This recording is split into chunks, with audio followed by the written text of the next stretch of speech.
Okay. Time to finish Act 2 for this game.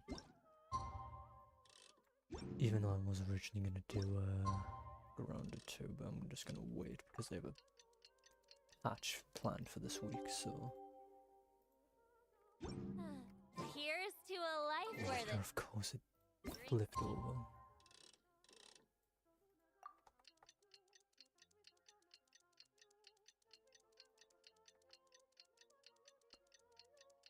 Okay...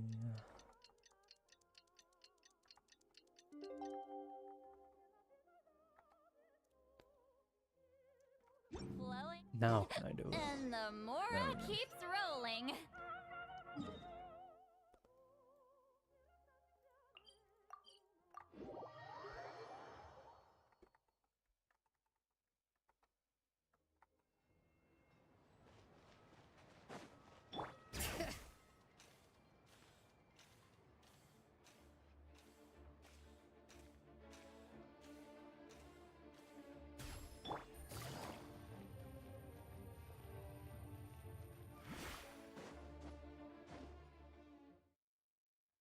Huh?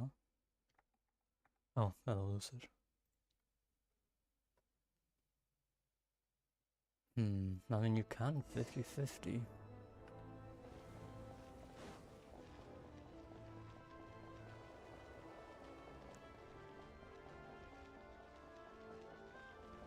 You're going to.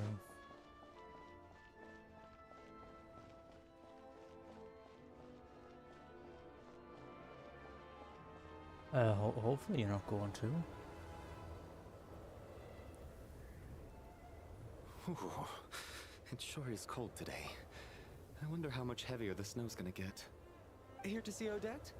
I just need to see your tickets for the preview. Perfect. Thank you. I'll hold on to your tickets. Come on in. It's freezing outside.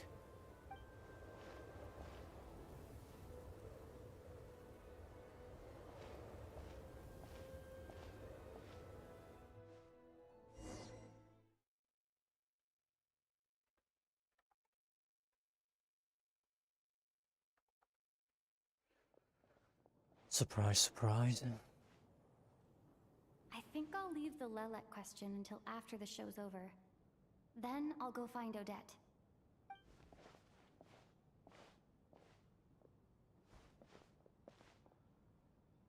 Child said he was originally going to come with Tonya. So I'm guessing Tonya's already here somewhere. Is there anyone here who looks like a Tonya? Let's see. It's a small audience. Makes sense for a preview. But wait, I do see some familiar faces. Mr. Chuganov's back again by the looks of it. Oh, and is that Mitya? And that Fatui officer, Valeri. Guess he must be playing cat and mouse with Mitya again. Did you lose to a Chi-Chi? Oh, no. It looks like the show's starting, and I still haven't found Tonya. Never mind. I'll just have to take a seat for now and see if I can catch her afterwards.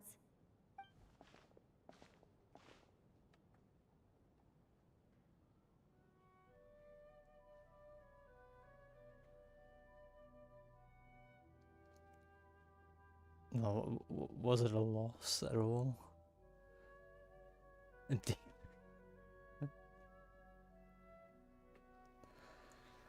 Well then,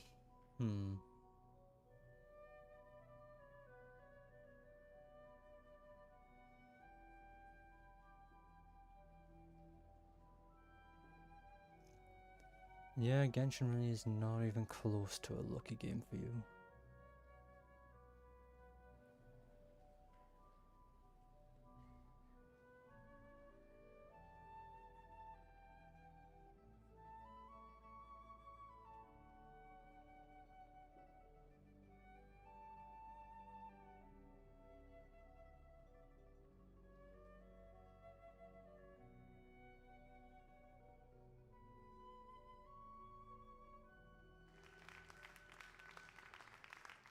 Hello, members of the audience.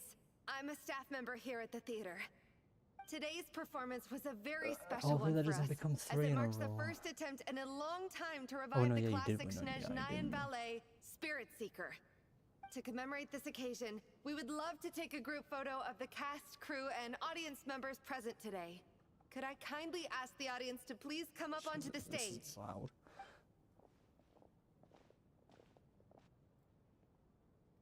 All right, everyone, huddle in a little more. Now, look at the camera. 1, 2, 3.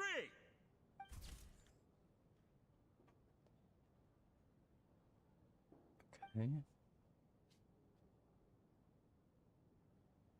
Are you quite satisfied, Mr. Energy Scientist? I rather hope you don't have any other escape plans to add to my workload today. What are you talking about, Sarge? This was simply my way of inviting you to watch Miss Odette's new show with me. And wasn't the performance spectacular? In the future, I heartily encourage you to take a leaf out of my book. Find some soul-nourishing pastimes to enrich your time outside of work. It was indeed a fine performance, but I must correct you on one point. This is not time outside of work. These are working hours. Working hours and non-working hours are just a social construct. Human technology can never advance if we're too rigid in our thinking, Sarge. May we leave now? Already? I mean, I was kinda hoping to soak up the atmosphere for a little longer, but... No? Okay, guess I'm pushing my luck. Have you not? Didn't seem like too much to ask, but fair enough. Off we go then, Sarge. Back to the land of working hours. Lead the way. Oh. That has to be her. She's the only person in the audience around Tonia's age. Excuse me? Are you Tonia? Huh? Your brother's busy today, so I took his ticket.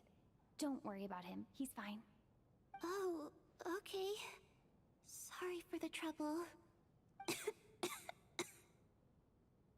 I mean, at wrong? least it was Are you 50-50 sick? wins. No, I'm fine.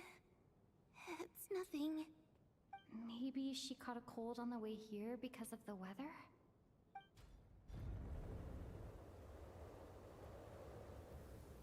I haven't seen snow like this in a long, long time. It's most unusual. I know. It's completely white out there. You can barely see a thing. I've Yeah, never at least seen you can such heavy guarantee whoever snow you in want my now. life. Let's wait it out for now. You'd be lucky not to freeze to death in this weather, let alone find your way. Well, look at that. Maybe we shouldn't be in such a rush to get back after all. What do you think? Let's wait and see. You now have Why 2 do more you need to deals take than it what so I have. seriously? Fate has given us this wonderful chance to take a break. We owe it to ourselves to make the most of it. Come to think of it, there's a small inn not far from here that always keeps plenty of extra blankets on hand for guests. I know the route well. Shall I head over and borrow a few blankets? That way, anyone in a hurry can wrap up warm for the journey back. Just remember to return them next time you're over this way. Sir, there's really no need to go to all that trouble. Hey, it's no trouble at all. Wait here, I'll be right back. What a kind gentleman. Very good. My wife and daughter are waiting for me at home, so I shall be heading back as soon as I get my blanket. So... Are you expecting us to go back to the Armory Palace wrapped in blankets too? Don't Yeah, worry about makes sense. that. I made arrangements in advance. Should I not return to the Armory Palace within 3.5 hours after Operation Showtime begins, an armed squad will be sent to collect us. They will escort us back. You are one of our key military personnel, so any weather-related risks must be eliminated. You enjoy some. Operation Just whatever you plan to be Showtime? doing. So, wait, I assume it's gonna be every Monster single Hunter. time you drag me back to work when I sneak out, it's a whole official operation? I gotta say, you've really turned this into quite a moral dilemma for me. It's snowing pretty hard out there. I think you should stay here for now. You seem a little under the weather. Sure. My brother might come pick me up in a bit anyway. Time to get to work. I should head backstage and find Odette. I need to look her in the eye and ask her about Lelek. Excuse me, are you looking for someone? Ah, a fan, I'm guessing? Today is just a dress rehearsal, so Miss Odette won't be meeting with fans. She's taking a well-earned rest right now. Sorry, but that area is currently off limits to everyone except the cast and crew. Huh. Bad timing, I guess. Well, I might as well stick around. I doubt Odette will be leaving before the snow lets up in any case.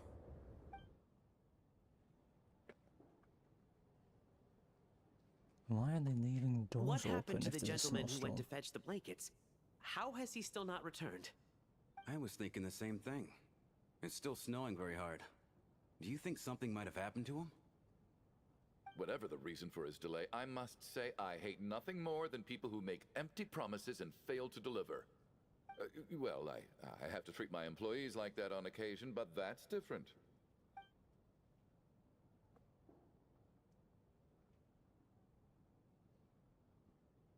You seem anxious, Mr. Valeri.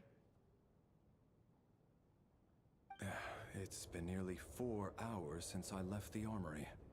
The army should have arrived to extract us by now. They know how much I despise tardiness and disrupted plans. There's simply no reason that they shouldn't have shown up by now, barring exceptional circumstances. Surely a snowstorm like this one counts as such. Few things in this world can stop the Snezhnayan army, Mr. Mitya. And a snowstorm is certainly not one of them. Why don't you go out and take a look? They might be right outside, waiting for your orders before they dare come in. An absurd hypothesis. I have no intention of leaving your side for even a moment until I have escorted you back to the Armory Palace. This doesn't look like an ordinary snowstorm to me. That guy who left earlier. It looked like he just vanished into thin air. Either that, or my eyes were playing tricks on me. A man-eating snowstorm?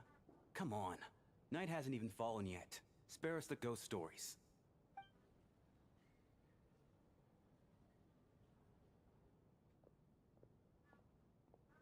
Traveler, didn't know you were coming today. How come you didn't say anything? What is it? Something the matter? Tell me, I can help. Whoa, that's quite a snowstorm out there. I've been working backstage this whole time, so I didn't even notice. No wonder the audience hasn't left yet. Huh. Is weather like this rare even in Snezhnaya? Yeah, snow like this. I'm sure I've seen it out in the wild before, but never in the city. Actually, I take that back. I don't think I've seen snow this bad even in the wild. This is something else. It's not normal. If even Alosha thinks snow like this isn't normal, could it have anything to do with that monster people have been talking about? We can't stay cooped up here forever. Someone needs to go out and take a look. No need. I have plenty of experience with snowstorms. Besides, I work here while you're an audience member. I should be the one to do it.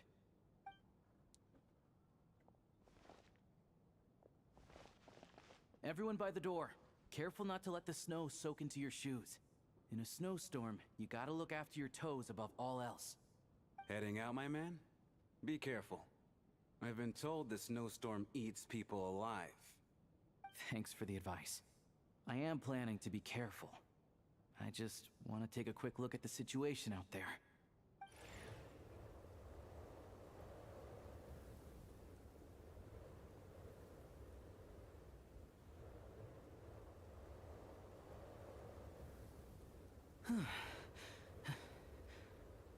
He's back! He's back! How was it? What's going on out there? Did you see any soldiers patrolling the area? Something about this storm isn't right. There's no one out there. I didn't see a single soul. And something in the air gives me the creeps. This isn't your average snowstorm. I suspect it might be related to recent events in our nation. I strongly advise everyone to stay here until the snow dies down. Are you serious? So all of us are trapped here now? That sounds a little far-fetched to me. You want to go outside and see? I, for one, am not risking my neck in that weather. This just turned from a minor delay into a major hassle. We can only hope that our friend who went to fetch the blankets just ditched us and went home. Is it really that bad? But my daughter, I won't be able to read her a bedtime story tonight. Huh? What are you all still doing here? Whoa! It's snowing hard! So now we're stuck here? Oh, this is terrible! Luckily, it was just a dress rehearsal today, so there aren't too many people here. On the bright side, the theater's always well stocked with supplies. If the snow still doesn't let up as we get into the evening, you can spend the night here, everyone. At least, I assume that's alright? Odette? Fine by me. This seems like a sensible backup plan under the circumstances. My thanks to the theater for being so accommodating. What are you staring outside and praying for, my man? You anxious to get home too? Oh, Your Majesty the Tsaritsa, I beg you, please do not let tonight's snowstorm stop. This is a golden opportunity to spend the night under the same roof as the 2 top stars in all of Snezhnaya. It's a once-in-a-lifetime experience. I think I've changed my mind. Sir, if you so much as look at us funny, you'll be seeing stars in a whole other way. Behave yourself, or you'll be begging for that blizzard. It's getting colder. We need to keep the indoor temperature up. Close the door and lock it tight. Let's head somewhere warmer. Oh, they finally closed the door. It should not have taken them that long to close the door. Huh? Oh.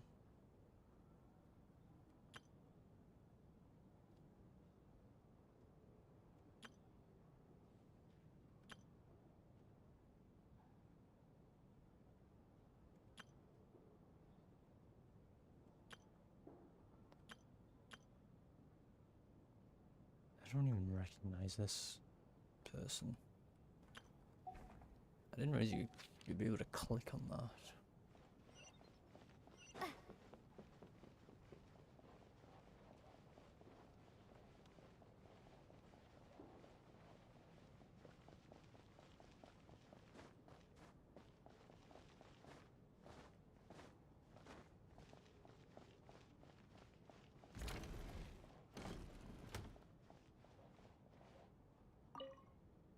And then there's the aristocrats. Easiest of all to deal with. You don't need to use any force whatsoever. All you have to do is show them the rope you plan to tie them up with. Do you know why? I don't. Do tell. Because nothing horrifies them more than the thought of a cheap, coarse rope leaving creases on their precious million more coat. They'll do whatever you ask to avoid that fate. Unexpected, but funny nonetheless. Tell me another one. Well, look at that. I got myself a new listener. Hey there. Let me introduce myself. The name's Shram, and I'm a mercenary. The kind that gets paid to do odd jobs for rich folks. And I am Chuganov, an entrepreneur. If my name is unfamiliar to you, you will no doubt have heard of my factory, the renowned Iskra manufacturing plant. Are you really that famous, Mr. Chuganov? How come I've never heard your name before? Excuse me? Is that a joke? Or are you being serious? Oh, I'll have to ask my rope later. He's probably tied up more entrepreneurs than I've ever heard of.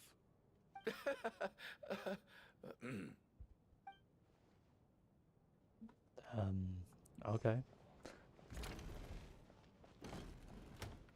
My husband has major trust issues.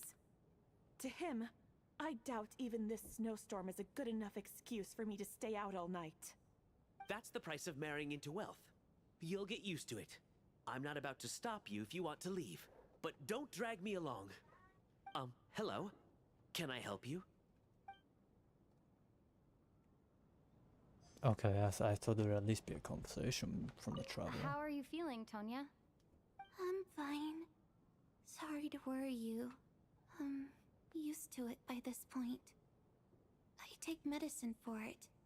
My brother usually helps to get it ready for me.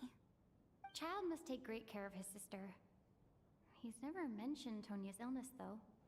You know, I actually find this whole thing kind of exciting. Stuck in a strange place thanks to a snowstorm. Having to spend the night with a bunch of interesting characters. It's pretty cool, don't you think? Exactly. It's like one of those stories where an ordinary school trip turns into a magical adventure. I've always wanted something like that to happen in real life.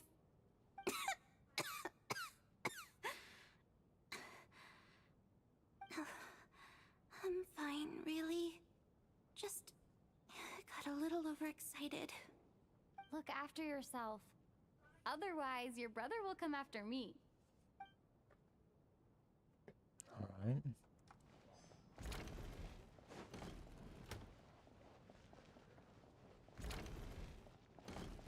This is highly irregular. A delay of over an hour during an operation like this theoretically warrants a Harbinger-level response. I wonder what the issue is. The storm, or something else. Sarge, the day you learn to let go and just enjoy moments like this is the day you'll finally understand the meaning of life. Ah, why, hello, ma'am. I believe you were the one sitting at a nearby table back at Podvorye Restaurant. Any friend of the theater's star performers is a friend of mine. It's a pleasure to meet you.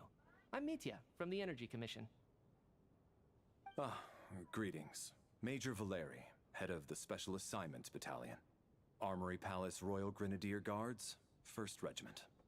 I am here to ensure Mr. Mitya's personal safety. Please let me know if I can be of any assistance. Miss Traveler, I cannot help but notice that Miss Odette is stealing glances at me. Any idea what that could be about? I've racked my brains, but I can't think of anything I might have done to offend her. Perhaps she noticed me spacing out during her performance? So, Mr. Mitya, is your work related to Project Suja? Yes, that's right. The higher-ups in the Fatui transferred me from the Energy Commission to the Armory Palace because they wanted me to...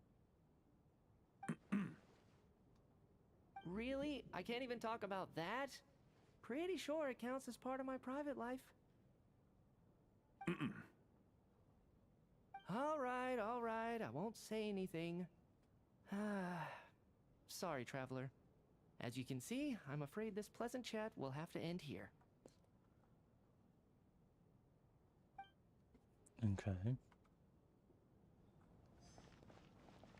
That makes sense. I don't think it's ever been this lively backstage before. I didn't know you were coming today. Hey, have you seen Chuganov? I heard he was coming today. Have you spoken to him at all? I'm with you. This could be just the chance we need. Yeah, I gotta figure out a way to coax some more intel out of him. I want to know why he suddenly changed his stance on Project Stuja. What exactly happened before the most recent Vecha vote? For the Rokad, or just out of personal interest? Shh! There are other people around. Don't say the R word.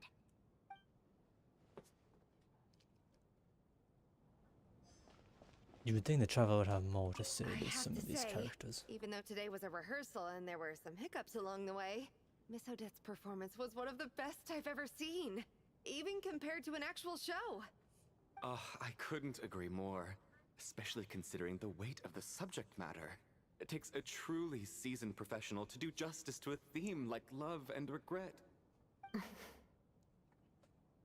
Do you think we were coming on too strong? Odette's ignoring us again. What about you? What did you think of today's performance? Oh my, that's very flattering of you. Thank you. I'll make sure to save a ticket for you when the show's performance ready. This doesn't seem like the time or place to bring up the subject of Lelek. I need a chance to speak with her in private. So unfair. Talk about double standards. And now it looks like I've been spotted.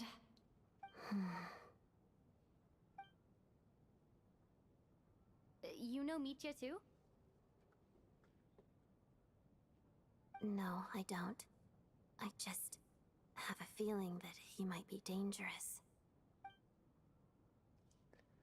I guess that's fair enough. Oh.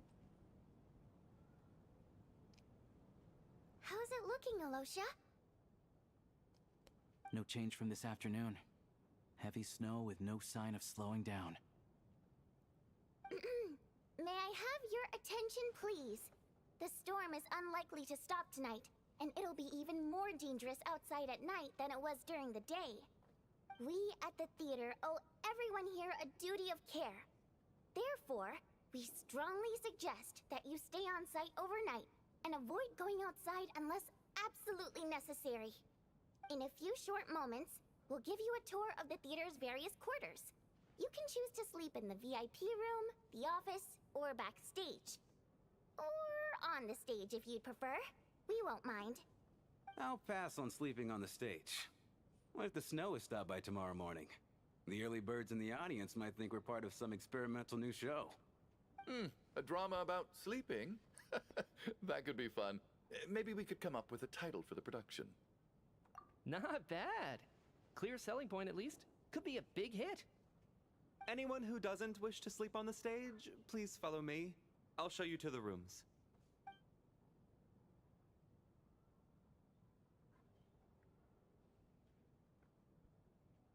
I guess I'll call it a night. Though, I feel like I won't sleep very well without Paimon here.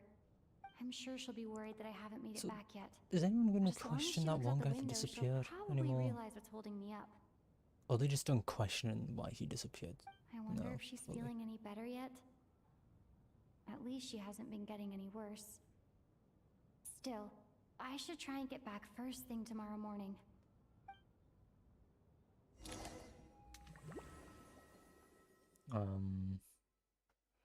Is this like a POV change?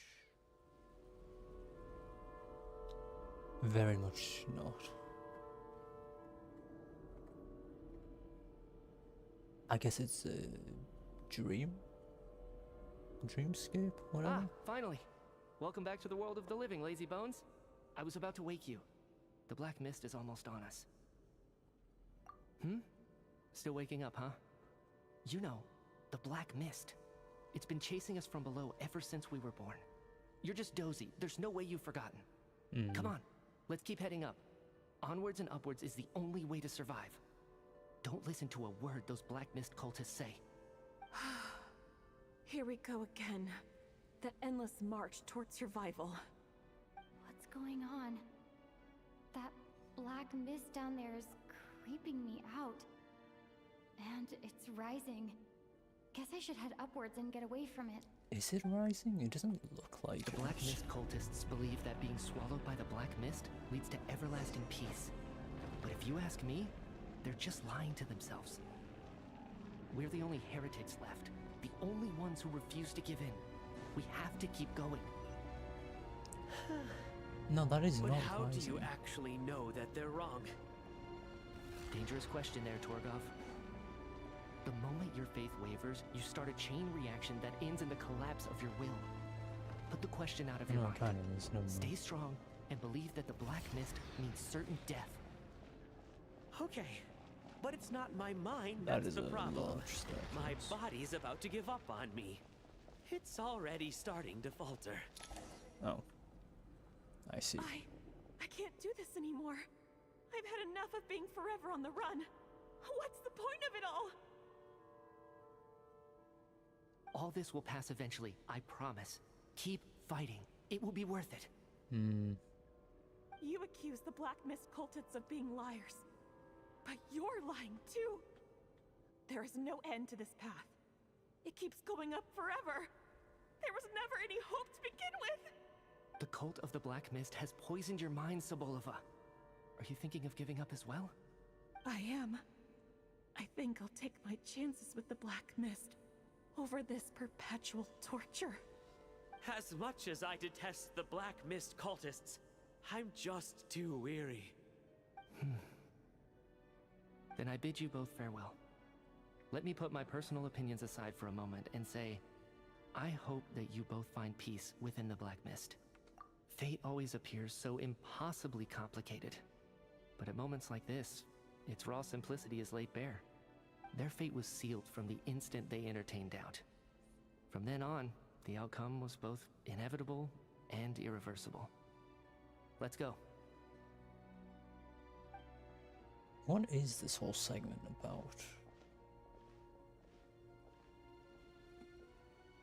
Torgov and Sobolova are gone. I never thought the day would come when even they would be swallowed by the Black Mist.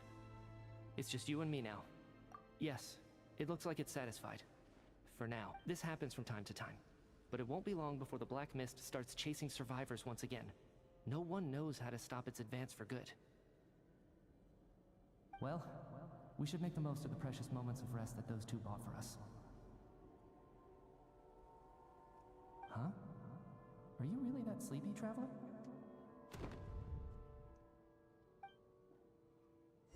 Is it just gonna be back to the... Yeah, it's going back to the... What? Help! Somebody, come quick! What is it, Chuganov? What's wrong? Huh? Is it morning already? What's all the commotion? Sounds like it's coming from next door. I should check and see what's going on.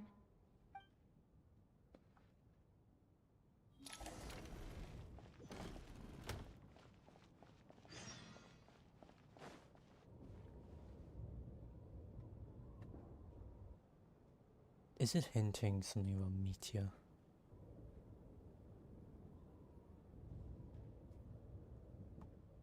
Don't look, Miss Tonya. Stay here. Okay. What happened to them?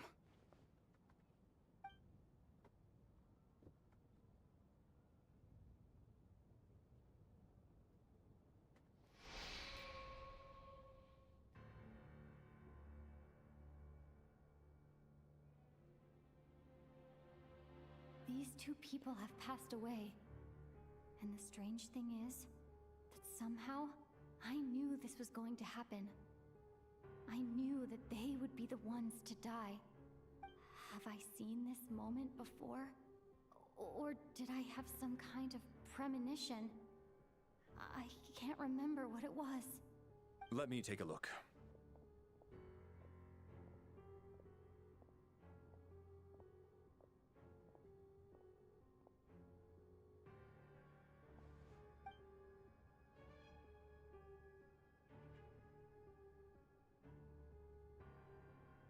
No vital signs in either of them. They're dead. The cause of death, however, remains unclear. No wounds on the bodies, no signs of a struggle, and no skin discoloration caused by the buildup of toxins. But just last night, they were chatting and joking away. This is so sudden. Could they have had I pre-existing swear, medical this conditions? is becoming a murder mystery. Even then, the odds of them both dying of sudden complications on the same night are extremely low. It's hard to believe that they died of natural causes, nor does this appear to be a suicide. Who was the first to discover the bodies? It was me. But these deaths have nothing to do with me, officer. I got up early because I wanted to see if the snow had stopped. Then I noticed that the door to this room was open, and it looked like there was a man and woman inside. I just went over to see what was going on. I had no idea they were...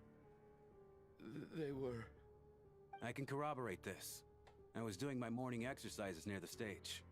When I saw Mr. Chuganov heading this way, I followed him. I can also confirm that I didn't see a single person approach that room before him. The snowstorm was raging all night, and it's still going now. There's no way someone could have come in from outside, correct? You mean an intruder?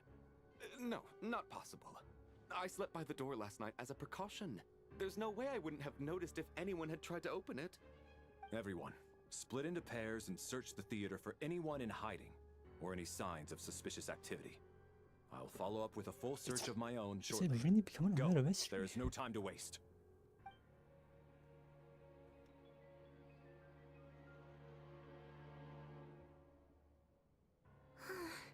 No, Nothing on your end either? Backstage is clear. No signs of suspicious activity. We checked the basement. Also clear. I don't think there's anywhere here that a living person could hide. Are we certain that the theater doesn't have a back door? Or any tunnel or passageway wide enough for a person to fit through? No, there's nothing like that. If people were sneaking in through some secret tunnel to avoid buying a ticket, we'd have sealed it off ages ago. I also checked the windows. All of them are locked from the inside, and there's no sign of anyone entering or leaving. It sounds like we can safely rule out the intruder theory. If anyone came in during the night in this weather, there'd be no way for them to avoid leaving footprints or water stains. This can only mean one thing. It's like one of those murder mysteries you see in novels and plays, isn't it? The ones where the killer is one of us. We can't quite jump to that conclusion just yet. Could he be right? What other conclusion it's hard can to you imagine jump something to? like that happening in real life.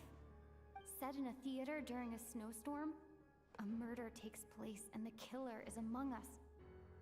It's such a classic trope that it seems unbelievable. Looking at who the killer targeted and the clean entry and exit, it all adds up. I know what this is. It's obvious now that I think about it. What is? What have you figured out? Both victims were wealthy, well-known local merchants. And the door was deliberately left open so I would discover the bodies and witness the crime scene first thing in the morning. Such ruthless methods. This was your doing, wasn't it, Lelik? Lelik? You mean Lelik is among us? And he's the killer? Lelik. I know this code name. Member of the Rokot, anti-Project Snezhnaya. Always works alone. I've read the case files at the Armory Palace. Walk me through your reasoning, Mr. Chuganov. What do you know about Lelik?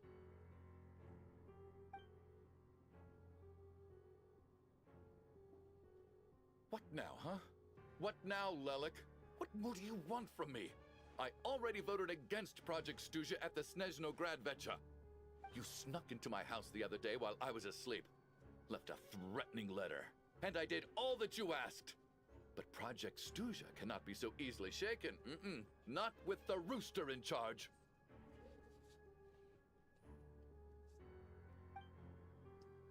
He just sounds So insane. he really was threatened by Lelik. That makes sense. And now you're resorting to murder to threaten me. Isn't that right? I knew it. The Rokot despises the rich. The lives of the wealthy are but refuse in your eyes. Show yourself! Which one of you is Lelik, Tell me! I'll do whatever you want! Just stop playing these mind games! He's really lost his mind. Was this really Lelik's doing? Would Odette really do something like this? If Odette really is Lelik, this seems out of character. But then again, how well do I really know her? I'm probably the only one here with a compelling theory about Lelik's true identity. But if I reveal it now, I'll be putting Odette in the line of fire. What should I do? I don't think it's likely that Lelik killed anyone. At least from the stories I've heard, he's never killed anyone before. And his name has never come up in connection with any murder cases. Besides, even if Lelik did want to threaten you, why resort to such an extreme and roundabout method? It's not his style at all. Vodyanitsa doesn't know that Lelik might be Odette, but her assessment is pretty much identical to mine. Miss Vodyanitsa, why do you suddenly feel the need to speak in Lelik's defense? Defense? Oh, no, it's just... I'm worried that we're jumping to conclusions here, so I wanted to share my point of view. Also, I don't think the Rokot is as bad as you're making it out to be. Well, if you think I'm so wrong, what's your theory then, Why don't you tell us who the killer is? The case is still evolving, Mr. Chuganov. Please do not prevent others from expressing their opinions so early on in the discussion. Even so, there's no denying that the recent threat received by Mr. Chuganov may well be an important clue. So there's still a good chance that Lelek is right here among us. I can't do this anymore. I don't care if it's still snowing outside. I have to get out of here. Whoa, take a beat. We all know it's far too dangerous out there. Even the soldiers couldn't get to us. Go out that door, and you might not live to tell the tale. And whoever this Lelek is, they're surely not going to murder anyone in broad daylight. Be sensible, my man. You're safer inside. As much as I regret having to say this, I'd like everyone to cooperate and refrain from exiting the premises until further notice. Because as things stand, every one of us is now a suspect. Unless anyone has further information to share, let's adjourn for now. Feel free to keep searching for clues, but make sure you don't go off alone.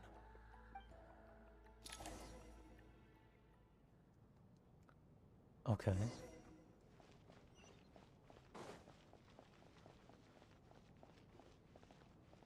But Odette's right here. Oh, I guess technically she's not part of it, is she? It's gonna be... yeah. You're right. That was my bad. It was a knee-jerk reaction. I didn't think it through. Luckily, no one suspected my identity. Oh, phew. It's just you. I thought someone was eavesdropping. Since Vodianitsa and I were on the same page earlier, I think I should share my thoughts with the Rokot members first.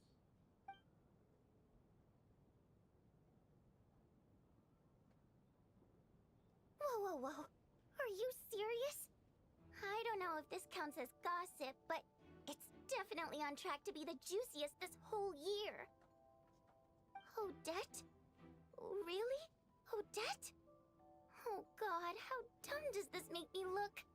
Lelek has been right under my nose this whole time, and I didn't notice a thing. Actually, it's exactly what you'd expect. Sometimes, hiding in plain sight is the best strategy.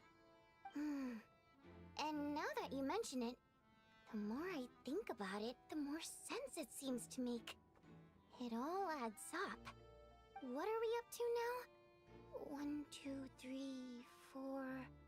Odette's identities. She's my coworker, specifically a ballerina, and also a Fatous, a member of the Rokot. Now, Lelek.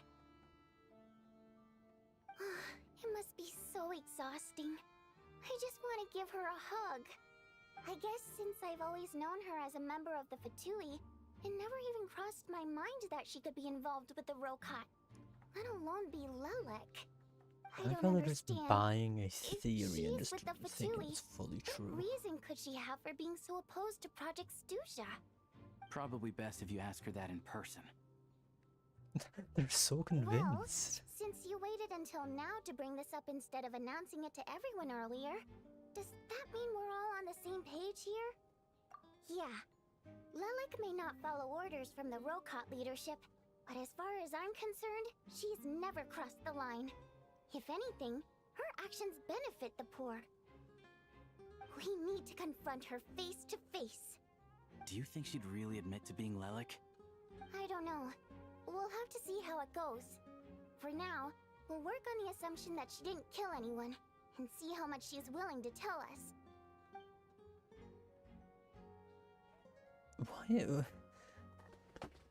Why are they so convinced Now's our from chance. one simple Odette's theory? alone. Let's go. Hey, Odette. What is it, you guys? Shh. Keep your voice down. We need to talk. So, you're Lelek, aren't you? Alright, fine. You don't have to say anything or explain yourself. Just hear me out first. None of us believes you kill innocent people. Whoever murdered those 2 people last night, it wasn't you. The Traveler was the first to figure out your identity, but she kept quiet during the discussion just now. Still, it's clear where the group consensus is heading. Everyone believes Lelek is the culprit. If your identity is exposed, you'll be in a really bad spot. It's just a We're theory, your is it not? colleagues, and we know what what kind of person you are. I don't want anything bad to happen to you. So, can you clue us in? Tell us everything. The more we know, the more easily we'll be able to cover for you. Alright. Yes, I'm Lelik. And no, I'm not the murderer. And thanks, but I don't need you to cover for me. Actually, I'm planning to reveal my identity. I mean, fair enough. Huh? You're gonna reveal that you're Lelik? Here? That's right. I'll admit I was surprised at first when Chuganov guessed that I was here. It was just a lucky guess, but it caught me off guard. But after taking some time to assess the situation and confirm where everyone stands, I don't believe I have anything to worry about. Are you sure you don't need a second opinion? Given the circumstances... Mr. Valeri!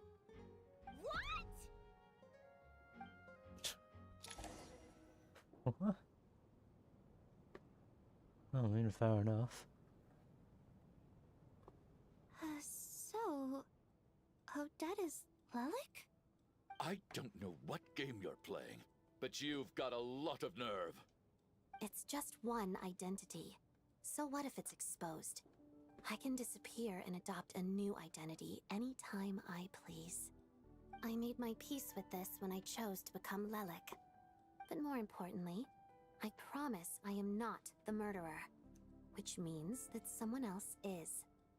So, if anyone still insists that I did this, you'd best produce the evidence now. Otherwise, I suggest that you bite your tongue. Because if you really believe I killed 2 people without making a sound or leaving a trace, pointing fingers at me would surely only make you my next target. Is this really the truth, Miss Odette?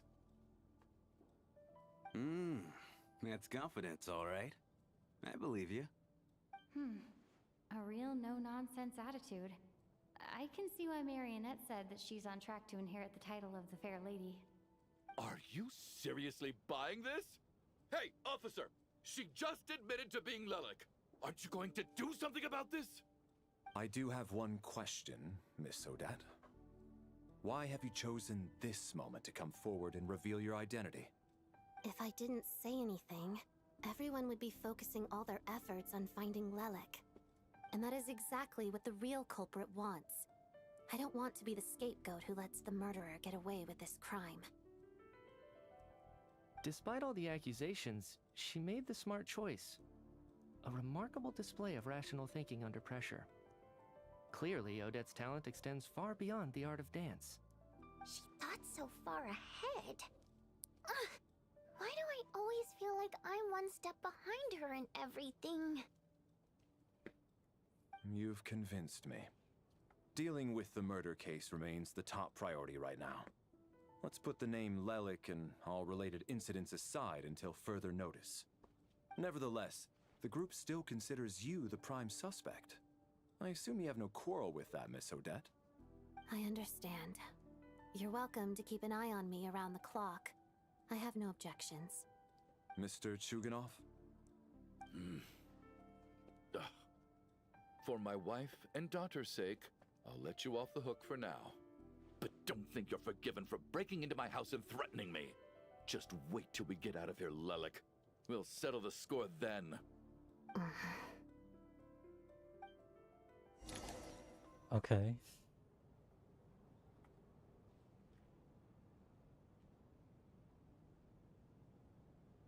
Certainly an interesting choice to have a murder mystery segment in this story. Too.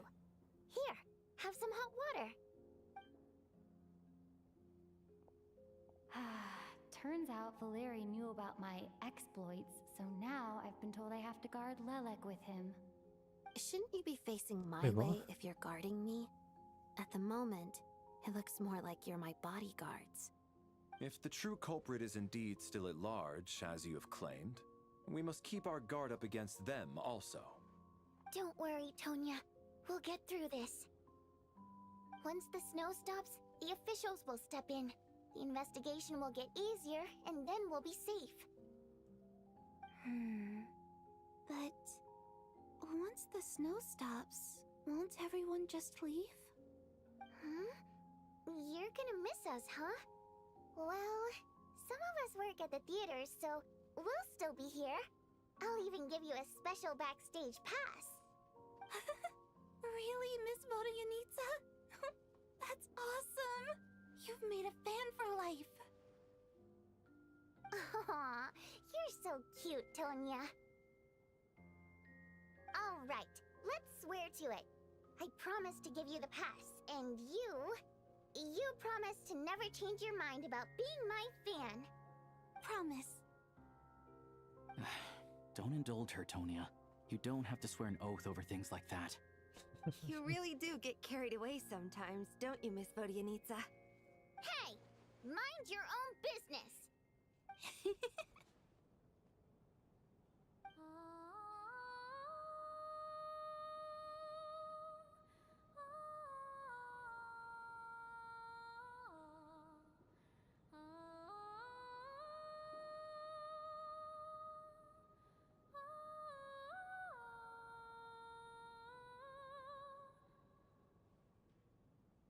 Okay. Don't be nervous, Miss Water Imp. Everyone's here. There's nothing to be afraid of. Miss Water Imp. Excuse me? Do I look nervous? Don't be ridiculous. Hmm? No. You sound nervous, lass. Oh. Wait, but how... Okay, plenty of people know that I'm a water imp, but still... How come you understand our primary mode of expression? Primary mode of expression. I've not come across that concept before. Do enlighten me, Vodyanitsa. Well, it's just... We water imps tend to communicate our emotions to each other by singing, rather than facial expressions. The emotions we convey through song take precedence over our facial expressions. So, we think of it as our primary mode of expression. I'm impressed, Shram. I didn't take you for a man of culture, but you're clearly rather learned. It's not about being cultured or not. The thing is, this mode of expression can usually only be understood by other water imps. It's not a simple case of a song sounding happy or sad. And yet, you're clearly human, Mr. Shram. It's really not the big deal you're making it out to be. I think I just have a knack for it. Plus, I have a...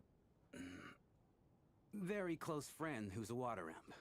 A delightful lady. But keep that a secret. Anyway, we spent so much time together that before I knew it, I noticed I could understand her expressions. Oh, I guess that makes sense. Still, the fact that you have a water imp friend is even more surprising. I'd better watch what I'm singing when I'm around you from now on. Hey, what are you implying? You're not secretly insulting the audience in your songs, are you? Heavens! Why would I do a thing like that?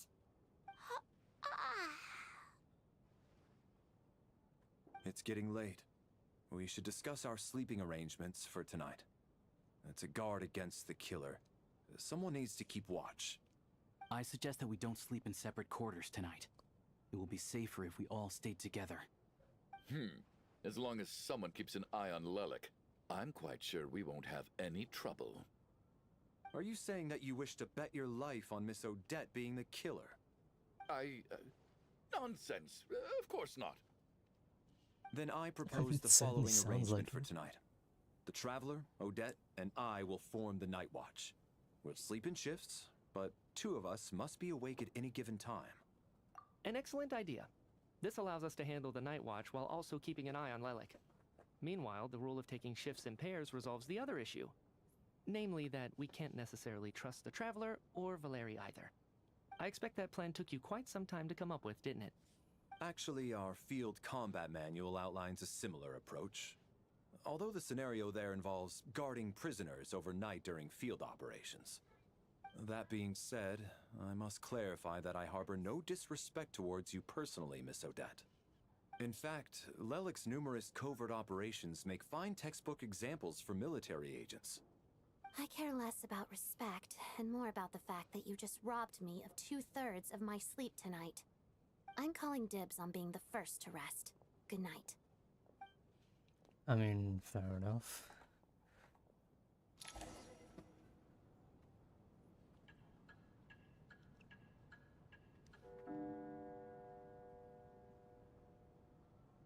It's almost time. We should wake Odette. How are you faring? Oh, not going to argue with that. I'll take a quick nap. If you start to feel sleepy, wake me up anytime. It's finally time for Odette and I to share the night watch. I should wake her up.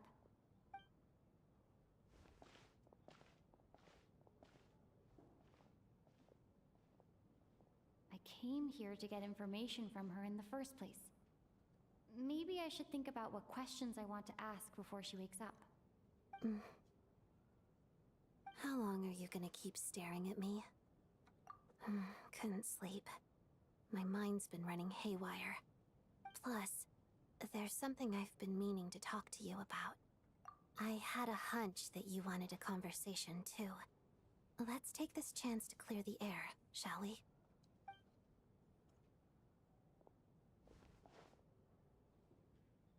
I just had a simple question for you, really. It's, Rosaline. In her final moments, did she have any last words or anything? I see. Well, that was all. I have no other questions. No. She was utterly ruthless in pursuing her goals. That kind of person should be hard to miss. And yet, even though I never approved of her methods, and she was an abrasive person, the fact remains that I am indebted to her. Oh, she told you. I guess that makes sense. I think she and Rosaline were on pretty good terms. Yes. Rosaline wasn't the kind to gossip about this sort of thing. Not that it's any huge secret to me, though. When I was a child, I had to join the Fatui for the sake of my mother and me. I trained under Rosaline. It was extremely grueling, and it didn't exactly come naturally to me. All I could do was try to ignore the biting cold and practice. I was a newcomer who'd managed to make a good first impression on a harbinger. There was pressure to live up to her expectations, to be worthy of the fair lady's reputation. Every day was a struggle against the cold, pain, and fatigue. And most nights, I struggled to fall asleep. After enduring all that, I've become almost immune to the sensation of pain. I suppose that was the cost of survival. Surely, any child who had to experience that would grow to hate her lot in life, don't you think? So, I put an equal amount of effort into my ballet. Because in my young mind, that was the only way to defy my fate. It was my way of telling her, the Fatui's demands and your expectations of me are not what I wish for. One day, I will leave. I think she probably blamed my poor performance in training on my passion for ballet. She knew my heart wasn't in it. One time, when I was secretly practicing a dance at night, she suddenly showed up. I knew she was there to catch me red-handed. I told her, "You don't deserve to watch the dance I learned from my mother." She looked stunned. I guess she was surprised that I lashed out first, before she had the chance. But strangely enough, on that occasion, she wasn't fierce with me like she was during training. Instead, she fell silent for a moment, and then left. After that, she never interfered with my dancing or asked me how it was going. She never came to watch me dance again either. Not even once. She was. But even now, whenever I take out this core Ignis, I can't help but think of that night. Of the look on her face. Sort of. Although gift might be too kind a term. This is her flame sealed within ice. A symbol of her favor, yes. but also our way of keeping an eye on people. She knew the location of every piece of Core Ignis. If any recipient started acting suspiciously, she'd be on to them immediately. Trust her to make even a mark of approval feel suffocating. So, when news of Rosaline's death reached Snezhnaya, many people immediately crushed their Core Ignis. It gave them a profound sense of relief, like they'd broken free from her shackles. But I kept mine. With my sensitivity to pain being as dull as it is, the warmth from this Core Ignis is one of the few things I can still feel clearly. I still wonder, did she really come to stop me that night? I wasn't sure, but I was scared, so I said some really awful things. I guess she didn't leave anything behind. Not that I expected her to. It's fine. It's just a bit of a shame that we couldn't settle our differences before the end. She did. Are you sure she was talking about this event? No, she didn't. I didn't even find out that she'd gone to Mondstadt until a while after she'd left. Wait, in that case... Okay, I will. Thanks for letting me know. There's something I'm trying to figure out. I'm beginning to suspect that Paimon's mystery illness is being caused by the energy research behind Project Stuja. Paimon's very important to me, so I have to get to the bottom of this. I figured that since you're Lelek, you might know something about all this. The ultimate goal of this energy experiment is to create a weapon for the final battle. The weapon's construction was completed in Nodcry. Now, all that remains is to arm it with a sufficiently powerful energy. Yes, the weapon's development and all the related experiments are overseen by Lord Piero, the Jester, and the lab is located deep within the Armory Palace. I'm not sure why this experiment would be making Paimon feel unwell, though. The best way to get to the bottom of it would be to go there in person. Once we get out of here, I'll help you apply for an entry permit. And I'm hardly the organization's proudest member, as you know. You answered my question about Rosaline. I want to do you a favor in return. It's that simple.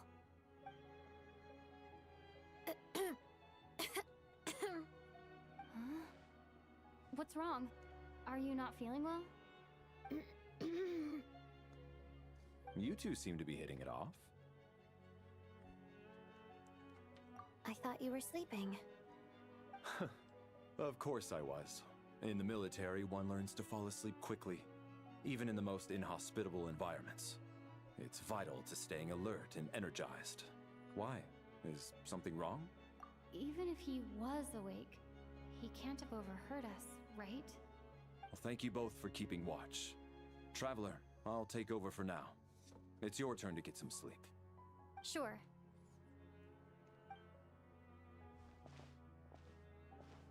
Is Traveler gonna end up in that dream thing again? This is our second night here, but at least I found out a little more about Paimon's condition. I hope she's been sleeping well the past couple of days. Why do I feel like I'm being watched? Seriously? Is this payback for when I stared at her earlier? But I thought she was asleep. Never mind. I'd better try and get some sleep myself.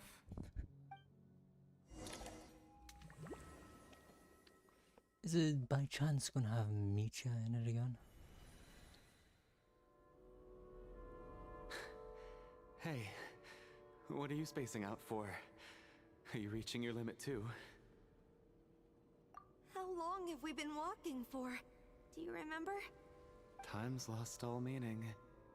Ever since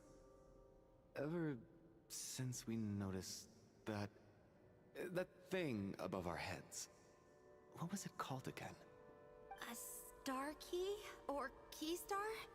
Anyway, the person who named it was swallowed by the black mist. Whatever it's called, ever since we noticed it, we've been walking up and up, hoping that as long as we reach it, we can find a way out of this place. But it seems like no matter how far we walk, we never get any closer. Well, we've come this far. You never know. Maybe we're almost there? Come on, enough moping. Let's go. The black mist is catching up.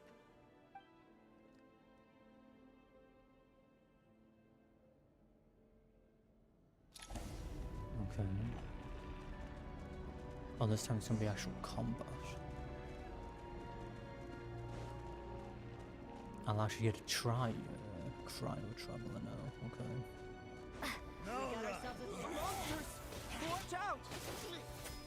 Not again! I How many times we run into them? I knocked it off the map. Careful!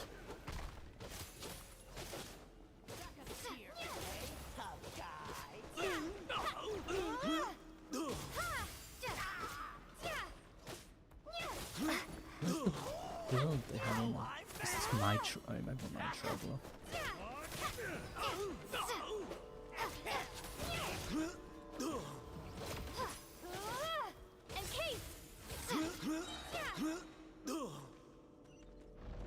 $20 million damage. Okay.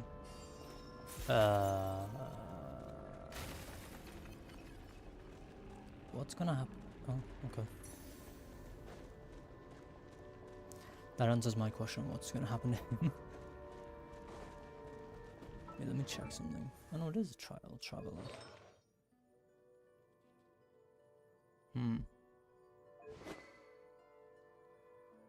It's even all 3, and it's level 90.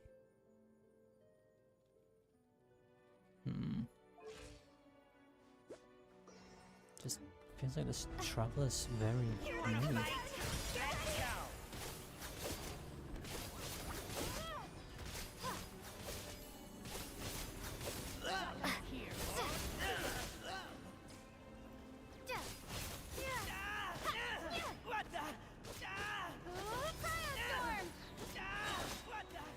Oh, goodbye, sir.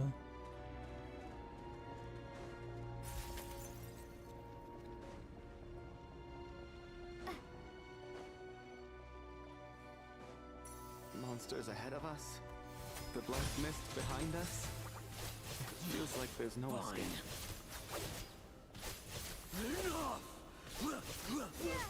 Oh, I see. The traveler uses the element. Why did I not notice that from there? Oh, it's while this field's up. I see. Okay. That makes more sense. Are you hurt, Coolish? No, I'm fine. It's just... suddenly I don't want to walk any further. I get you. In fact, I reached my limit a long time ago. Sometimes it feels like there's hope where there shouldn't be. Yeah. The hope that the star gives us is the only thing keeping us going. But I'm not sure it's real at all. So they both gonna be the next two collective to illusion. die. Otherwise, why would it always be out of reach? We know you mean well, but you're only saying that to try and encourage us to keep going, aren't you? Thank you, friend. But enough is enough. Please don't give me any more false hope. Hope is poison in this place. You're going to continue, aren't you? I admire that. I've given up, but I wish you the best. May there come a day that you catch up to the star and leave this godforsaken place. So they're two of the ones that die in the next part, I assume.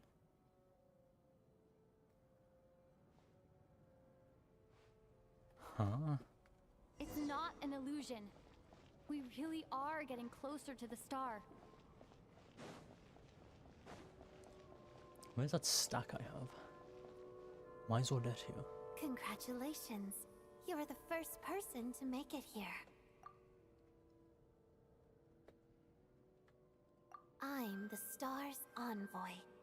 The black mist has stopped rising. Its hunger is satisfied for now, having devoured your two companions. This is a good opportunity. I'll let you get some rest before we continue. What do you mean, leave? The star represents the starting point. It's the waypoint for the beginning.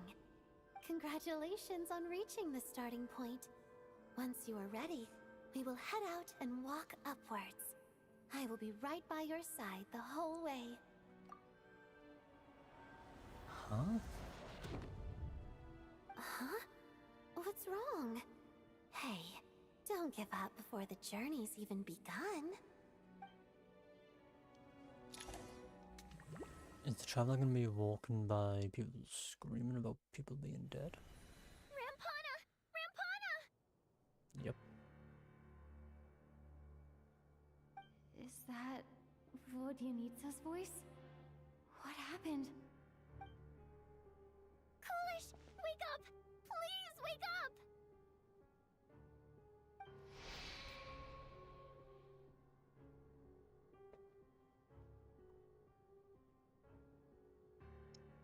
The two quote-unquote sleepers, okay.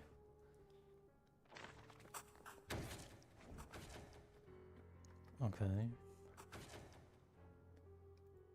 The situation is identical to that of the two casualties yesterday. We cannot ascertain the cause of death. At least there are some elements that we can rule out this time. They slept on the stage with everyone else, so I suppose the surrounding environment can't be a relevant variable. Rampana. Coolish. Weren't some of us keeping watch last night? 3 of us, in fact. How could you not notice something was wrong? I'm as confused as you are. Certainly nothing unusual happened on my watch. Likewise, and from what I've observed so far, both Miss Odette and the Traveler can be trusted. To be honest, I didn't get a wink of sleep last night. I couldn't help but think I was the target, so I just laid there with my eyes closed. I heard the Traveler and Lelik chatting, but otherwise I don't recall hearing any commotion during the night. Me too. I didn't want to wake everyone up, so I was concentrating hard, trying not to cough. I hardly slept at all. If anything had happened, I'm sure I would have noticed. Then, what could possibly be causing this? Once was bad enough. I can't believe it happened again. I worked closely with Rampana and Coolish for so long. I never imagined that one day they'd... And on the stage of all places... Vodyanitsa... 4 victims in just 2 days, and we still don't have a single lead. I need to get to the bottom of this as soon as possible. And above all, keep Tonya safe. I'd never be able to look Child in the eye again otherwise. Still snowing? Yes, I just checked. Still no sign of anyone outside either. So we only have ourselves to rely on. If you ask me, this killer can clearly strike whenever they please. The Night Watch was a useless endeavor from the start. Lelik must be an expert in poisoning. Clearly she used some poison that can't be detected on the corpse. Here we go again. Listen, I was already thinking to myself last night, was Lelik's reason for revealing her identity the real story? Well, now I have my answer. It most certainly was not. She's been playing us for fools. You get off on this, don't you? Revealing your identity, only to carry on with your killing spree? That's a hideous thought. One that only a hideous mind like yours could dream up. How dare you? That's enough! Yesterday, you named Lelik as a suspect because the victims were both wealthy merchants. Lelik might have had a motive then, but today's victims were just ordinary people. Not to mention that they were colleagues of Odette and mine. What reason would she have to murder them? Let me guess. Just to scare you? Who knows? Maybe you don't know her as well as you think. I implore you all to ask yourselves, how many people are there really in this world that have what it takes to kill another person? Not many, I'd wager. Lelik is probably well known larger to than be he a thinks. ruthless operator, and now she has revealed her identity. How could it be any more obvious? Everything you've said so far is still just conjecture, which doesn't constitute a concrete lead. You need to back up your claims with some evidence. How can you defend her, officer? What did she say to you while you were on night watch? Maybe I shouldn't be so surprised. You military types are always colluding with criminals to target the rich. What?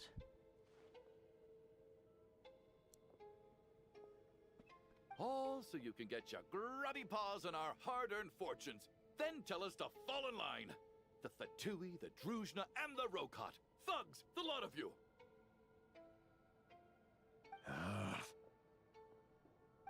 Don't you dare!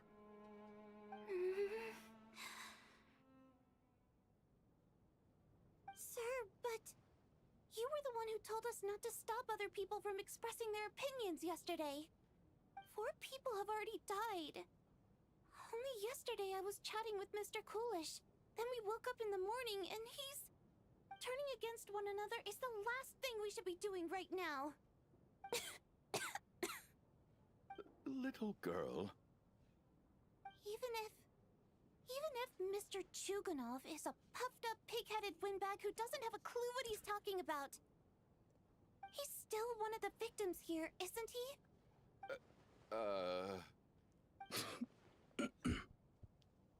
Quite. I had no intention of resorting to violence. But you're right, Miss Tonya. I ought not prevent him from speaking his mind. In any case, I believe Mr. Chuganov has calmed down a little now. We may resume our discussion. I don't think there's any need for that. What is there to discuss? Nothing about this situation is normal. Did you have an idea, Mitya? You're the brainiac here, right? Come on, clue us in. I've been mulling something over. All the leads we have so far concern things from outside the theater. Miss Odette's alter ego, the threats Mr. Chuganov received. But then there's the 2 double murder crime scenes themselves, which have given us absolutely nothing to go on whatsoever. That's highly unusual. Even with the most careful killers, there's always some evidence left behind. So what are you suggesting? I think this could be a supernatural event. It isn't characteristic of human-on-human homicide at all. Correct me if I'm wrong, but aren't you supposed to be a scientist? That doesn't sound like a conclusion someone like you is supposed to make. I got into scientific research because of my insatiable curiosity. But if the present situation defies all known scientific explanations, I don't mind shifting my curiosity toward the paranormal instead. Now that you mention it, I remember when I first came to the theater. I heard rumors about this place being haunted. Haunted? Yeah, I think I heard the same thing. But I mean, they're only rumors, right? We've worked here for years. Surely we would have noticed any spooky goings-on by now. Well, this has taken an unexpected turn. A haunted theater? If Paimon were here, she'd probably be hiding behind me in fear right now. Why don't we take this opportunity to look for clues again with a more open mind? Maybe a different perspective will help us see something different. Very well. Whether I it's mean, criminals or the ghosts never-ending we're looking for, snowstorm. the same rules apply. Everyone needs to tread carefully. I'll move the bodies into the same room for now.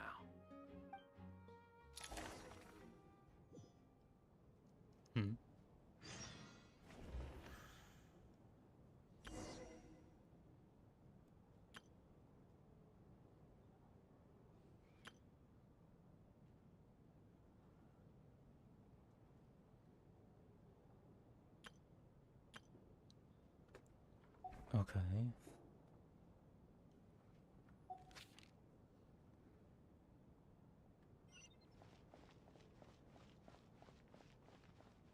Why is she just standing here? I need to think very hard about whether there's anything that ever needed hiding. After all these years, there must be some things even I've forgotten about.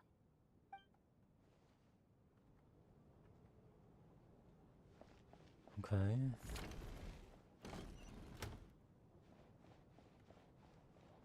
Why does it have a waypoint telling me to go to the basement?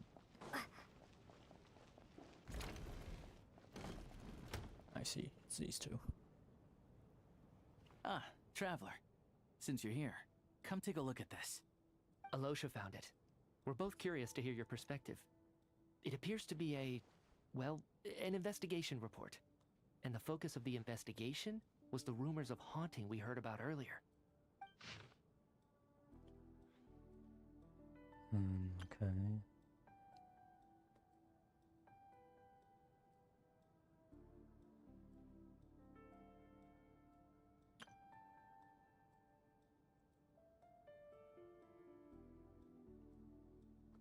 All right. An investigation report, huh? Looks quite old. Huh. This person's name looks to be of Sumeru origin to me. Was the investigator from Sumeru? The theater manager must have hired an investigator once specifically to look into this issue. But it doesn't look like anyone ever looked at the report. Presumably, the manager wanted to know if the supposed haunting was dangerous, while also being fearful of word getting out in case it affected the theater's business. Anyway, the bottom line is, the haunting is actually real after all. It's caused by an obstruction in the ley lines. Is there any chance this is the key to finally making some progress with the murder cases? Leyline problems are pretty unexceptional to me by this point. And while it certainly offers an explanation for the ghosts, it's hard to imagine what connection it could have to these two murder cases. Some of the language that appears at the very end of the report caught my eye. Angel civilization, ley line renovation? My area of research doesn't touch on any of that, so it's completely outside of my wheelhouse. Huh? A piece of paper just fell out from the report. It landed right by your feet.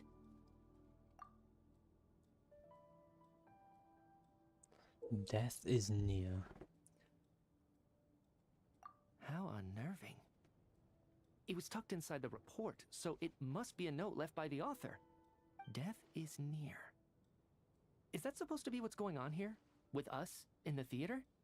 But if so, how did the author foresee it? Could he predict the future somehow? Maybe things are more complicated than we thought. No, wait a second. If we take the report and the note at face value, they completely contradict one another. The report definitively concludes that the hauntings in the theater are harmless and cannot affect the real world. But the note seems to be warning of potential danger. The question is, what exactly does the note mean by death?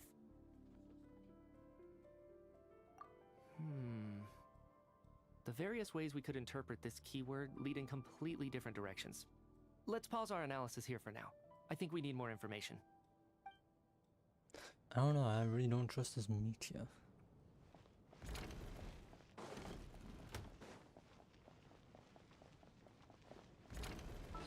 What do you mean possible intel?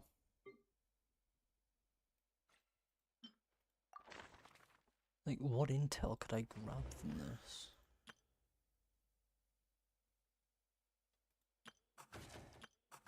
Like, I'm confused. You can't only get any info from that. Related to the quest, at least. Valeri, come take a look at this. You too, Traveler. Some sort of notebook. What is it for? It's the on-duty logbook for the theater. Kulish was the main person to use it. He mostly used it to record any unusual incidents during a show, audience numbers, exit times, and so on. Yes, he'd always have this logbook with him when he checked tickets at the entrance. This should confirm a lot of key details about the recent show. So, you find anything unusual? Yes. The number of people. I've checked and double-checked, but the numbers just don't match what's recorded in the logbook. Apparently, we have an extra person among us. Are we certain that logbook is accurate? Could someone have sneaked in without buying a ticket or something? I mean, that is very Unlikely. possible. Coolish took his duties very seriously. I've rarely seen any errors in his work. Rarely. Not to mention that this possible. was a dress rehearsal, meaning smaller audience numbers and tighter ticket restrictions than usual. Everything would have been well within his control. We no longer have our tickets with us, do we? They got collected on entry. I assume there's no way we can check them again. Unfortunately not. The theater recycles tickets. Once people are in the door, they don't tend to leave until the show ends, so we collect the tickets at the point of entry. Still, I'm inclined to believe that this discrepancy in the head count is significant somehow. Did an extra person just materialize out of thin air?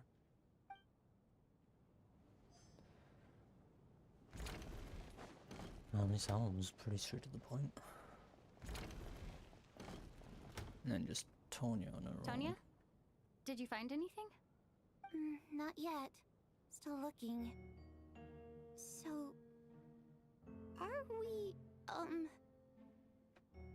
we supposed to be looking for something paranormal? I think I'd prefer teaming up with you than looking around on my own. This looks like somebody's notebook. Shall we read it together? I mean, Well, it doesn't look scary or anything. So I guess it should be fine. should it be fine? Let's read it together.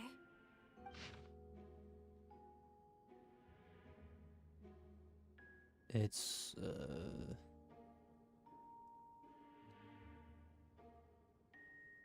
wait, is it who I think it is?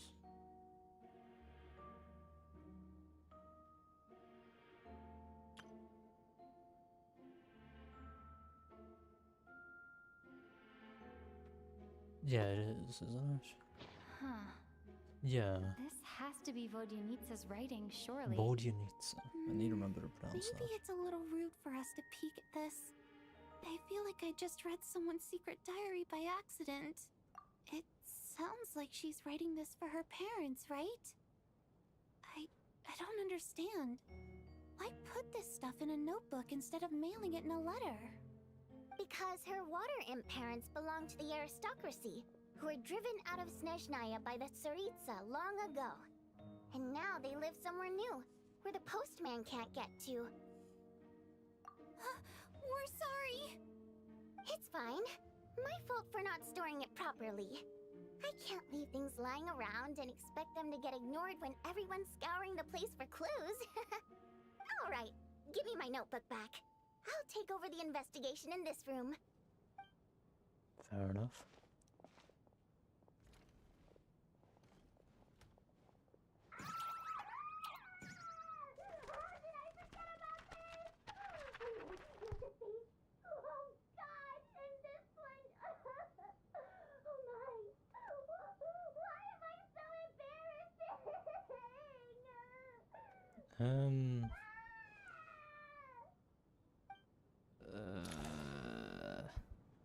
If we take all this together, it's not impossible, is it? If anything, it's the natural conclusion. Oh, I beg to differ. This sounds to me like a product of a researcher's vivid imagination. And perhaps it's because I'm still viewing this through the lens of a typical murder investigation. But still, I'm struggling to be persuaded by your theory. Does it really sound that far-fetched? Alright, well, let's treat that as speculation for now. I do agree with what you've said, so let's go with your idea for now. Good. Okay, now that we finally have some meaningful leads, I think it's time to reconvene. Let's get the others. What is his element? I still haven't seen his vision. Like, Valerius is Electro, but I haven't seen Meteors. So, that's about everything we've discovered so far. I'll share my theory first. Based on what we've learned from the logbook, I believe the extra person among us is most likely the killer. If the killer had simply bought a ticket, it would have greatly increased the risk of their identity being exposed. I expect he or she either hid in the theater ahead of time, or found a way to slip past the ticket inspection. They then blended in with the group and waited for an opportunity to strike. What about the note found in the investigation report? Any thoughts on how that fits in? The killer may have simply planted it there as some sort of sick joke.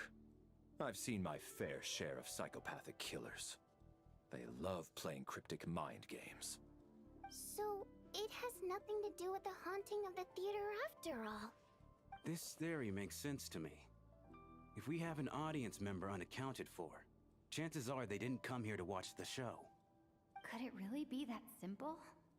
So, in other words, all we have to do is find out who got in here without a ticket, and all our problems will be solved? Then let me make one thing clear.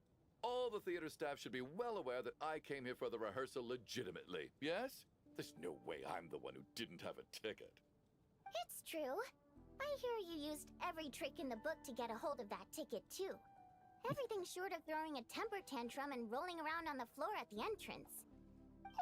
I most certainly did not degrade myself in such a way. Probably a stupid question, but I might as well ask. Did anyone here get in without having their ticket checked? Yeah. Guess it was naive of me to expect them to just admit to it. Especially after the unprompted Lelik reveal. Once was already a miracle. Twice would be unfathomable. The moss.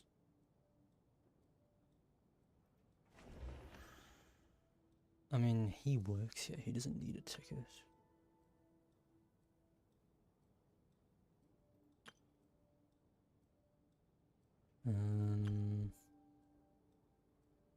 Tonya would have for sure had tickets due to... I really think it's Meteor.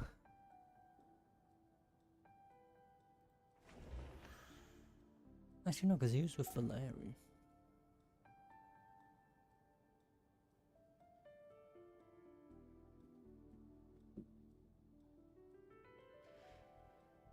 Then 3 work here. Tonya would have a ticket because of Tartaglia. The memes, of course, the same. Yeah, I guess most likely him. I don't believe any of us here knew Shram before all this. If no one can verify Shram's identity... Oh. Mr. Shram, did you really go through the ticket inspection to get in here? Huh? Me? Why am I being singled out, my friend? Do I seem that suspicious? It's not that you stand out as suspicious, more that everyone else has been ruled out as trustworthy. Okay.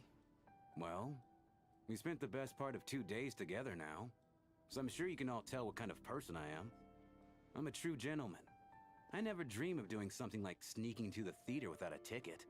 Yeah, I have no doubt that you're a good person. But the problem is, none of us here actually know you, so no one can say for sure that you are who you claim to be.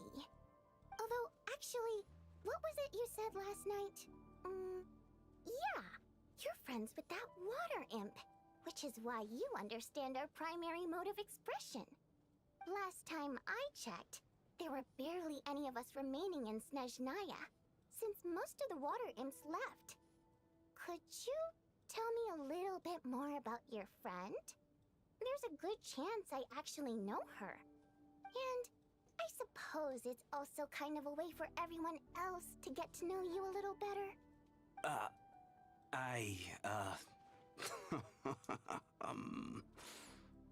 Good grief. Are you blushing? Pull yourself together, man. Stop giggling like a teenage boy. It's revolting. Hey, revolting is a little strong. All right, fine. I'll admit it. That water imp friend of mine, the truth is, we're dating. I was just the bodyguard hired by our family. But the stars must have aligned, because sparks began to fly between me and their daughter. Never in my wildest dreams did I think I'd get so lucky. We don't need details. Just get to the point. Okay. I'm just a little hesitant to reveal her name, that's all. You know how it is. These are delicate times. even with me to protect her. If word gets out that she's dating a human, both the Fae and human factions will give her a hard time. Why? Really? Wait, no. That can't be. Huh? Shram, what the devil are you talking about? Hmm? Why is everyone looking at me like that? Surely you can understand where I'm coming from. Delicate times? Factions? Yes? You know, the Civil War? Last time I checked, the Fae and the humans were still at each other's throats.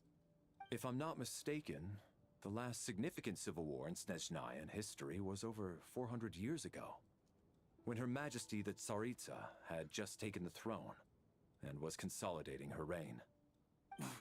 What do you mean, 400 years ago? What's going on here? Is Shram from the past? All right, Mr. Mitya, you win this round. As far-fetched as it is, it appears that your theory may be correct. I'm just as amazed as you are. I didn't even believe it myself, to be honest. Is someone going to explain what's going on here? From the look on your face, you figured it out too, haven't you, Traveler?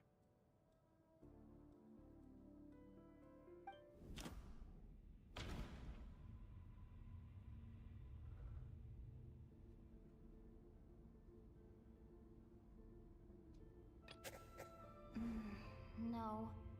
The truth lies within the clues we've already discovered. Oh,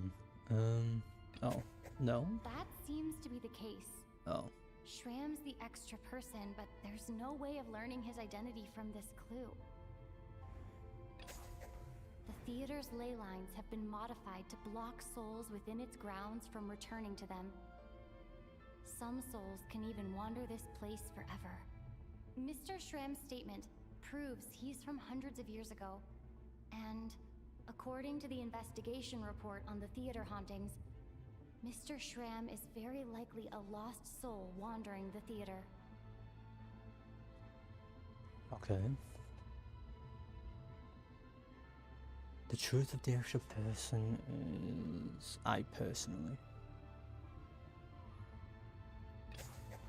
For someone I no personally reason, what? the soul that has been wandering the theater due to the ley line issues has joined our group and blended in. Yeah, that must be the immediate reason why the ticket count doesn't match the number of people present. Okay. Death is near.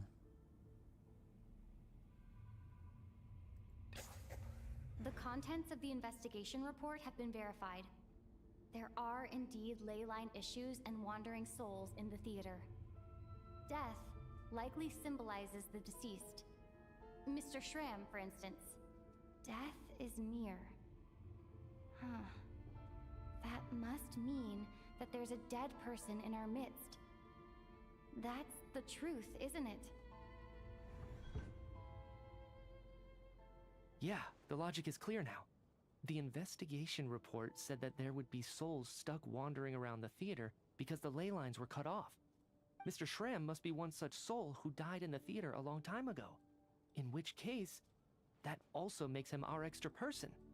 So when the note said death is near, it must have been referring to death as in the deceased, people who died a long time ago. Someone who died a long time ago. In short, there's a dead person among us. The extra person we've been searching for is a ghost from the past. You mean I'm a ghost? No. Don't make jokes like that, my man. There must be some mistake. But even if I was dead, I know for a fact I didn't kill anyone these past 2 nights. Yeah, even if all that's true, the report also said the souls inside the theater can't affect reality, right? They're harmless. Then what if the problem isn't the souls at all, but the ley lines themselves? The ley lines have a powerful ability to attract and devour souls. Let's say that the ley lines are like a black hole, constantly seeking to engulf souls. But the souls that don't want to return are trying to avoid being sucked in. Huh. Why does this analogy sound so familiar? What happens when the black hole can't achieve its goal? I'm only speculating here, but what if it ended up swallowing innocent souls by mistake? Or intentionally taking other souls to compensate? That could explain why we weren't able to determine a cause of death. If you're right, and their souls were devoured by the ley lines, it does make some sense. It does seem to explain a lot of the things we couldn't make sense of. Does that mean it's true? Except there's no concrete evidence. Media is relying on a lot of logical leaps. Still, it seems like the best explanation we have under the circumstances. Alright, so how could Shram not know that he's dead? Seems a little unlikely that he hasn't noticed anything unusual even after several days interacting with us. On the contrary, it's perfectly normal for a soul to wander the theater for centuries without questioning their existence or reason for being there. It's simply what's natural for them.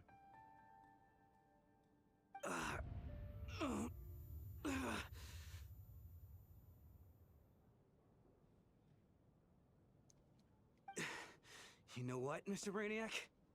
I think you might actually be right after all. I'm trying to remember and... even though my head feels like it's going to explode, I think... it's all coming back to me.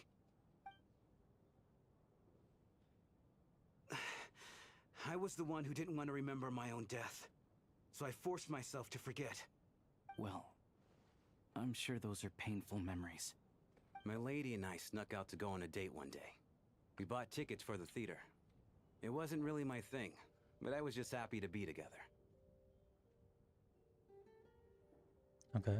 All of a sudden, a group of people burst into the theater, shouting for all the water imps to get out, performers and audience members included. It was clear the conflict between humans and Fae had reached a boiling point. This time, the extremists were even coming after the water imps who had nothing to do with the war. I thought I could pull one over on them, so I took off my jacket, draped it over my lady, and tried to sneak out amid the chaos. But I got caught. They started shouting, calling me a traitor to humanity. But I was going to do whatever it took to buy our chance to escape, no matter how many people stood in my way. I had to, both as their bodyguard and out of love. It's all right, friend. You can stop there if you want. You don't need to dig all that up again. It's just... even now, I'm still struggling to accept the truth. How could I be dead? I'm sorry, everyone. If I'd known I was a dead man walking, I wouldn't have dragged you down with me. If I'm the cause of all this death, then punish me however you see fit. But, Mr. Shrim... No. I refuse to be a burden. I know what I have to do. You said I've been wandering the theater for centuries, right?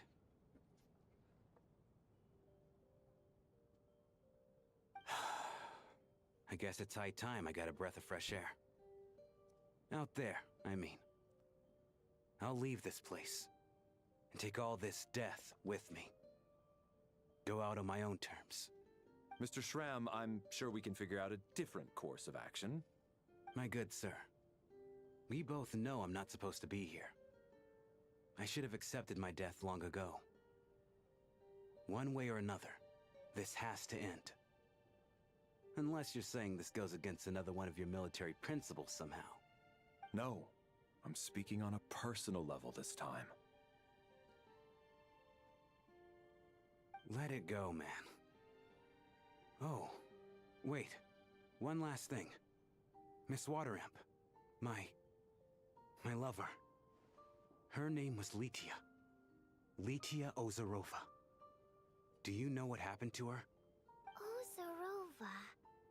Oh, Auntie Ozarova. That's what we all called her. I remember her as a very kind elder. She had a bunch of kids, too. I'm so glad she survived. And she had lots of kids? Good. That's...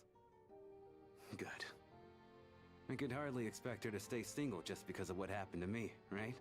As long as she went on to be happy, that's all that matters. Besides, I'm dead.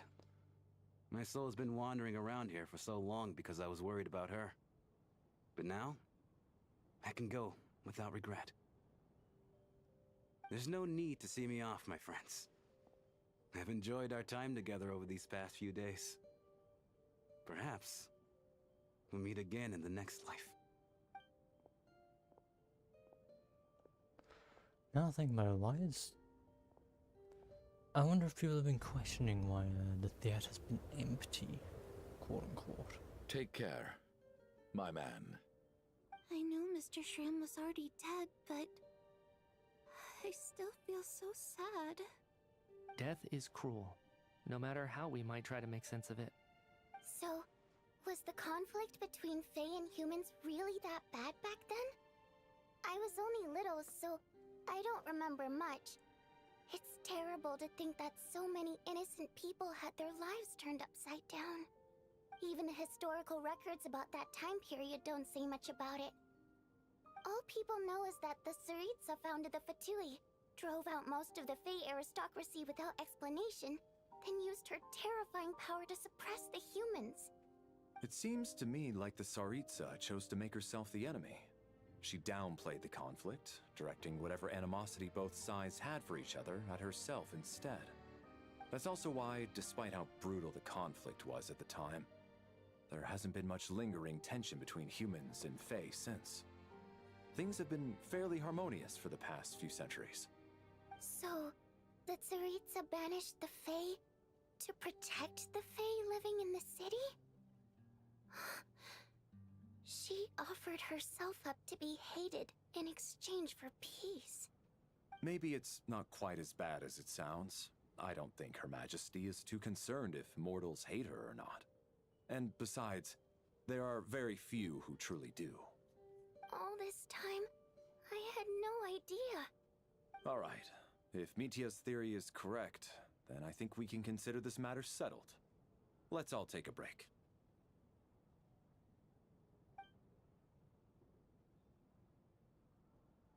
Ugh, if only this blasted storm wasn't still raging on.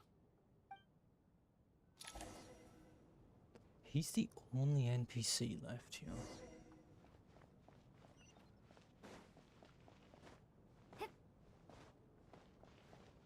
And that's what these have to say. Well, at least it seems like Mr. Shram stayed optimistic until the end. The information he revealed, it's given me a lot to think about. Where's all death?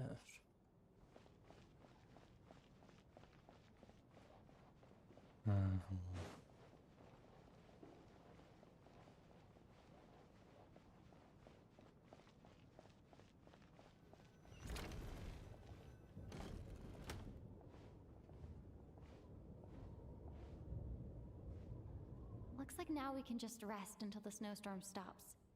Yeah, I still surely. can't believe Shram turned out to be a ghost who'd been in the theater for hundreds of years. To think he was dead this whole time. What a strange turn of events. Knock, knock. Hmm? Knock, knock.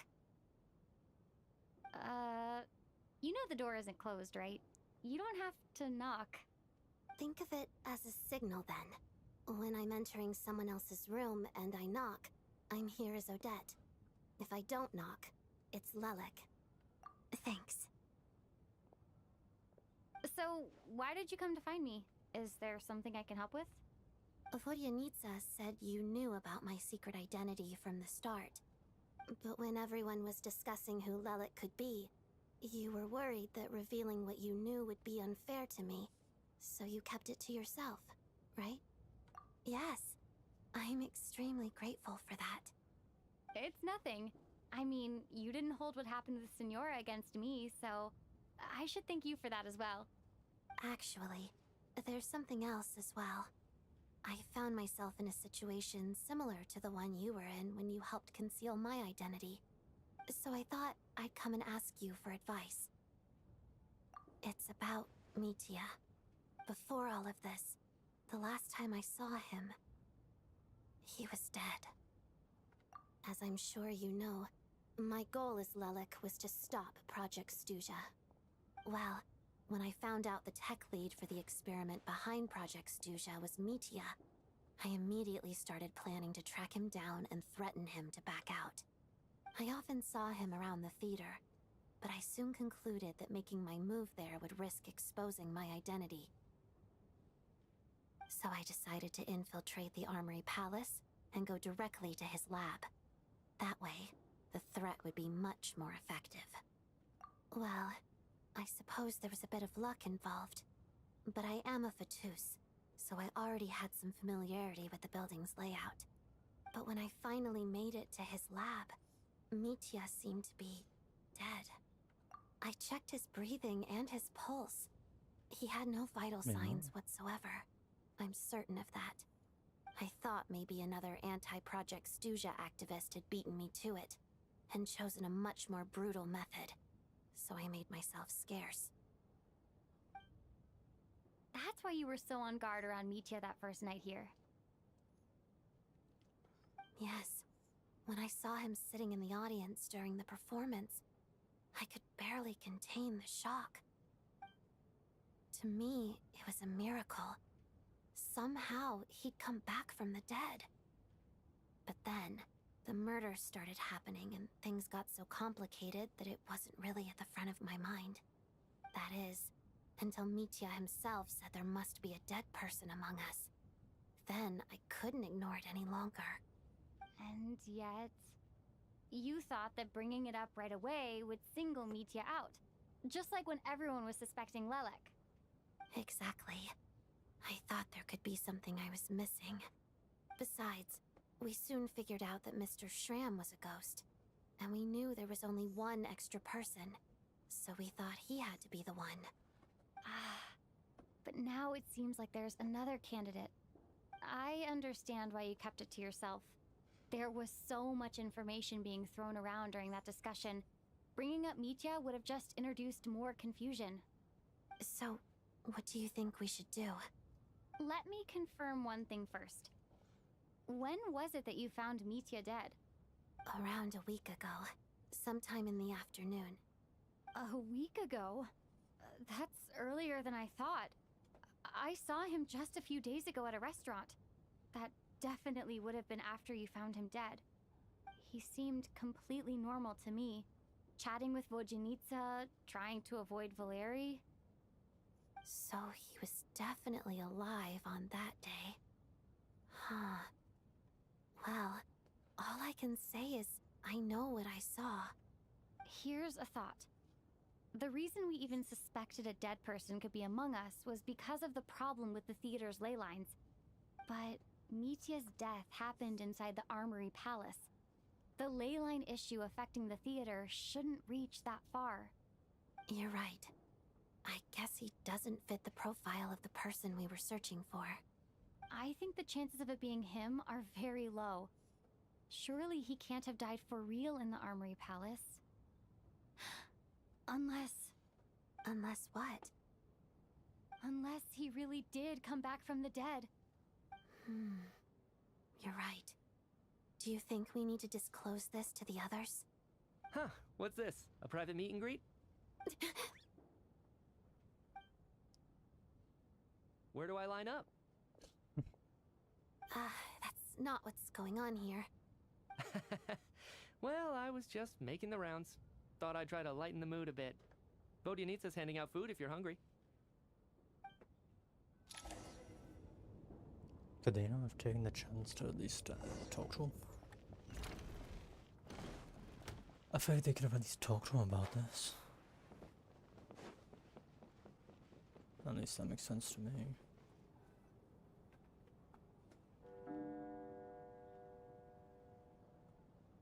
What is going on with this storm?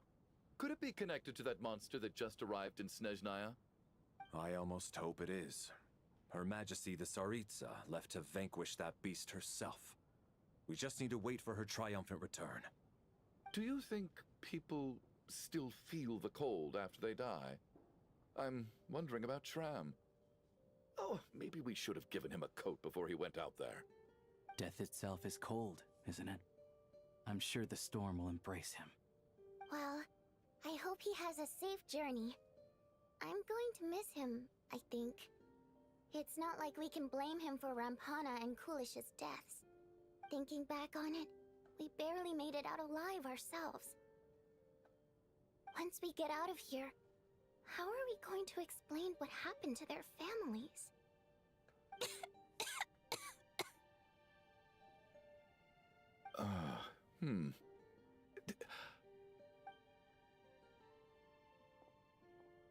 Are you okay? Here, take this. I've never used it.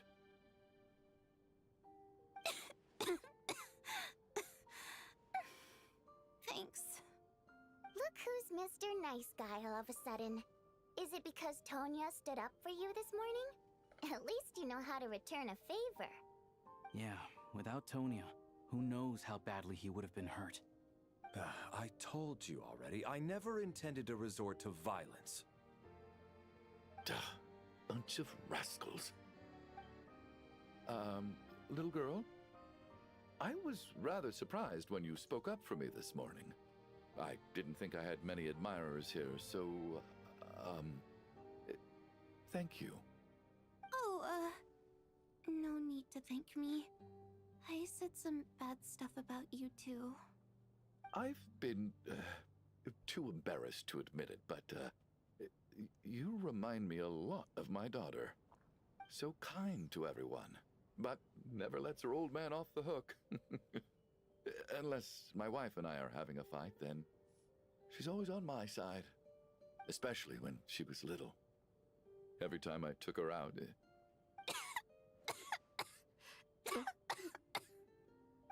All right, easy now. How long have you had that cough, Tonya? I don't know. It's probably been a while. I'm fine. Are you taking anything for it? Yeah. I'll be fine once I see my brother. He's gonna pick some frost fairy flower leaves and brew a tonic for me. I'll feel much better once I drink that. I see. That's good to hear, then. We should probably discuss arrangements for tonight. Now that the deceased has left our midst, there shouldn't be any more incidents. However, out of an abundance of caution, I'll keep watch. Shouldn't we take shifts? I can take one if needed. No need. I managed to get a nap in earlier, so I have plenty of energy right now. After all the tension of the past few days, everyone else should just focus on getting a good night's sleep.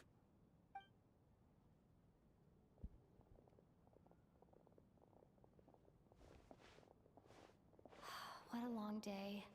This whole situation turned out to be way more complicated than I expected. But Valeri's right. I should just try to calm down and get some rest. The last thing I want is to give myself nightmares. So who's in the dream this time? She's awake. She's Sure awake! enough. Get over here, you big lug, and take a look! If you must call me something, call me Mr. Door. The Black Mist is coming. You need to go. Are you all right? Can you walk? We just got attacked by monsters on our way up. That Mr. Door fellow protected us. He just seemed to come out of nowhere. Not much of a talker, but when it comes to taking down monsters, that man doesn't hold back. Curses! The Black Mist is catching up to us. We need to keep going. So I guess Chuganov dies. Mr. Door, I don't believe I've ever seen you around here before. Why is that? There's no need to try to get to know me. I'm just Mr. Door. Mr. Door! Get rid of them! I can just push these ones off. Oh. Well, anyway, we're lucky to have you here. Thanks for saving us earlier. No need to thank me. This is where my duty lies. What the?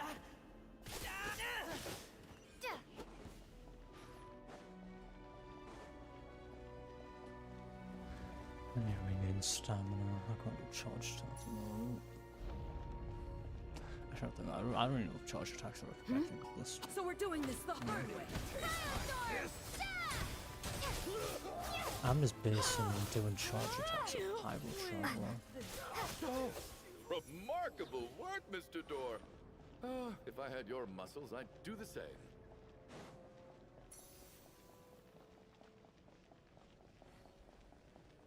No enemies? Okay.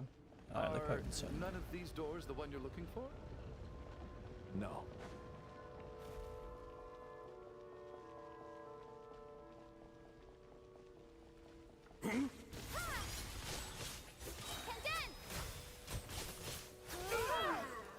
Come here closer.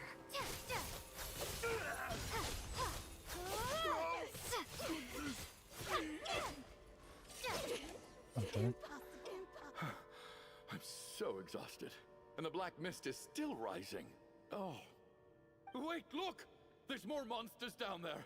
Are they coming from within the black mist? No, no! They're gaining on us! Quick, keep going, or they'll be at our heels any second!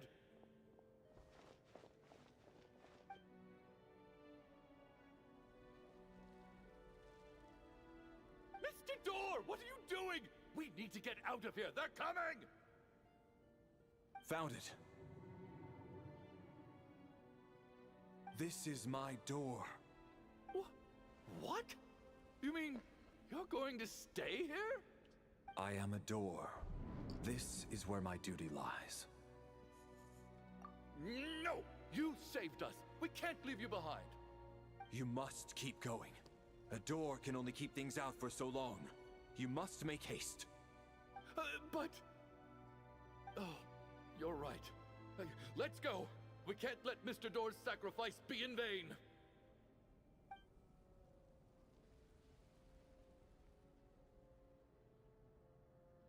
The black mist isn't moving anymore. Looks like both the monsters and Mr. Door are gone. Well, I doubt he's actually dead. I didn't just imagine all that, did I? Surely I wasn't so scared out of my mind that I hallucinated a door as a human being? Oh, okay, good. There's no way we both hallucinated the same thing. Hmm? Getting sleepy? Well, looks like we're safe for now. Go ahead. Let's get some rest.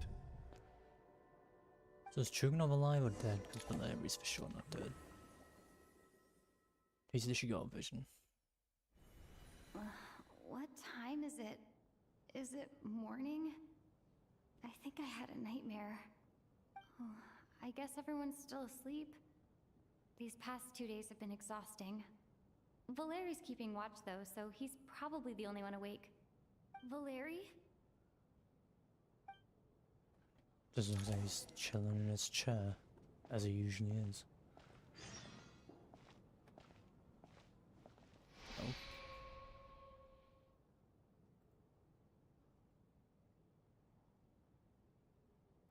Wake up!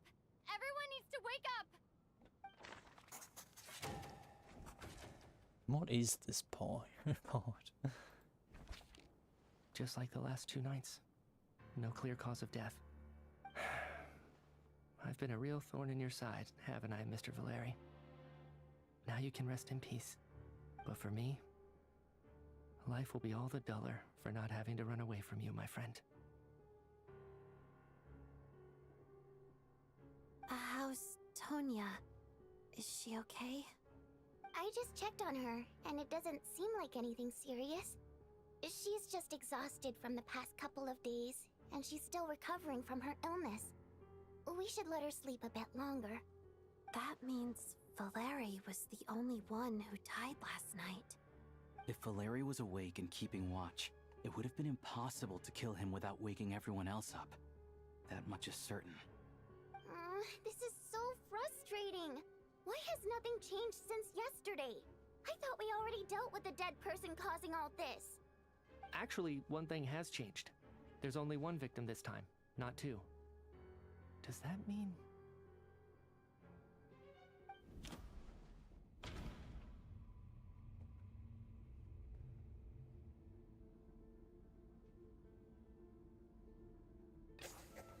After the deceased Shram left, there was one less victim last night. That more or less tracks. It's a reasonable conclusion, considering the only variable that changed.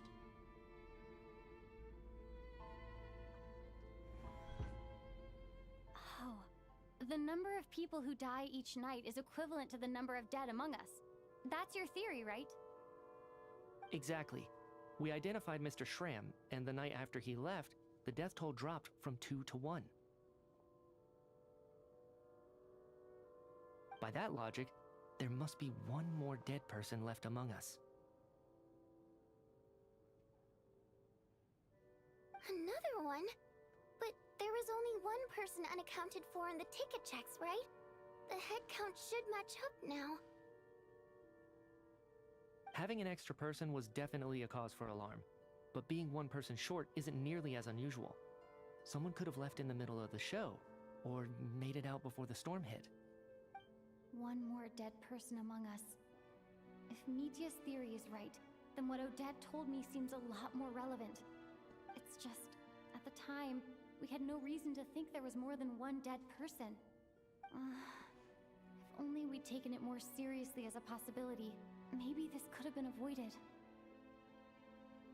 I'm sorry. This is my fault.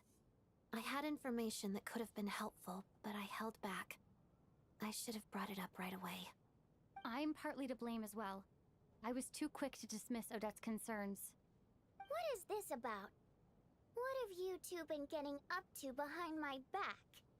Sounds like there's some big news you've been keeping from the rest of us.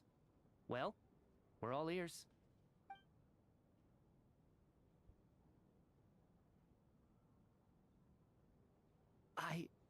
I'm the dead person? Wow, that's certainly news to me. Odette and I talked about it yesterday, but we thought it just wasn't possible, so we left it at that. Yeah, I don't blame you. If I'd been there, I probably would have reached the same conclusion. It just sounds too unbelievable. And it makes sense. Let me just try and verify this. I just scoured my memories trying to think back to the afternoon Miss Odette mentioned. But I honestly have no recollection of dying. That's where I'm different than Mr. Shram. Having seen Mr. Mitya a few days ago myself, I also find it hard to believe he could be the other dead person among us. Well, if it isn't Mitya, then who? Do we vote on it? If you don't mind me asking, Traveler, I believe you mentioned that you know Tonya's brother. Had you ever met her before all this? No, never. Wait, are you saying... Now just 1 minute. I know where this is going. You can't just randomly point a finger at anyone you want. You're in the hot seat, and all of a sudden you want to divert our suspicions onto somebody else? Trying to pick a fight, Mr. Chuganov? Whenever you open your mouth, all you do is attack people, and I've had enough of it. If you don't want to engage in a civil discussion, you can shut up. You little brat! Did Mitya ask about Tonya because he suspects her? I suppose I only identified her by age and nothing else. Could that mean... I'm just saying. You're going around casting suspicion on people for no reason. How could Tonya be dead? I can vouch for her, if nothing else. I've seen her before. She's the sister of that Harbinger, isn't she? The one called Child. Oh, really? You're telling the truth? Since being here, I don't think I ever mentioned she was Child's sister specifically. Does Chuganov actually know her? If Chuganov can vouch for her, then it can't be Tonya either. In which case, it seems unlikely that there's another dead person among us at all. Miss Odette, could you go over that afternoon with me one more time, when you found me dead? No problem.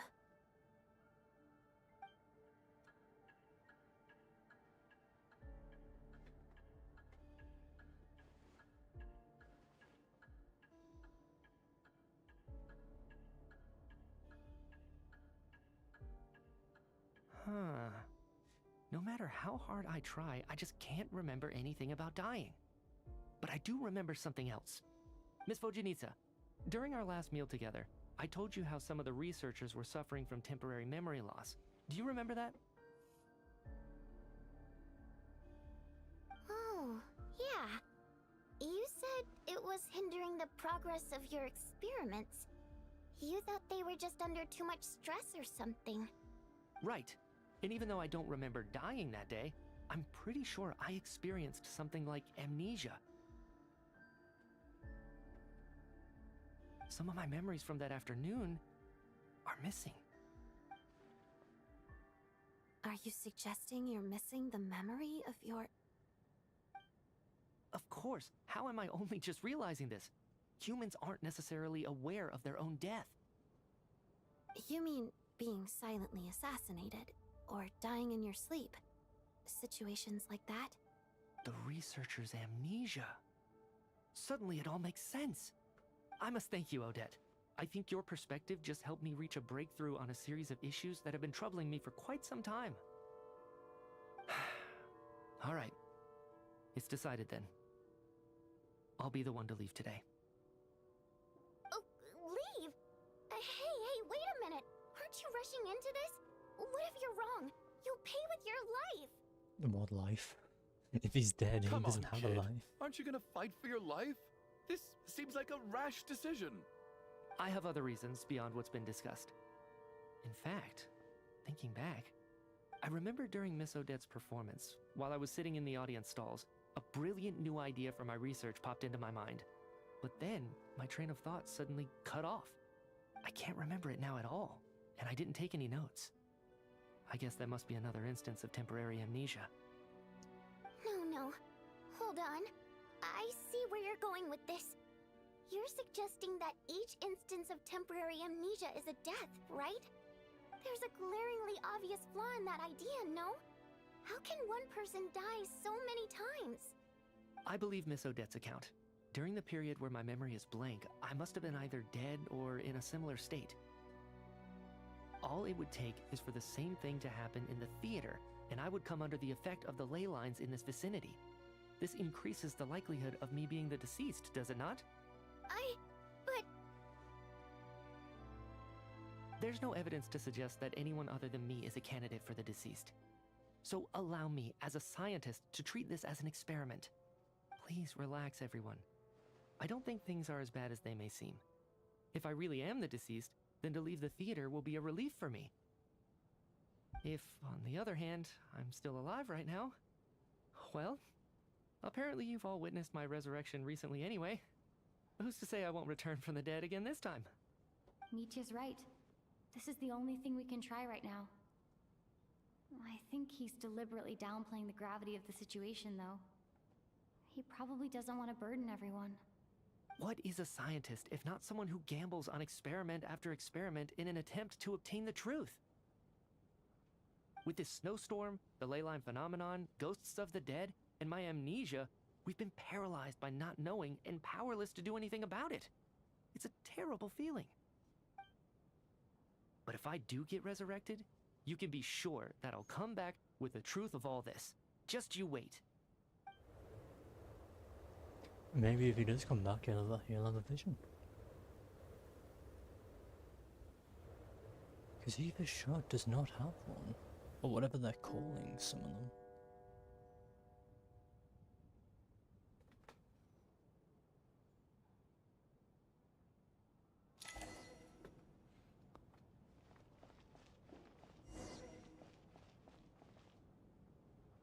Poor Mr. Mitya.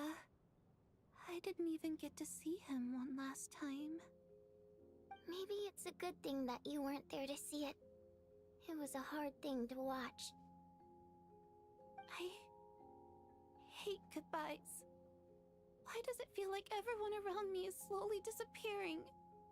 Not just in here, I mean. In the outside world, too. Maybe it's the realization that, at the end of life, everyone has to face it alone. Come to think of it, the main reason we're still alive right now is pure luck. Each morning here, for every one of us, there's the chance that we might not wake up. You could take it a step further and say that the same is true outside, too.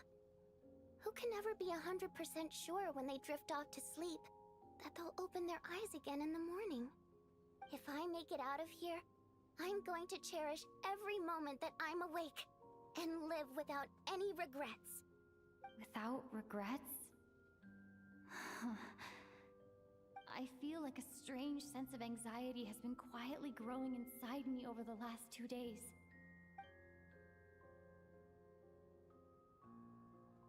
Are you okay? You look really glum. If something's bugging you, let's talk about it.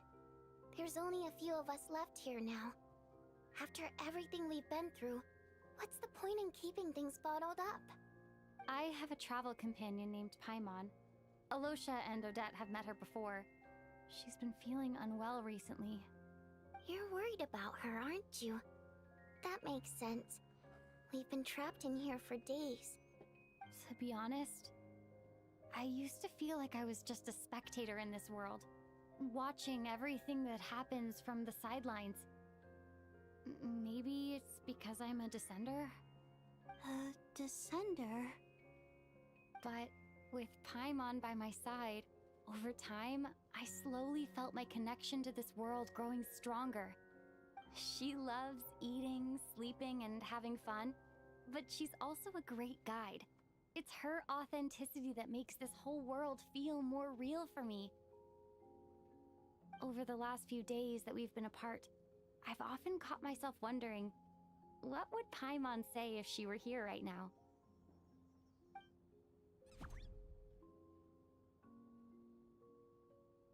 But by the time I snap out of it, the conversation has already moved on and I'm still in my own little world. I'm trying to overcome this sense of detachment, but I really miss Paimon. I guess, in a way, she means the whole world to me. I bet she misses you when you're not there as well. Maybe you're her entire world too.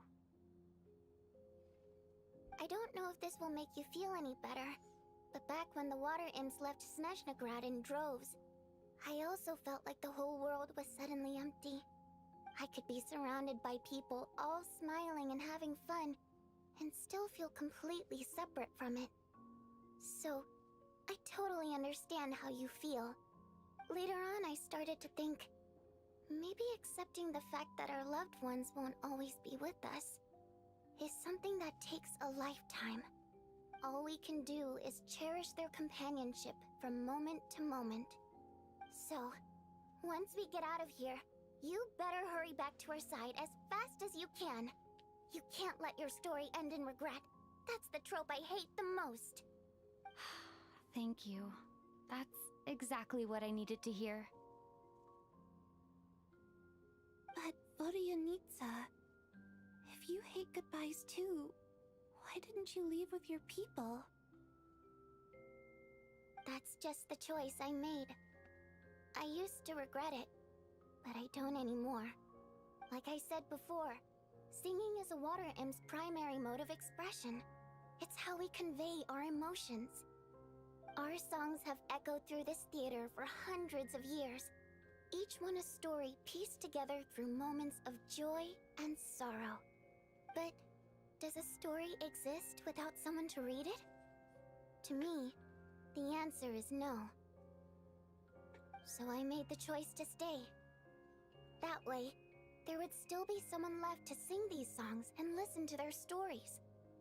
Otherwise, they could have been lost forever. Could you teach me how to understand your people's songs sometime?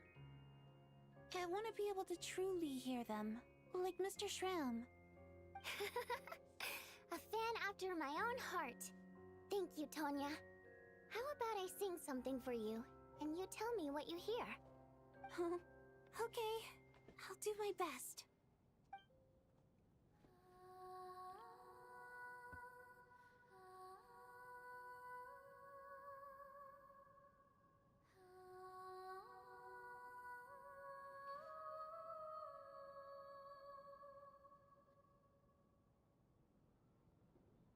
never heard that one before. I feel like I can hear a sense of longing somehow. I wonder why that is. Color me impressed, Tonya. You're a keen listener. Most people can only tell if a song is happy or sad. I didn't think you'd be able to pick up on such specific details. So, what's the song about then? Come on, tell me! I've actually never performed this song in the theater before, because it has more of a ceremonial purpose for our people. It's not meant for the stage. It means something like, "May those we have lost watch over us, and follow this song back home in the night, so that we might be reunited once more." No wonder I could hear that sense of longing. You sing it for loved ones who have passed away. I hope it reaches them. It's getting late, Tonya, and you're not well. We should all turn in early. I suppose there's no reason to keep watch tonight. Okay. But, before I go to bed, could you sing that song a couple more times for me, Vodyanitsa? Of course. Anything for my #1 fan.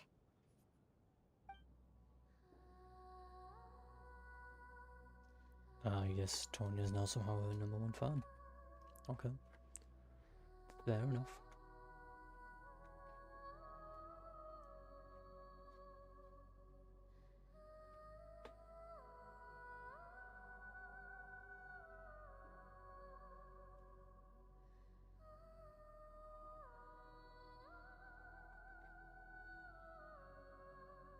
Once I get out of here, I definitely don't plan on ever coming back. But I guess that means I'll never get to hear Vodyanitsa sing again. That's a sad thought. Before I fall asleep, I should cherish this moment of companionship while it lasts.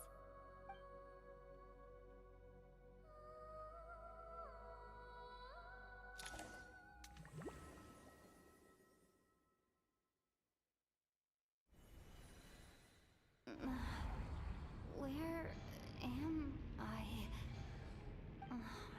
It's so dark in here, and I feel kind of dizzy. Am I alone? Huh? What was that noise?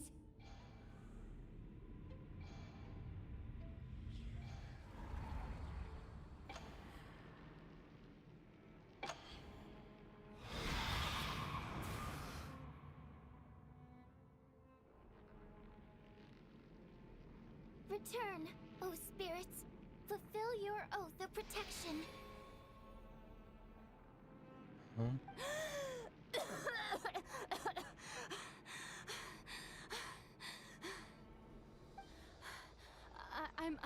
I'm alive? Oh, I didn't realize we could see her What vision. just She's happened? hiding. Okay. No time for questions. Quick, over here. Turn on the switch. We need to bring back the light.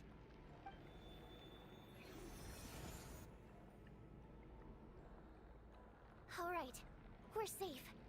The spirit just now is called Night Prayer. The light subdues her, but she'll attack without a second thought in the dark. Sort of. I know it's hard, but you can't let this place go dark, or she'll kill you again. Yep. Luckily, I was here to resurrect you. Otherwise, that'd have been a real bummer. A bit more than a bummer, I'd say. Wait, so you have the ability to resurrect people? Sure I do. I'm your guardian spirit after all. What? I specialize in soul recall. Oh, it's nice to meet you, by the way. Oh, thanks. It's nice to meet you too. All right, there's no time to waste. The black mist is already catching up. We need to avoid it at Night Prayer at all costs. Come on, let's go. I'm not gonna lie, I'm Reach the next kinda switch before the confused. place gets too Well, dark. If what we does bring this the have light to back, do? Night Prayer won't be able to get to us. Sweet, sweet light! It's back! Now... Shh! It's Night Prayer. We need to move quick, but don't let her notice you.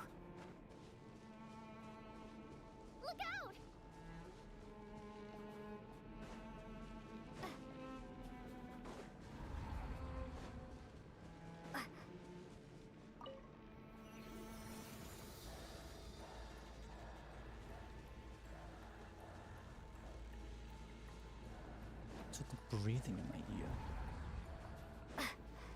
The next switch is over there.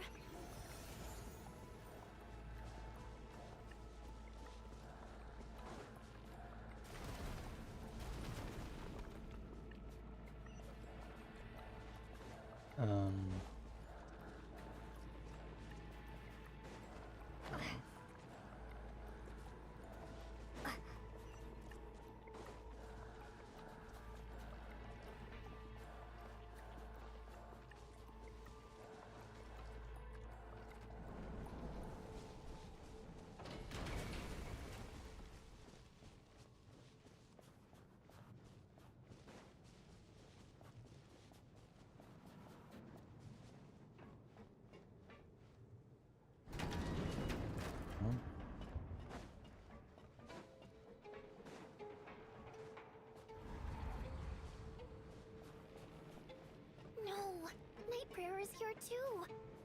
This can't be the only path. Let's head up there and take a look. The switch is just up ahead. Hurry! I'm It's too dark. confused. We're not gonna make it. Come on, faster! You're at the light.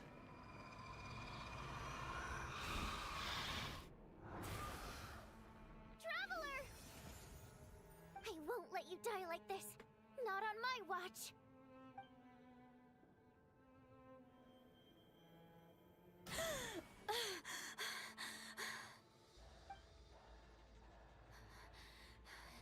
Even though it's not permanent, dying is definitely not a pleasant experience. Great. You're back. Yeah, thanks to you. Time for you to get out of here. Quick, before the light runs out. What about you? You're not coming with me? I can't. I've already been used up. A guardian spirit's skills are finite. I can only resurrect someone so many times. I might not look any different, but my essence has been exhausted. Now, I will slowly start to fade away. I can go no further. The black mist is where I belong. It's okay. Why didn't you tell me sooner? Because it wouldn't have changed anything. That knowledge would have just burdened you. And a guardian spirit's role is to protect.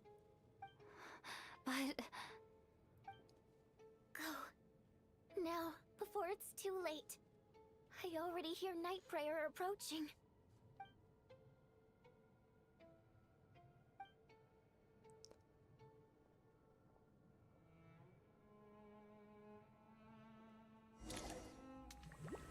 So are these characters just quote unquote dead?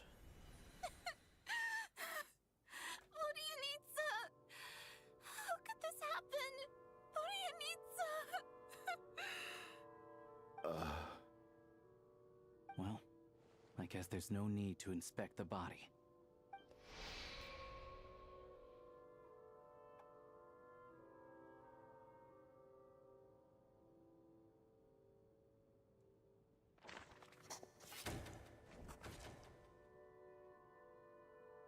This wasn't supposed to happen. You lied to us, didn't you, Chuganov? You've been lying from the start. Take a long, hard look at yourself before you go around accusing other people. I suspected you on day one, Lelik, and now look where we are. By some strange coincidence, you've never been targeted. You just happen to have survived this long? No, you should be the prime suspect. And you, little hunter, ever so content with staying on the sidelines. Yet, you were the one who stopped us from leaving from the start! Why are you trying to keep us here? Now you're just lashing out indiscriminately. That's either a sign of anxiety or a guilty conscience. Where was all this passion and bravado before? Decided to fight until the bitter end. Is that it? Is that a threat? Fine, bring it on.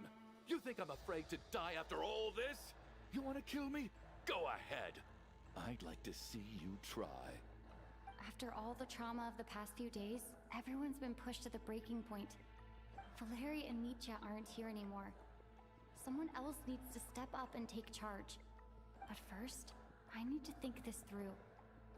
Considering everyone left, who's the most likely candidate for the deceased?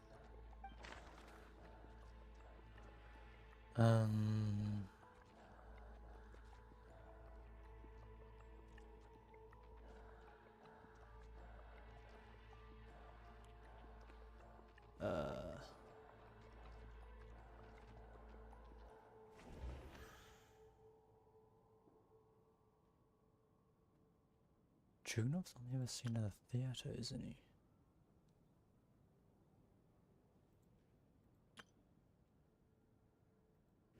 I clearly remember Mr. Chuganov from the first time I visited the theater. He made quite an impression. That was just a few days ago, so he's unlikely to be the deceased. This just throws the logic out the window from earlier then. Of those who remain, the only person we've never met before is Tonya. There is room to doubt her true identity. People are easily misled by first impressions. Now that I think about it, Child's sister was in fact a label I imposed on her due to my own assumptions. But Mr. Chuganov vouched for Tonya's identity yesterday, with basically no other possibilities left. Could it be... The mercenary was someone who's dead, but still around centuries later. Why does that all of a sudden... Tonya, how's Tusser been lately? Tusser? Your brother Ajax must have mentioned me in his letters home, right? Did he say anything about a blonde traveler? No. And my brother's name is Razik, not Ajax. Chuganov, looks like it's your turn to do some explaining. Yesterday you said you could vouch for Tonya. Why did you give us a false testimony? I knew you were behind this, Chuganov. You've been lying through your teeth from the start. Everything about you is fake, down to the wife and daughter you're always talking about. Your entire family man persona is a charade, isn't it? That night, when I infiltrated your place as Lelik, I noticed you were home alone. Didn't think much of it at the time, just thought everyone else was out. But thinking back on it now, that doesn't seem very likely. My guess is, you live alone, don't you? Even that was a lie? But why would he lie about having a family? Oh, curses. Oh, why is there no end to this blasted snowstorm? If it would just stop. If it would just stop. I think I remember now. I know how I ended up here. It feels like a distant memory. But at the same time, it's just like it was yesterday. The reason I'm always coughing is because I got sick with frostbite. The locals usually call it the snow cough. It's not a very common illness. It's partly genetic and partly caused by the cold climate, but it can be fatal. They sent me to the hospital as soon as they found out I had it. And I spent so long lying there in that hospital bed. After a while, I felt myself growing weaker and weaker. Nothing seemed to be working anymore. Neither the treatment that the doctors were giving me, nor the medicine my brother was brewing from frost fairy flower leaves. So one day, I told my brother that I wanted him to take me outside for once, so things could be like they used to, just for one Shouldn't day. her name be changed to I wanted Tonya to meet question loads of mark? friends, experience new things. He agreed. He Was snuck her me name out of just the hospital, also and we escaped. coincidentally We Tonya? got to the theater, Did I miss bought that? tickets, and went inside. Oh, it was all so exciting. I remember the show very clearly. It was amazing. But I found myself getting sleepier and sleepier. Oh, Tonya. When I woke up, I couldn't find my brother anywhere, so I guessed he'd already left. But there's no way he'd leave me behind. So I decided to stay here and wait for him. At the time, I figured he'd probably gone to brew some more medicine for me. I was planning to chew him out for abandoning me when he got back. Tonya, it sounds like by then you'd already... Yeah, I know. I understand now. Dead, aren't I? This cough and the feeling weak, it's probably just my body's memory. After all of that, it turns out I can't blame my And the brother after feeling all. weak. I was the one who abandoned Oh, him. she was feeling weak, I'm I see. sorry, everyone. I realized this much too late. It seems like death skewed my perception. And now I've dragged you all into this mess. I must have Your missed name it. probably isn't even Yeah. Tonya, is it? Didn't that ever strike you as odd over the last few days? Well, when I was little, my brother and I read a storybook, and Tonya is the name of one of the characters. When we escaped from the hospital, our family and the hospital security were looking everywhere for us. So when you first approached me and said my brother had sent you, and called me Tonya, I thought he must have chosen a fake name that only the two of us would know. Because he was afraid of getting caught. Now, Okay, this makes more sense on why it seems her like name that was didn't just change. wishful thinking. At least your memory of death isn't painful. That is a small comfort. Now it's your turn, Chuganov. Talk to us. I believe no lie is ever told without a reason. You're right. I was lying. I happen to know that the Harbinger child and his sister Tonya managed to get tickets, so I lied to you and pretended I knew them. So what happened to Tonya? And yes, I was lying about my family too. The truth of the matter is, I lost them a long time ago. I just refused to accept reality. And now I've spent the second half of my life living a lie. I'm a joke. My daughter's name was Iskra. And before you ask, yes, Iskra, as in Iskra Manufacturing Plant. That's kind of a sad She name. also died from the snow cough. She was just 6 years old. If she were still alive today, she'd be around the same age as little Tonya here. After Iskra passed, my wife couldn't bear to face those memories either. So she chose to start a new life without me. One day when I came home from work and saw the empty room, I felt like I couldn't breathe. Subconsciously, I started to imagine that they were still there. I soon discovered that this was the only thing that made me feel any better, so I just embraced the delusion. Nothing more than a pathetic means of escapism, I know. But at least it's not a crime. So explain your false testimony then. The night before last, when I was chatting with Tonya, she mentioned that her brother would brew medicine for her from frost fairy flower leaves. Combined with her various symptoms, I suddenly understood everything, including the fact that she was deceased. The snow cough used to be an incurable illness. I would pick frost fairy flower leaves to brew medicine for Iskra too. It took hours and hours on the stove. But the year after my daughter passed away, the Jester of the Fatui announced that a cure for frost blight, also known as the snow cough, had finally been developed. It turned out that all previous treatments were completely ineffective. No better than random concoctions.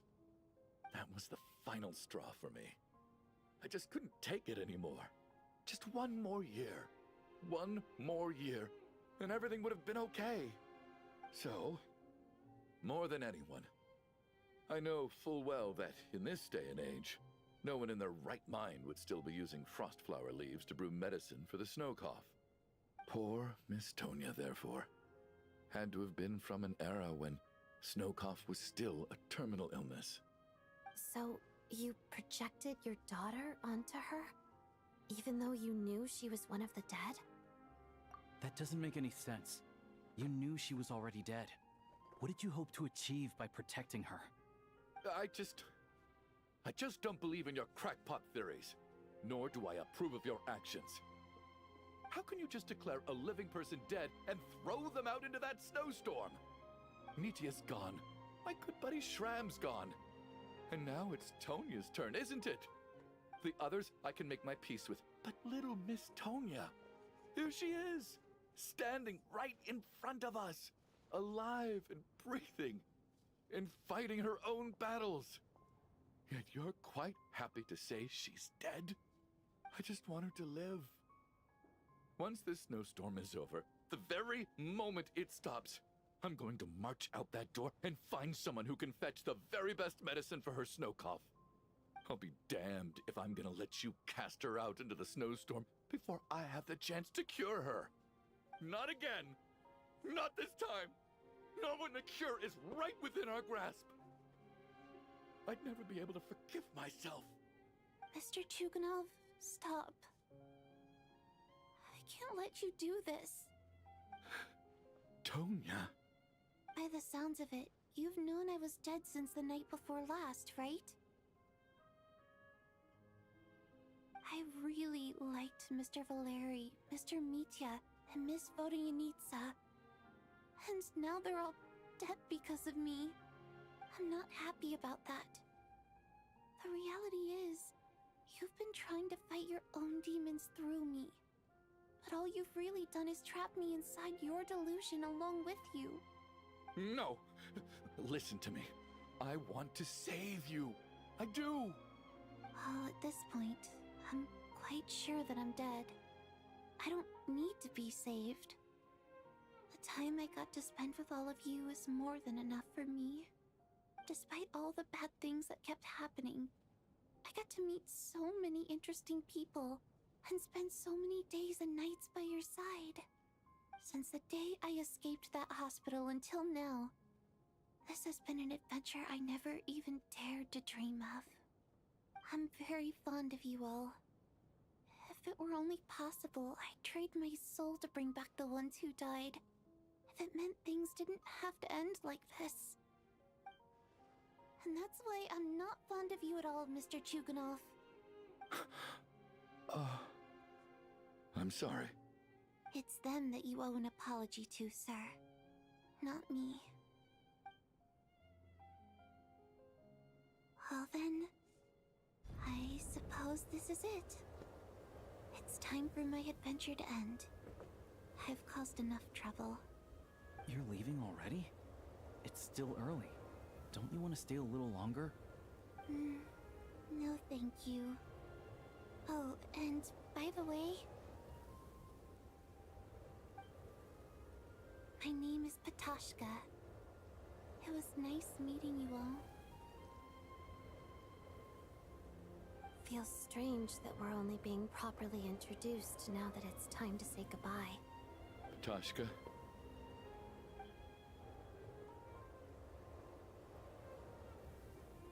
What are you doing, Chuganov? Are you crazy? Let me leave. I can't keep lying to myself anymore. In your dreams. Don't think you're getting off that easy when you had a hand in the deaths of so many people. The Fatui have honed quite an array of enhanced interrogation techniques since they were founded. Once we're out of here, Lelik will personally give you a taste of every last one.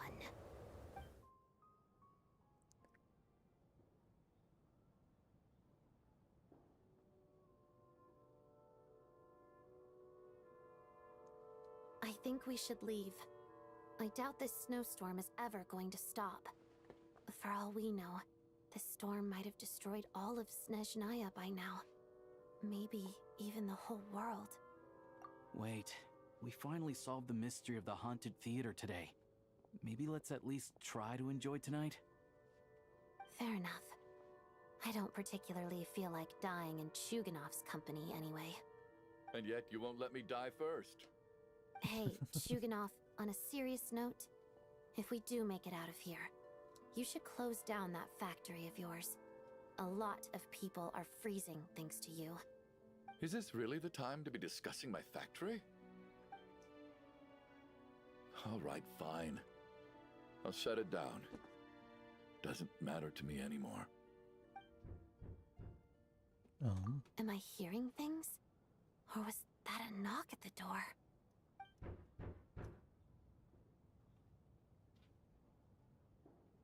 There it is again. But I don't understand. The snowstorm hasn't stopped, has it? Should we open the door? Is this it? Is this nightmare finally over? If the last few days are anything to go by, I probably shouldn't be getting my hopes up. Whatever lies beyond that door at this moment, it could be something even more terrifying than everything we've been through so far.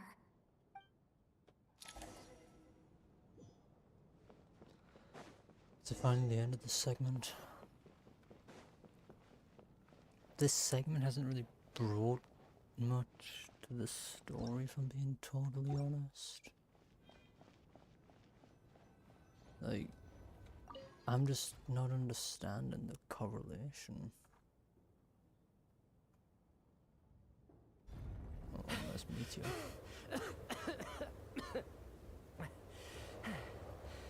Hey everyone, I'm back. How are you doing? Feeling any better? Much better, thanks. Whew, it is so good to have you guys here. I was a little worried that the theater would be empty by the time I got back. Let me see. Tonya and Vodyanitsa are missing, which means Vodyanitsa died last night. And then you discovered that Tonya was the other dead person. Am I right? Not Tonya. Pitashka. First, tell us how you made it back here. Given the conditions outside, no one should be able to return alive.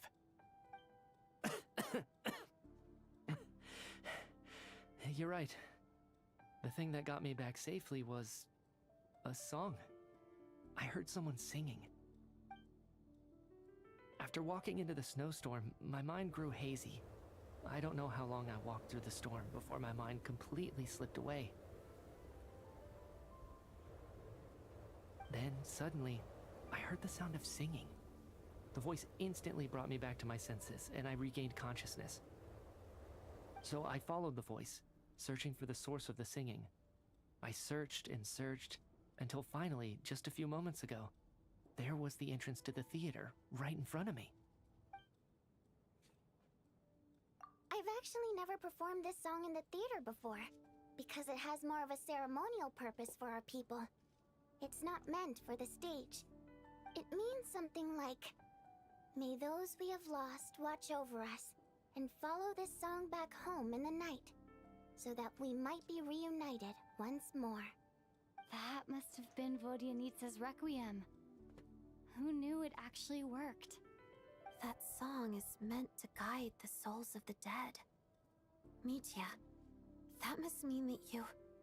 Huh. No kidding. Huh, seemed like I guessed right then. This is what I've been so desperate to tell you about. When I first stepped out of the theater, I was still quite lucid. My memory of it is still pretty intact. I remember the outside world being completely different than what I'd expected. It was like this was a world where only the snowstorm existed.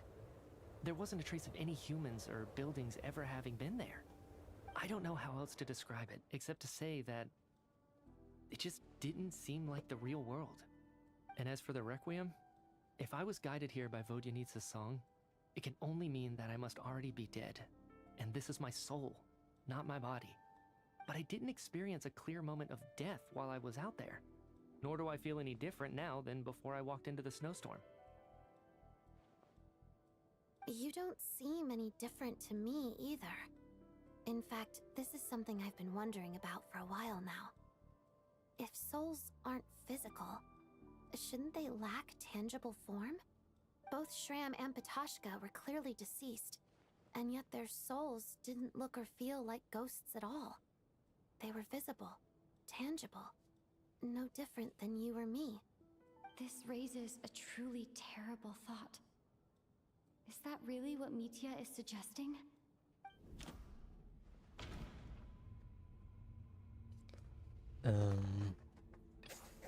Yeah. Mitya's soul was summoned back by the Requiem, confirming that he is indeed already dead. And yet, he looks no different from us. Of course, if even the long deceased like Mr. Shram can blend in with us undetected, then maybe we've all been dead from the very start. And all of us are now souls wandering the theater.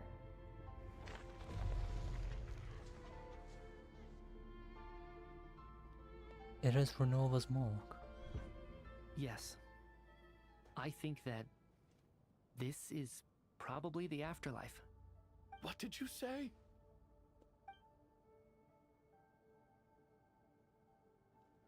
Why does You heard me. Alyosha not seem We died in the concerned? theater.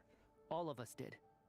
But due to an obstruction in the theater's ley lines, our souls are trapped here, while an endless, infinite snowstorm rages outside. It's ironic, really. All that time, we were working so hard to figure out who the deceased among us were, when the truth was, we were all deceased. The only difference being some of us died more recently than others. Do you remember that note, "Death is near"? Seems like we misunderstood what it meant after all. Death was nearer than we wanted to think all along. The note simply meant that all of us were already dead.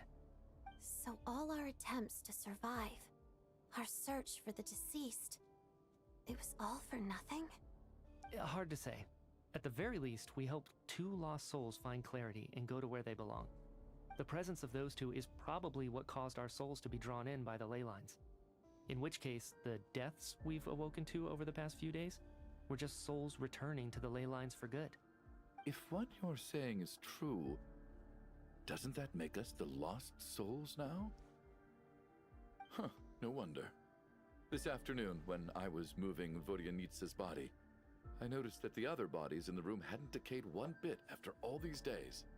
That's further proof that those aren't physical bodies at all, but merely our shells here in the afterlife. Am I really dead?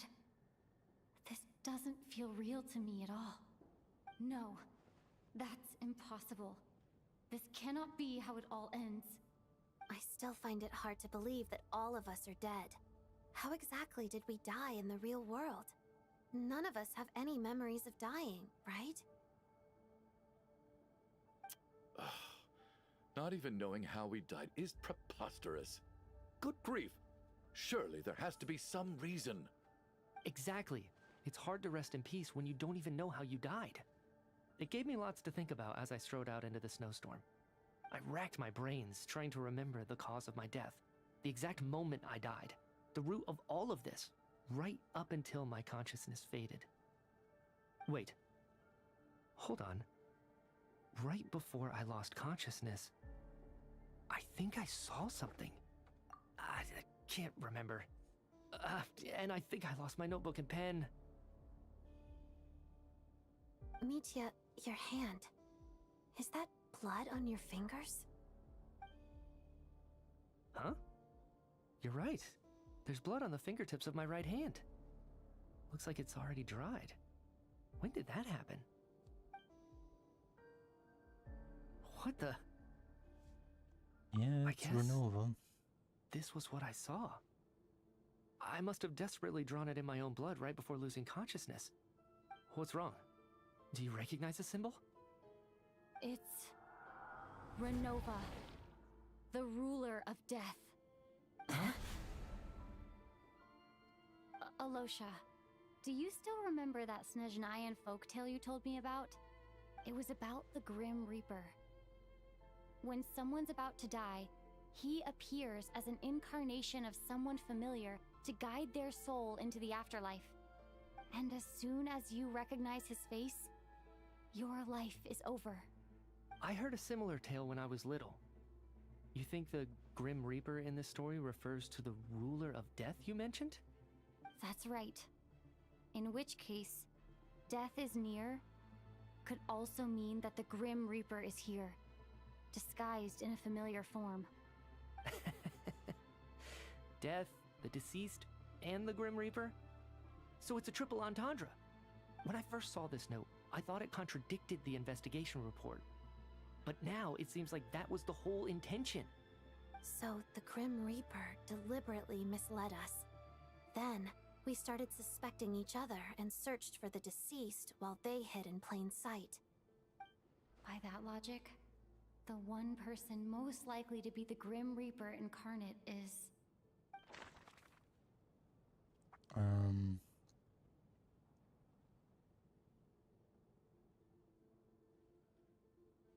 True enough?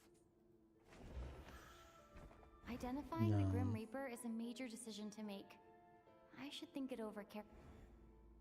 So it's not true enough.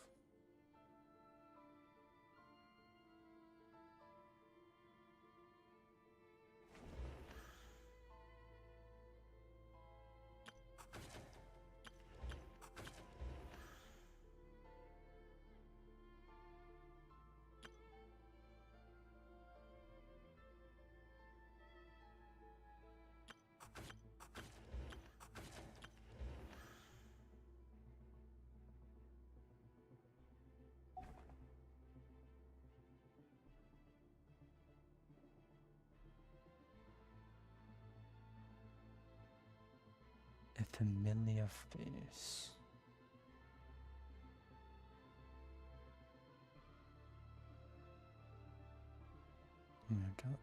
I'll try my just in case. No. Identifying the Grim Reaper.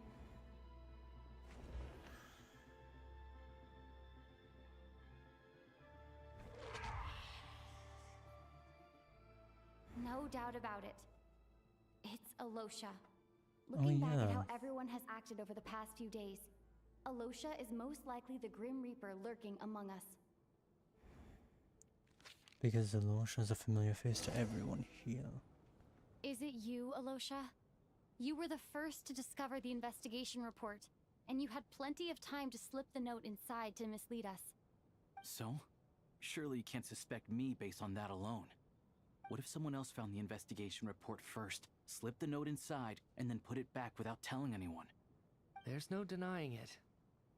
The note could easily have been slipped in much earlier than it was discovered. That's not all.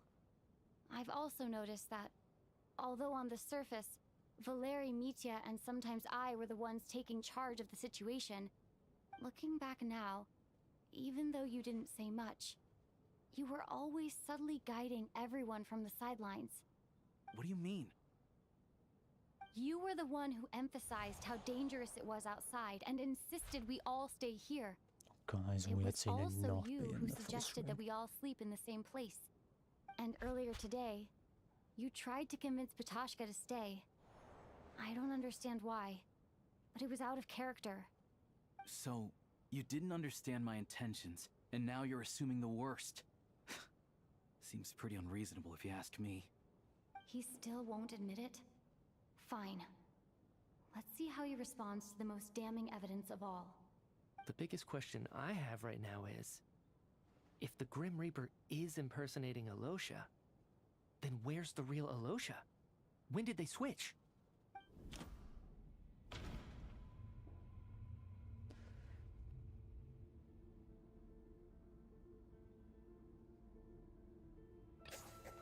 That's right. This was the moment. Right at the start, before any victims had even emerged, Alosha was switched with the Ruler of Death while everyone's guard was still down. I mean, yeah, that makes sense.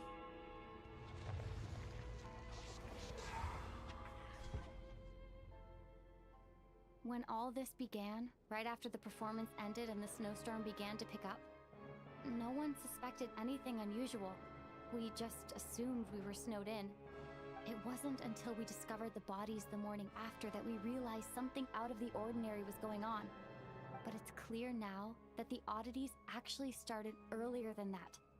when Dimov walked into the snowstorm and never came back. Right. So Mr. Dimov was the first victim, not Sobolova and Torgov. And if we pinpoint that moment as the beginning of this incident, then one thing becomes clear. Alosha, you are the only person who walked into the snowstorm and came back without the help of Vojanitsa's Requiem. More precisely, Alosha never came back at all. The one who came back was the Grim Reaper. Not bad. Well, since you've backed me into a corner, I suppose there's no point in keeping up the act anymore. Alosha? You're the Grim Reaper? I am no such tired cliché. Mortals should address me as the ruler of death.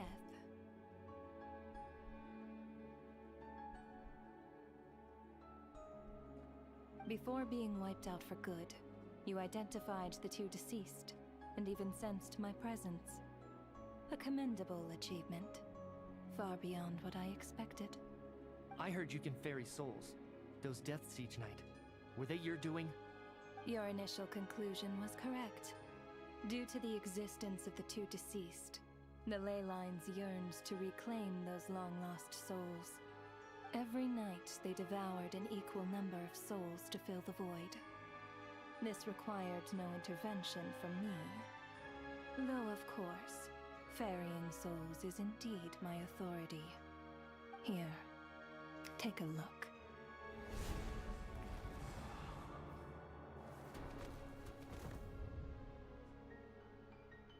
What are you doing? That takes care of today's two. Don't get so worked up. You are already dead, and your souls must return to the ley lines. I know we're already dead. You murdered us, didn't you? Murdered? No. Murder is when mortals usurp my authority. Death is my jurisdiction. If I require someone to die, I need not resort to such laborious methods as murder. You simply met the criteria to trigger my curse of death. I know about the curse of immortality. So there's another death-related curse too? You cursed us? When? And why would you do such a thing? So often, humans pray to me, begging to know when their death will come, and what form it will take. But few people ask why. If you must have an answer, know that death comes simply because one's time has come. So you're not gonna tell us the truth? Hold your tongue. By all rights, you shouldn't even be allowed to speak with me. Those angels from the past are to blame for the reckless renovation of the ley lines here. It's made my work on this occasion infuriatingly complicated. Work? So trapping us here, making us watch our friends die, that's just another day at work for you? You clearly have a lot of questions. Fine. As a reward for your remarkable accomplishments over the past few days, I shall answer a few of your inquiries, provided they aren't too unreasonable. After the physical body dies, the soul must return to the ley lines for that person's death to be considered complete. My work encompasses the entire process of death, including, naturally, the guiding of souls into the ley lines, with which you are now so familiar. You must also be rather familiar with Natlan's Night Kingdom, I presume? It was I who supported the creation of the Night Kingdom. It provided a convenient means of guiding the souls of Natlan. Here, too, the ley lines connected to the theater underwent some modifications. The angels hoped to make them capable of accommodating the souls of some special creations. But this actually hindered their ability to accept ordinary souls to some degree. This effect manifested itself after you died from the curse in the theater, leaving you stranded in the afterlife, unable to achieve a complete death. But if souls who die from the curse of death fail to return to the ley lines within a short window of time, they will miss their chance for good. Then, they will remain forever suspended between life and death, no longer subject to the authorities of either. So if you don't resolve this matter soon, and see all our souls return to the ley lines before long, we'll escape your control. Mitya is sharp. This must be what Renova was worried might happen, and the reason she got involved to begin with. But if you have the authority to guide souls, why didn't you just show yourself and get it over with? Why hide among us in the form of Alosha? You seek to understand the mind of a god. Very well. I'll tell you. This is a theater, and I decided I wanted to watch a show about death. That's why I encouraged you to take the events to the stage. I found myself getting quite immersed. I suppose the entertainment you provided makes up for all the trouble you've caused me by being so defiant in the face of death. There. Are you happy with my answer? Can't say I am. Really? But it fits the stereotypes you humans have about gods. Just moments ago, you were complaining about how infuriatingly complicated your work here has been. Work is work, I get it. There are times when it's a huge pain, but you just have to get it done, right? That's a rather unique perspective for a human. You are in fact correct. There is a pain point in this case. Due to the obstruction in the theater's ley lines, there is a hard limit on the number of souls they can receive each day, making it impossible for me to ferry all your souls at once. Revealing my identity too soon would inevitably have led to futile resistance, and there was a risk that any souls who chose to run would disappear. Then there was the issue of the 2 lost souls you called the deceased. The way you resolved that quandary was all part of my design. That's what I don't understand. If all of us were souls of the dead, what made their presence among us special? For centuries, they have refused to return to the ley lines, exploiting the issues created by the angel civilization to resist being drawn in. Centuries of obsession accumulated during this process. You may think of this obsession as the resentment of the dead, and in this quantity, it was a bomb that could have detonated at any moment. It reached the point where I could not afford to leave it unchecked. But the only way to fix it was to help them acknowledge their own deaths, make peace with their regrets, and willingly walk into the snowstorm. Only then, with my guidance, could they finally return to the ley lines. Otherwise, you would not like to know what the consequences would have been. I vaguely remember seeing Patashka, but in the most terrifying form. Was that in a dream? Is that what would have become of her if she hadn't returned to the ley lines?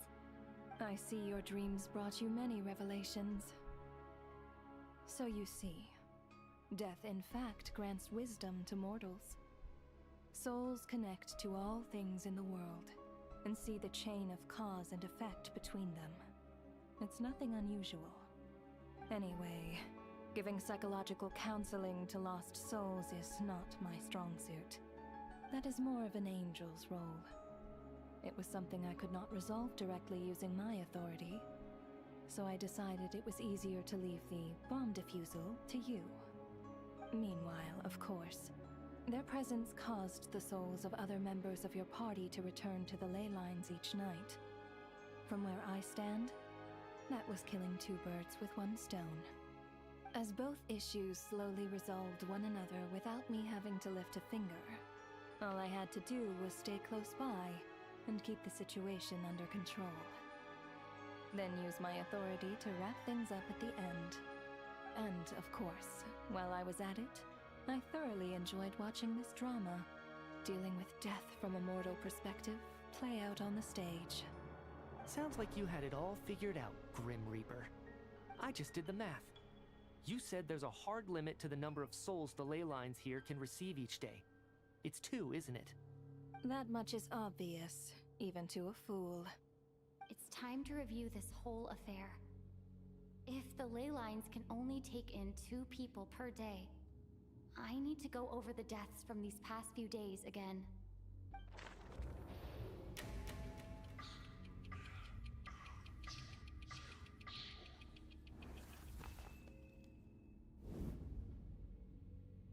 Looking back now, none of us had the faintest idea at the time. From the moment the staff member named Demoff walked into the snowstorm, the incident had already begun.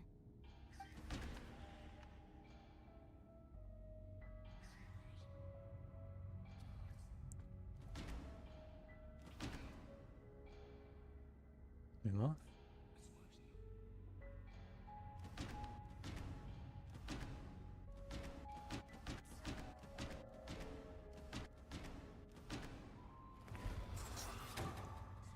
Alosha was Oh, the that's what second I'm to doing, walk into okay. the snowstorm after Demoff to investigate. During this process, the ruler of death assumed his identity, making him one of the victims. Of course, yeah. During our first night in the theater, It was 2 rich everyone was people. caught up in the novelty of it all. No one could have expected there would be victims the very next morning. Despite all the confusion, and with the help of hindsight, we finally began to realize that something was amiss with the snowstorm. It was, yeah, these two.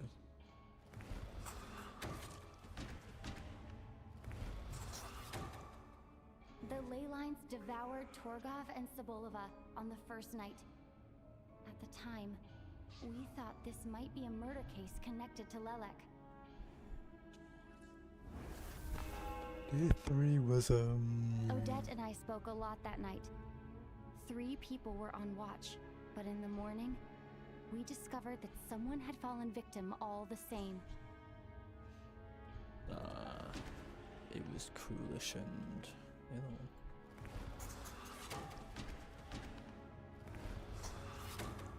What's the point in this deaths segment? of Coolish and Rampana caused everyone to stop suspecting Lelek. Unexplainable phenomena occurred one after another, leading Mitya to suspect that we were caught up in a supernatural event. Before it was Later, we discovered that there seemed to be an extra person among us, and subsequently discovered the existence of the deceased.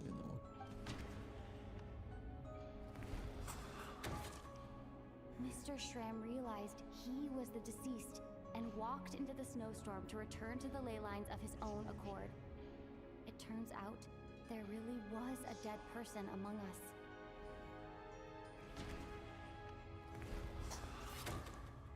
We thought it was all over, but Mr. Valeri's death was a rude awakening for everyone.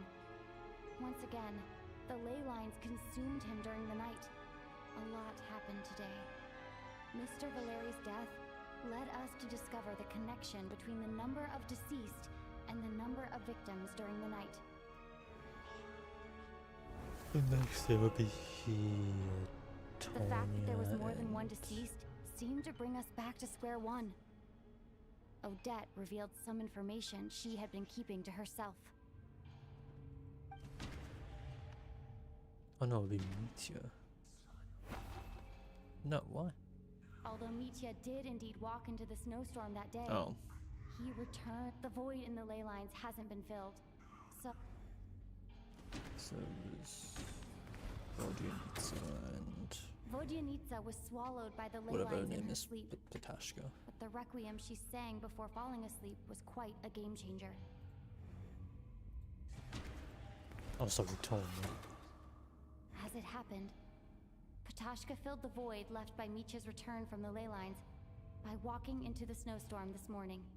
The girl I thought was Child's sister, Tonya, turned out to be another of the theater's deceased.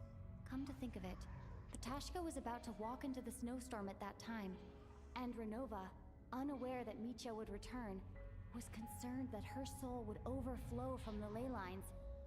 That's why she used Alosha's voice to try and persuade her to stay behind. Looking back, I suppose that was an early slip-up on her part.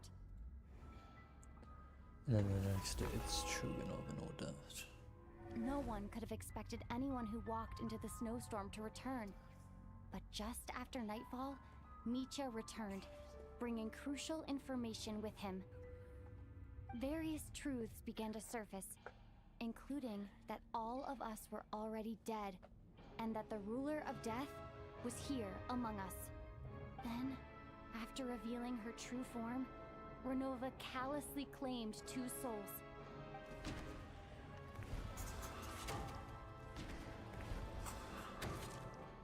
In fact, everyone was already dead by the time we took the photo. And in the days since, we've experienced many more partings in the afterlife.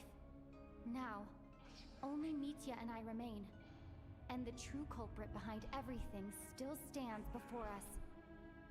In Mitya's eyes, I see the same anger and frustration that I feel. That doesn't seem to be unnecessary to go over the events. Covers everything. It's all clear now. Your work isn't finished here yet, is it? The Traveler and I are still standing here, safe and sound.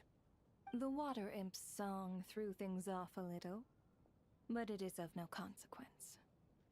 The ley lines have already anchored your soul, and the first ray of light tomorrow morning will take you back.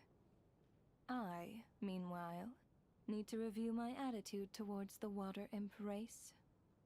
So, the reunion in the night that Vojanitsa mentioned, I suppose that was never meant to be a permanent reunion. That just leaves you, Traveler. My power only allows me to temporarily separate your soul from your body. The ley lines of Tevat would not accept you, and your soul is firmly anchored to your body by your will.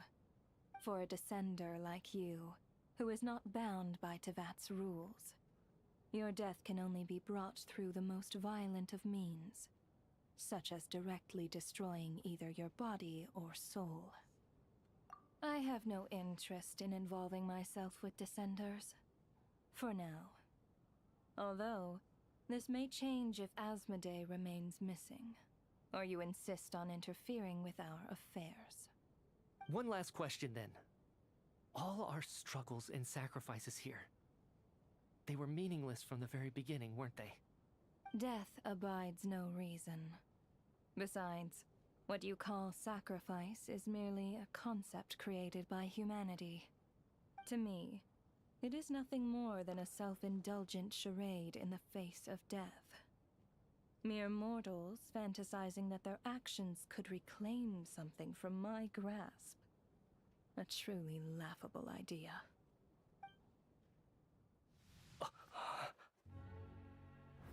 Grim Reaper, you really know how to get on my nerves. I'm not here to ingratiate myself with you. I kill merely because your deaths are necessary. Oh, you've made that quite clear. But humans don't take well to being scorned. Not even by the gods.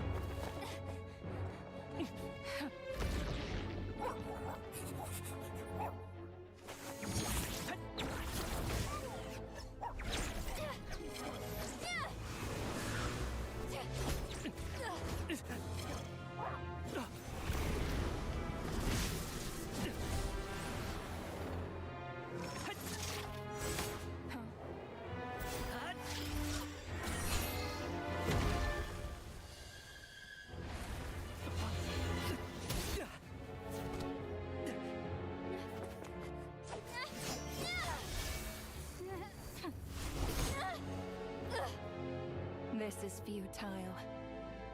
You must know that you are powerless against me in my own domain. I suggest that you save your strength. For what? Maybe we can't change it. But if nothing else, we can at least teach you to have some respect for the dead. Audacious.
What? How are you holding up, Odette? What? What happened to me? What? How much do you remember? What do you mean? Is the performance over? I can't seem to recall what happened. Has Odette already forgotten? What about Mitya? Mitya? Oh, I'm sorry. I guess I spaced out there for a second. Remind me who you are? Don't you remember anything?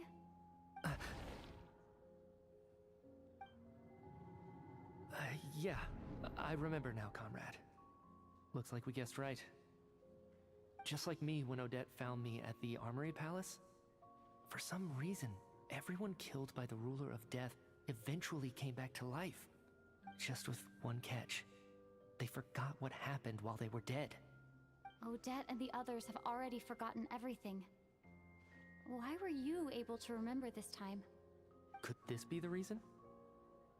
You said this is the Ruler of Death's symbol, right? I don't see anything there. You don't? Huh.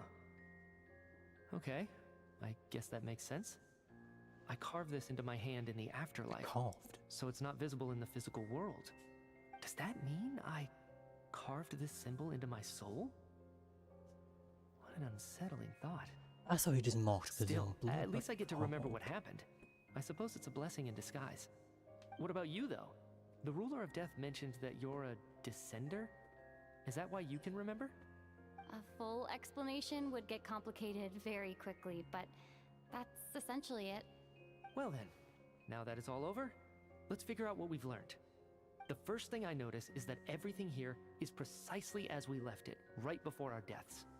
This confirms that time passes differently in the afterlife than in the real world. They say that right before death, time slows down and your whole life flashes before your eyes. That must be how you know you have one foot in the afterlife by that point. Anyway, clearly the few days we spend in the afterlife probably only amounted to a few short minutes in the real world. This also aligns with previous reports of widespread temporary memory loss among the Armory Palace personnel. Now it seems likely that those were all brief deaths caused by the Grim Reaper's so-called curse of death. To those unaware of the truth, dying and coming back to life must feel similar to a short bout of catatonia. I just don't... This leaves me with a couple big questions. What are the conditions that trigger this so-called curse of death?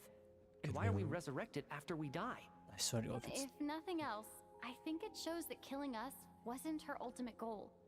We still don't know her true reasons for it subjecting us must to be death. related to Project Studio. Right. Otherwise that whole This time section only just got doesn't complicated matter. because of the It shouldn't have situation been with the theater's included. ley lines. That's why she had to approach it differently. If the previous incidents of amnesia among the researchers are anything to go by, killing us is usually a pretty routine matter.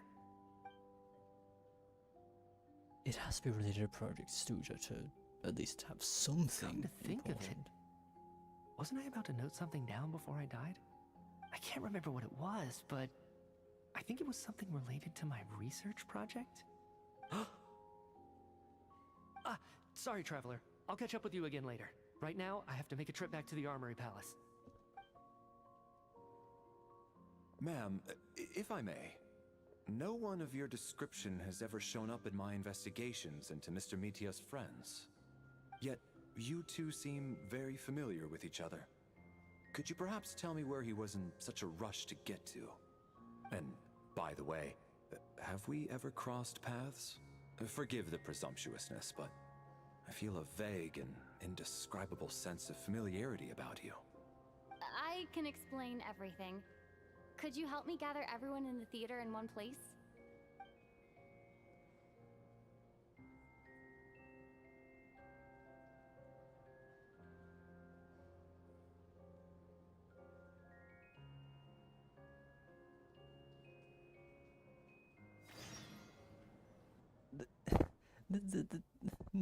That section has some relation to Project Studio, right?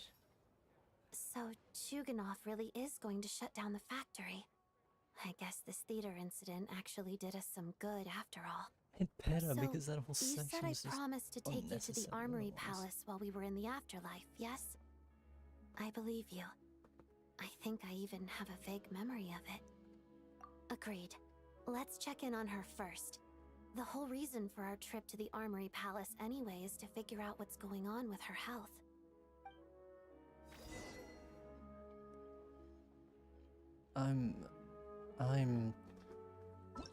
What?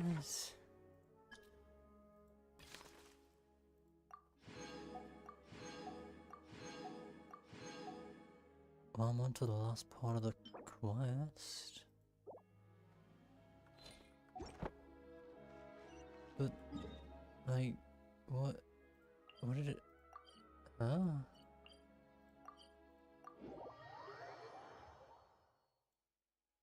I really hope they link that section to something important. Because as of right now, that section is nothing but pointless to the story.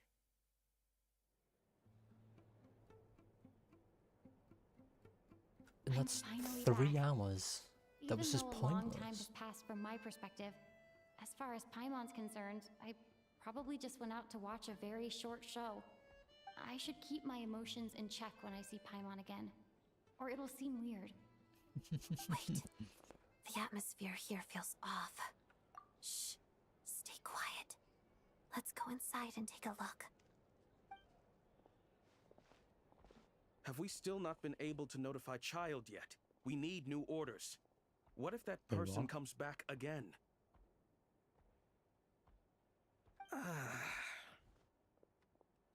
I'm so sorry. Under the circumstances, there was really nothing we could do. Tell me, what happened to Paimon? It was the Jester. He came here in person and escorted Miss Paimon away. He's the director of the Why? Fatui. His authority supersedes all others and cannot be questioned. There was nothing we could do. How long ago did he leave? And what was Paimon's status? It was about an hour ago. Miss Paimon was fast asleep at the time. The Jester simply walked off with her as if it was only natural. I assure you, he absolutely did not use any force. Do you know where they went? The Armory Palace, most likely. Lord Piero, the Jester, has been overseeing the experiments there lately, keeping a close eye on their progress. Everyone in the Fatui has heard about it by now. I'm surprised he came in person. Whatever his reason for taking Paimon, he'll most likely return to the Armory Palace first, which is exactly where we were headed anyway. Then lead the way, Odette. Okay, let's go. Okay, I guess Paimon's been taken away.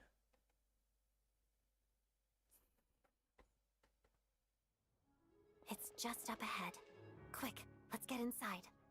No, I'll go alone. You know I'm planning to force my way in. You're with the Fatui, so you should stay outside. I was hardly planning on taking you through the official channels anyway. I'm here to force my way in, just like you. I may be a Fatus, but I'm also Lelek, enemy of Project Stuzha. Paimon's safety is paramount right now. With me around, you'll have an extra pair of hands. There might be devices inside that are easier for an insider to deal with. If you say so. Let's go. There's no time to hesitate.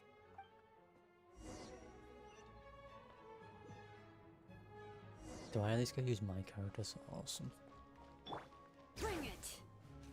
Because I would much rather use my characters. Hey, who are you? This part of the Armory Palace is under restricted access. What do you think you're doing? No questions, please. We're short on time.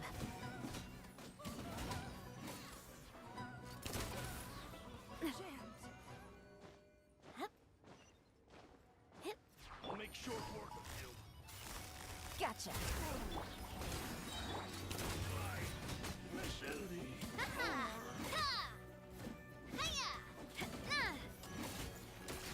Hey there!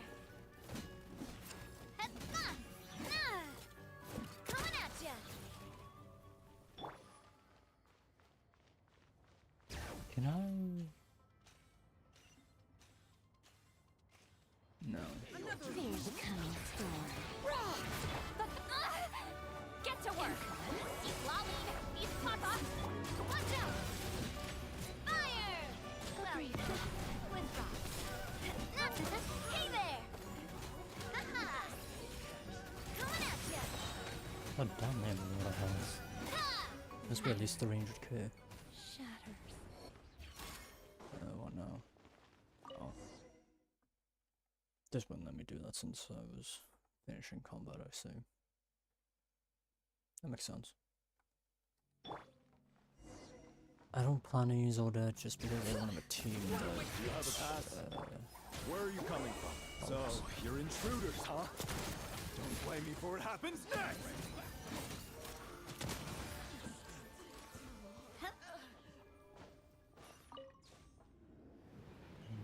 The Armory Palace is hidden this deep in? This place is much bigger than I imagined. They're conducting top-secret research, after all. The deeper it's hidden, the better, is standard Fatui logic. I mean, yeah, that makes sense. The style doesn't really look like the Fatui's handiwork, though. They must have requisitioned some structures from a past civilization. It also serves as a bit of... Intruders! Stay alert! Quiet now. Here comes the catch. Hey there!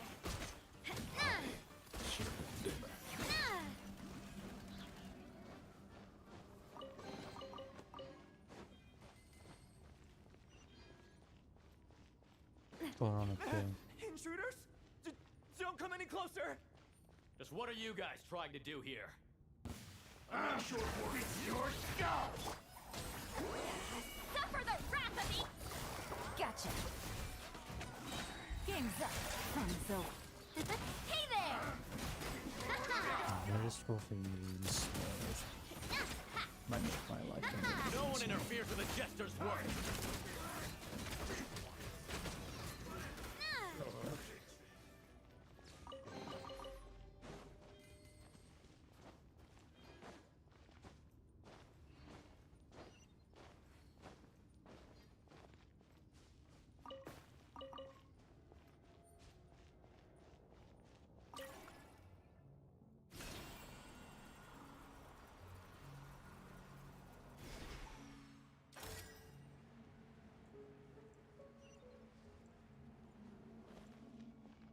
Yeah, I shouldn't jump off like I was planning to.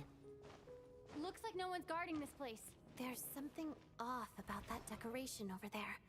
Look out! Let's deal with these before we move on. Coming at ya!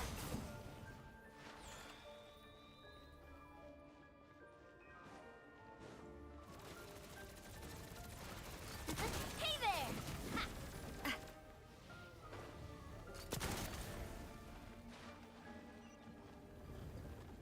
Hey, didn't have much health.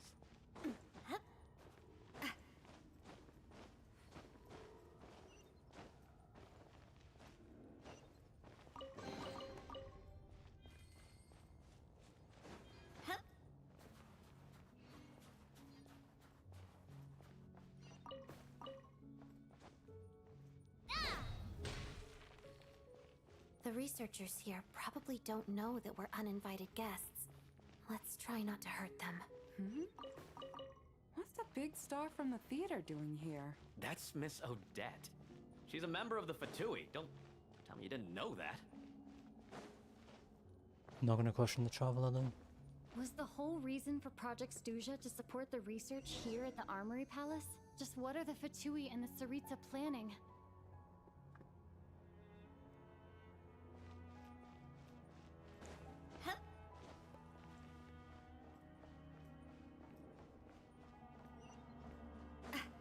Another chest? Okay, this one's only common, that makes sense.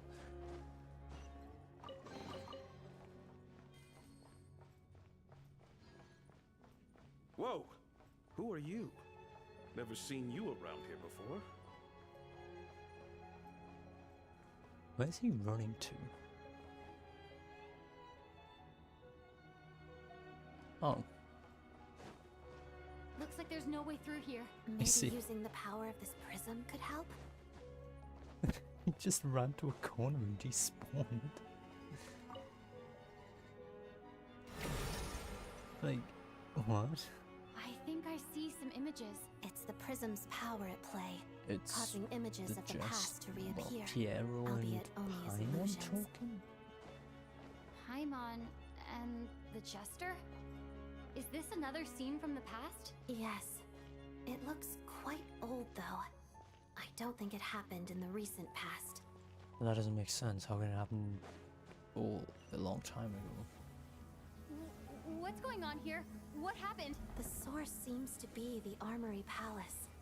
They must have started some large-scale experiment. Wait, what if this has something to do with Paimon? We need to hurry!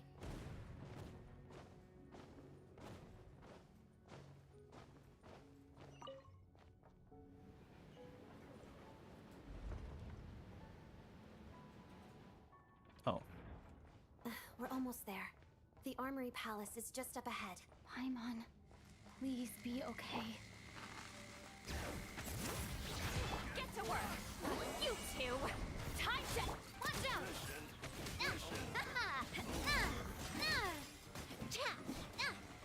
This one's got your name on it! But I hate how you can't aim so literally at all with Navi. It's such a small radius. Fulfill our pact! How did I try to stand up and go? That's not even remotely possible. Unless I triggered my reaction on this enemy. Just because it's an Electro enemy. I didn't realize its element was like that. Oh. What's going on? Wait, I remember this feeling. It's the curse of death. No, not now. Why is the curse of death striking again already?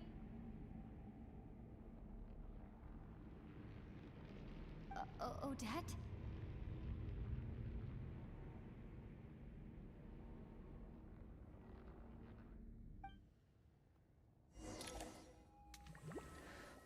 Yeah, I guess back to Renova, most likely. Is this the afterlife again? What the hell?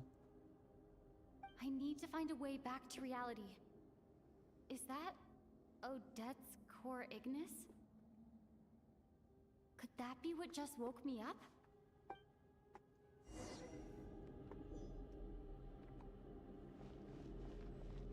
Oh, you can't sprint.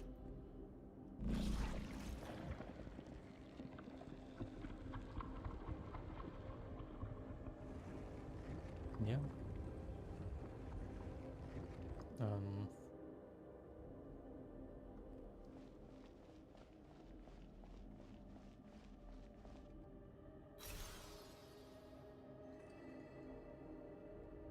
What?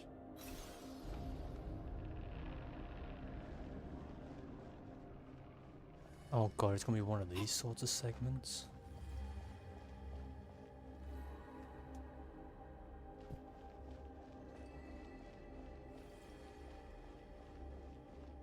Oh my, I might be mistaken. No, it for sure is. What do you want from me, game? Huh?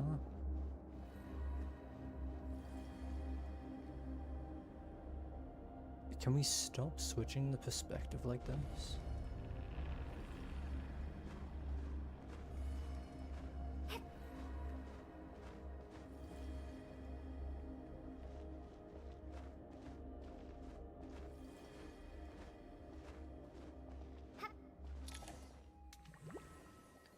Okay, so am I back to reality with Odette? Odette! No signs of life, but past experience says that she should be resurrected before too long. Right? Did Odette intentionally use her core Ignis to guide my soul? I feel like something similar happened in a dream I had before. Thank you, Odette. If not for you, my soul wouldn't have found its way back to my body so quickly, and I might not have woken up so soon. But I'm sorry. I don't have time to protect you. I have to use the time you bought me to get Paimon back.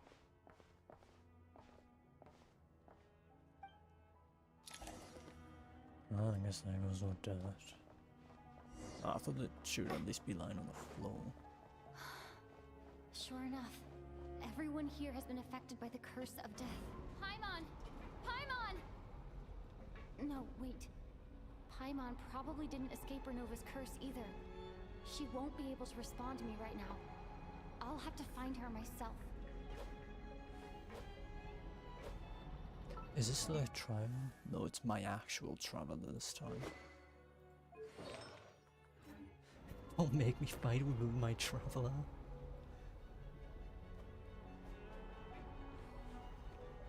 God, I'm screwed if I have to fight with my traveler. Mitya! Is this the laboratory he works in? What happened here to trigger the curse of death again so soon? I'll have to ask him when he wakes up. Finding Paimon has to take priority now.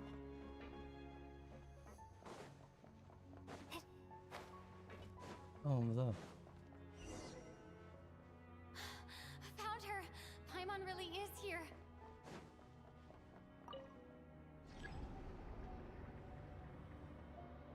Down.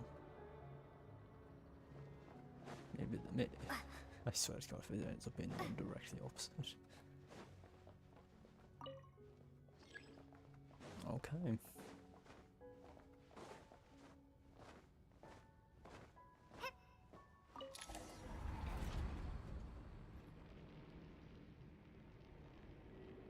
Oh.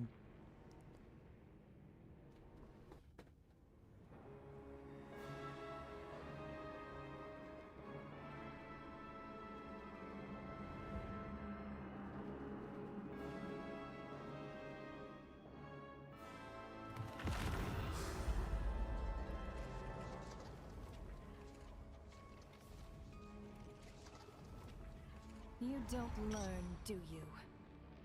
You've already been involved in one mass death, and now you show up at the scene of another. This might have passed for a coincidence the first time, but a second time? Am I to assume you are intentionally interfering in Snezhnaya's affairs? Judging by your expression, it seems that you understand little of what is going on here. In that case, a word to the wise. Do not interfere in Snezhnaya's affairs. A civilization that fails to learn its lesson constantly depletes its own worth. It will one day lose any reason for its existence.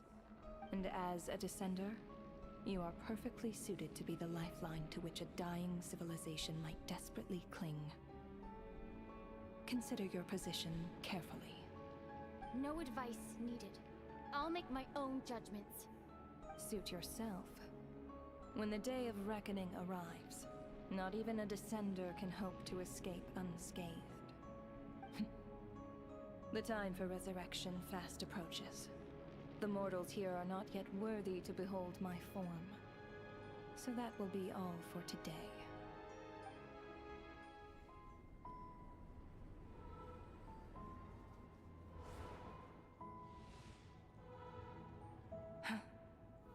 That thing is coming with me.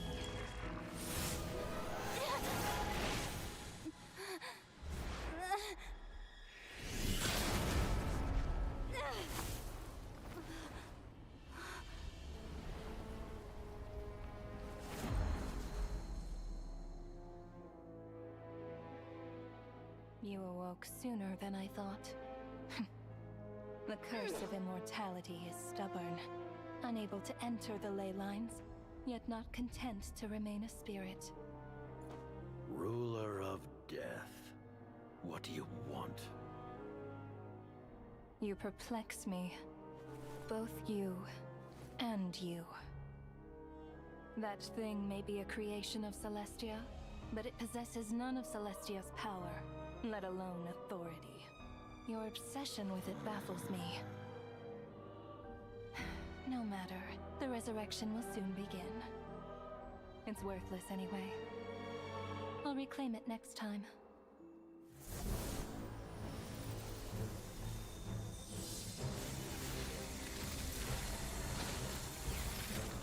Hey, who says there'll be a next time?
I missed you, Paimon.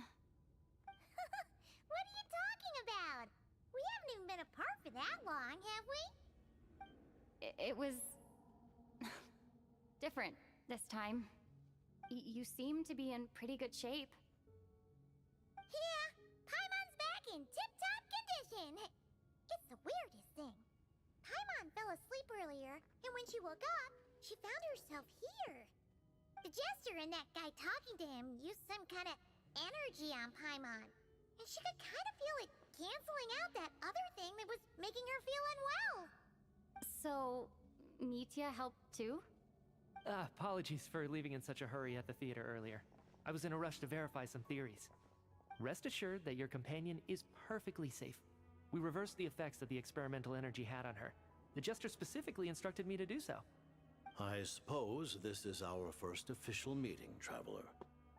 I could not let Paimon suffer in her condition for a moment longer, and so I simply took her without explanation.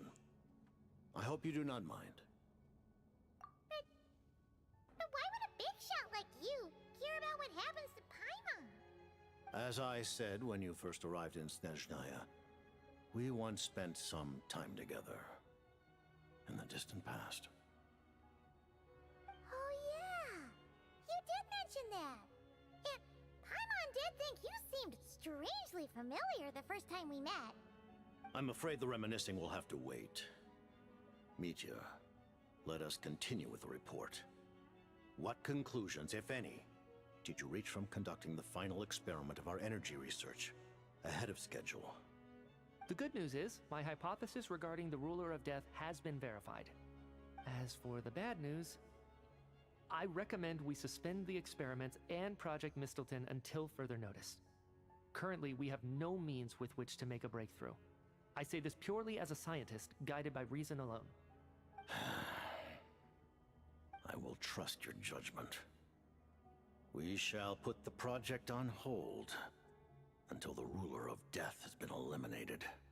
Good luck killing Ruler of Death. About you want to get rid of Renova? Like how? By killing her? By whatever means necessary, so long as it removes the threat she poses to us.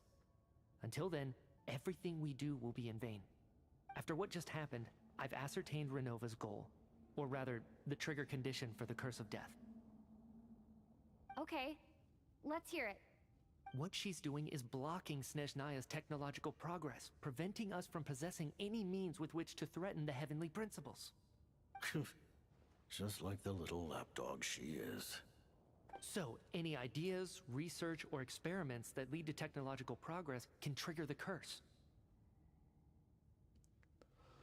Just now, for That instance, explains it. I was set to launch a final phase energy experiment ahead of schedule. If the experiment was successful, we could have achieved a crucial breakthrough. As expected, though, the moment the experiment began, all the researchers, technicians, and witnesses died from the curse. All that effort, not to mention the energy and materials we relied on Project Snezhnaya to gather for us, went to waste. In the end, nothing was gained. Does that mean something similar happened when we were at the theater? That's right. During the performance, I thought of an important breakthrough regarding the experiment, and wound up dragging everyone into this. So the nature of the curse seems to be something like... when moments of technological progress occur, all life in the vicinity is taken away. What a violent method! Of course, that meant the curse was normally limited to the Armory Palace. Since outsiders are forbidden from entering, this mass death phenomenon went unnoticed. Until Odette came along. I believe she was the first witness. The curse of death was triggered just before she infiltrated the Armory Palace that day. But you mentioned something about a final stage experiment. Doesn't that mean you've actually made some progress? That's right.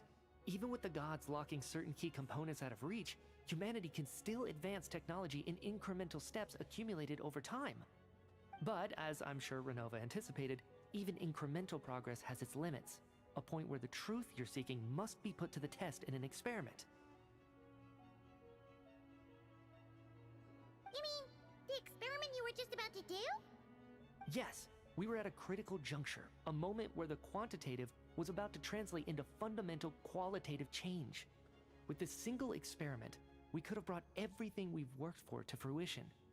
But now, after already being forced to fumble around in the dark all this time, it feels like we've truly hit an impenetrable wall. As long as Renova's curse of death persists, we won't be able to advance the experiment or obtain any results.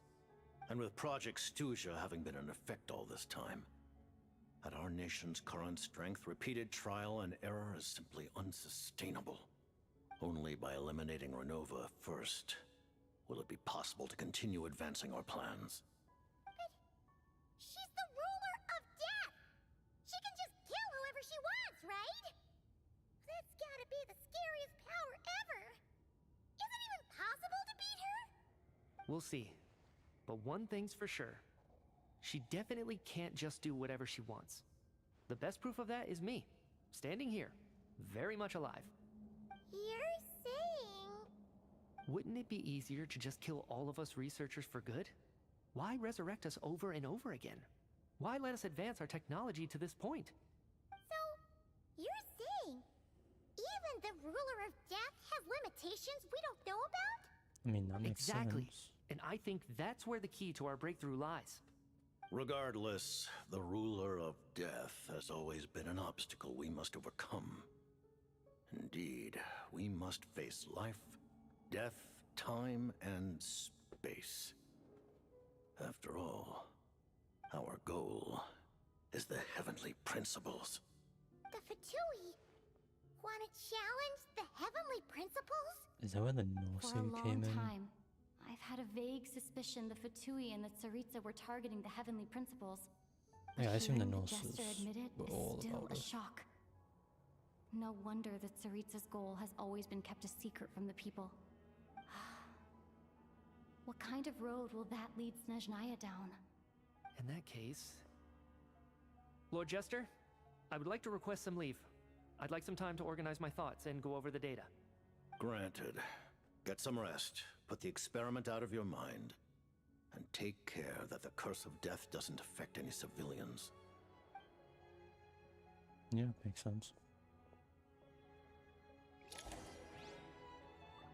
Okay, you could have initiated the dialogue yourself, but I guess While it's there for is quest yet save. time, allow me to offer you my hospitality, honored guest of Snezhnaya.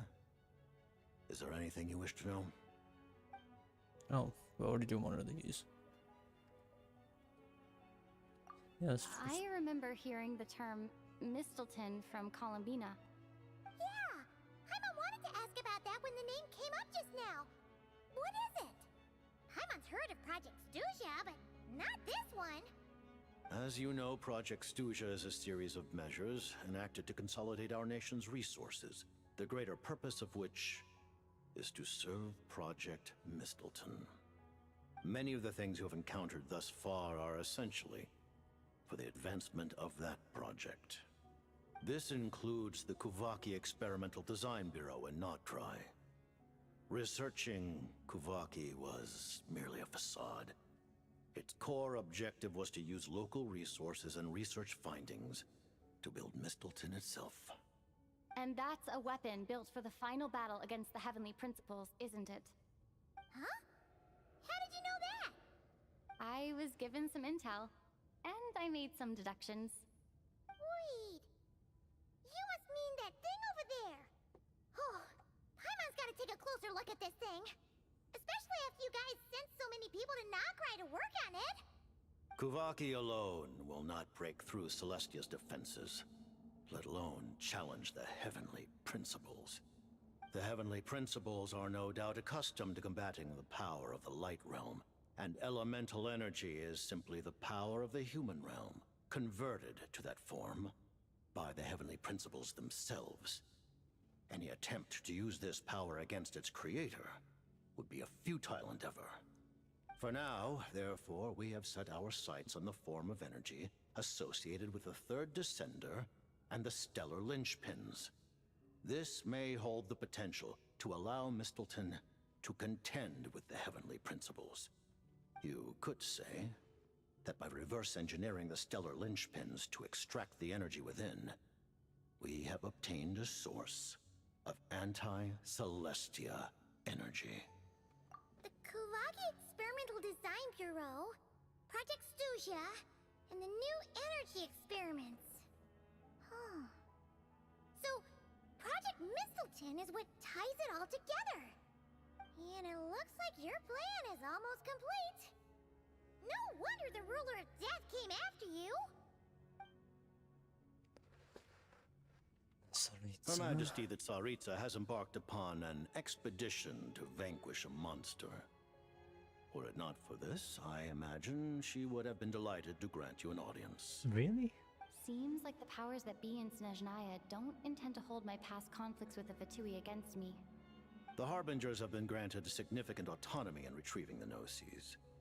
But by the same token, they do not completely represent Snezhnaya's official stance. You read my mind. Speaking of the Gnosis, Paimon's been dying to ask this question since forever. Why exactly does the Tsaritsa want to collect them? Is it something to do with the fight against the Heavenly Principles? The Gnosis will undoubtedly serve as a key bargaining chip when she confronts the Heavenly Principles. Beyond that, you had best ask the Tsaritsa herself. I am not sure if this information is mine to disclose. What do you mean? Not sure. Don't you make the rules? You're the highest-ranking Harbinger! Ugh. Never mind. Taking on the Heavenly Principles is something most people wouldn't even entertain in their wildest fantasies. Why is the Tsaritsa so fixated on this? Intervat today, civilization is nothing but an illusion. Something whose very existence can be negated at any moment. Our civilization may very well be destroyed in the struggle, but as things stand, the Heavenly Principles could choose to negate our existence on a passing whim. And we must not sit back and accept that fate.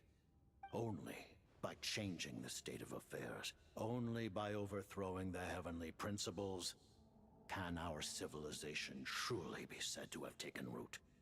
Otherwise, the fate of the people of Conria and Hyperborea is a cycle doomed to repeat itself. Accepting potential destruction? In return for getting to control your own fate. Furthermore, perhaps this is still somewhat difficult for you to understand. Are you aware that all the rules of this world are made up of curses? Huh? All of them? Paimon knows about the curse of death you mentioned, and the curse of immortality that you and Dainsleif have. Then And Capitano. the birth of the Hilly Churls, the rules of Natlan's Ode of Resurrection, those are curses too? Farina's long life seems to stem from a curse placed on her by Focalor as well. Yes. Even a god's love for humanity is a curse the heavenly principles inflicted upon the gods. What? I suspect this must be like the end The now. Tsaritsa has always had I just ample realized. reason to hate the heavenly principles. If she can seize their authority, she will reconstruct the entire world, and when that time comes, humanity will be completely liberated from curses and lies. Look forward to it. It will be a world beyond your imagination.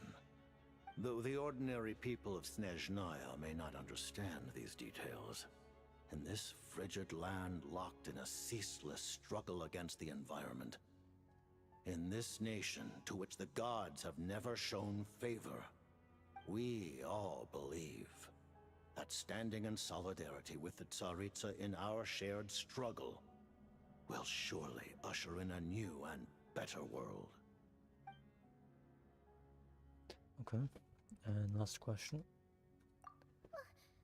Paimon really doesn't remember. He's basically a stranger. You gotta believe Paimon. Allow me to explain. The reason Paimon reacted to the anti-Celestia energy developed by the Armory Palace is because she comes from Celestia herself. More specifically, she is one of its creations. Paimon? A creation of Celestia? Oh, right. I was blinded by anger earlier, but thinking back on it, Renova also said that Paimon is a creation of Celestia, but she lacks Celestia's power or authority. As you know, the lunar fragments in Nodcry were pulled down from the sky using Fatui technology. But the first application of this technology was in Conria, over 500 years ago. I used this technology upon the heavens, and the response I received was none other than Paimon, descending from Celestia. I presented her to the Vinster King, but he took no interest in this gift, nor did it satisfy him. Paimon then took up temporary residence in my palace until, of course, the arrival of the Cataclysm. Wait, Paimon's a little confused. You're talking about things that happened in Conria 500 years ago. You're saying Paimon was there for that? But Paimon doesn't remember any of that. Falling from the sky? Being given away as a gift? None of it! Having lived through the Cataclysm, perhaps you too were burdened with some manner of curse. Although, losing your memories would indeed be the smallest price I've ever seen paid. But it's not just her memory from Conria. Paimon doesn't even know how she spent the last 500 years. She only has memories from the past few years. No matter how hard she tries to remember. What was Paimon like back in Conria? Did she know a whole lot because she came from Celestia? Was she super smart? Unfortunately, when you arrived in Conria, your consciousness was like that of a newborn infant. None could say what kind of being you once were in Celestia. During the time you lived in Conria, your personality was no different from how it is now. Aw, man! Paimon's plan to get her memories back and become super smart is ruined before it could even start. You know, even though Paimon lost her memories, she still feels weirdly close to you for some reason. That must mean you took pretty good care of Paimon back then, huh? On the contrary, I completely ignored your existence. I was entirely focused on my struggle against Troptatir the Wise. But now, as I see it, it is as if you are the only sane thing that survived that era of insanity. And thus, are worthy of protection. Noted. Man, Paimon's gotta stop projecting friendship on everyone she meets. But, Traveler? Even though you know Paimon's some creation of Celestia now, you still want her, right? Oh, phew! That's a relief. Paimon's just learning about this, too. She's barely even processed it. Alright, that's everything. Thank you for telling me so much. I'm a bit surprised, honestly. I didn't expect you to be quite so transparent with me. Given the circumstances, the Fatui need not hide anything from our allies. Allies? To advance Project Mistleton, we must first resolve our issue with the Ruler of Death. And if I presume correctly, you have no intention of letting her actions go unpunished either, do you? That's right. Ever since she said she intends to reclaim Paimon when we next meet, I figured reconciliation was out of the question. Against an opponent of this caliber, deliberating over our allegiances would waste time we do not have. We must join forces unreservedly with whomever we can, if we are to stand anything like a fighting chance. You're going to challenge the Ruler of Death? Just for Paimon? But Paimon's only... Thank you! Oh, thank you! Oh, gee! Now Paimon doesn't even know what to say! Anyway, Paimon's super touched! The Tsaritsa will return in triumph in short order, and the Fatui shall hold internal discussions regarding the enemy. The time for us to meet again will come very soon. Got it. Thanks for your help with Paimon. I'll be sure to look after her for you. There was just one other thing. Well, it's just a request, really. Paimon really wants to see what this Mistleton thingy you're gonna use against the Heavenly Principles looks like. Of course, Paimon knows it's top secret and stuff, but she just had to ask. It's okay if the answer's no. Certainly you may. Oh, for real? Actually, maybe it's best not to. What if her Nova suddenly pops up again? She might take this chance to... While the technology is not yet fully developed, it has nevertheless reached the stage where Celestia's creations are unable to damage it. In that regard, you may rest assured. Oh. Wow. No wonder Paimon felt so out of sorts recently, even though it was super far away. Alright then! Paimon's ready to take a sneaky peek at this top secret super weapon!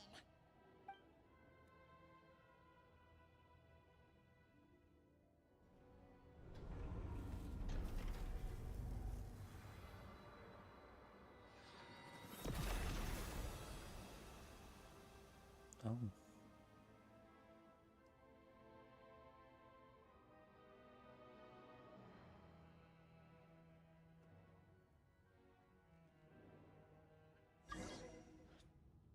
Did I just hear a join request? What was that? I don't know, it might have just been a, Huh? Oh, hey there, Odette! Paimon? You're okay. Thank goodness. This has been You look quite a well. brief, I assume. Have you recovered? Long story short, yep, Paimon's all better. What are you doing here? Were you waiting for us? That's right.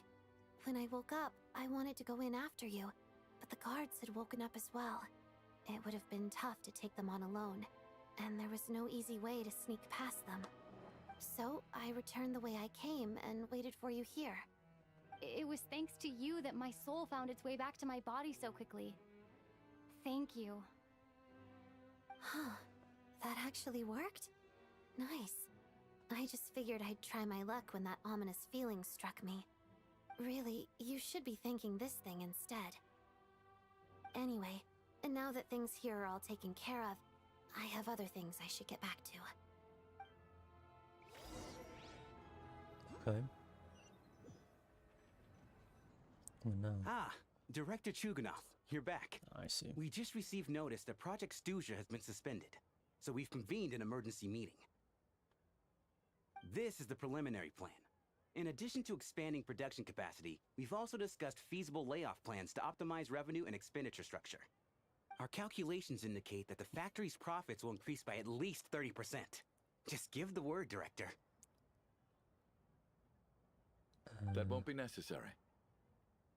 Leave the energy for those who need it. Whether they use it just to get by or to run a business, that's up to them.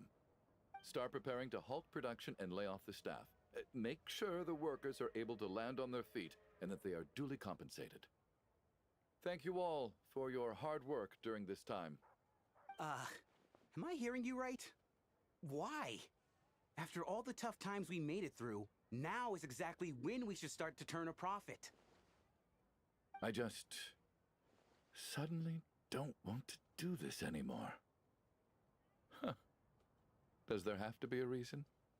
Iskra, it's time to rest.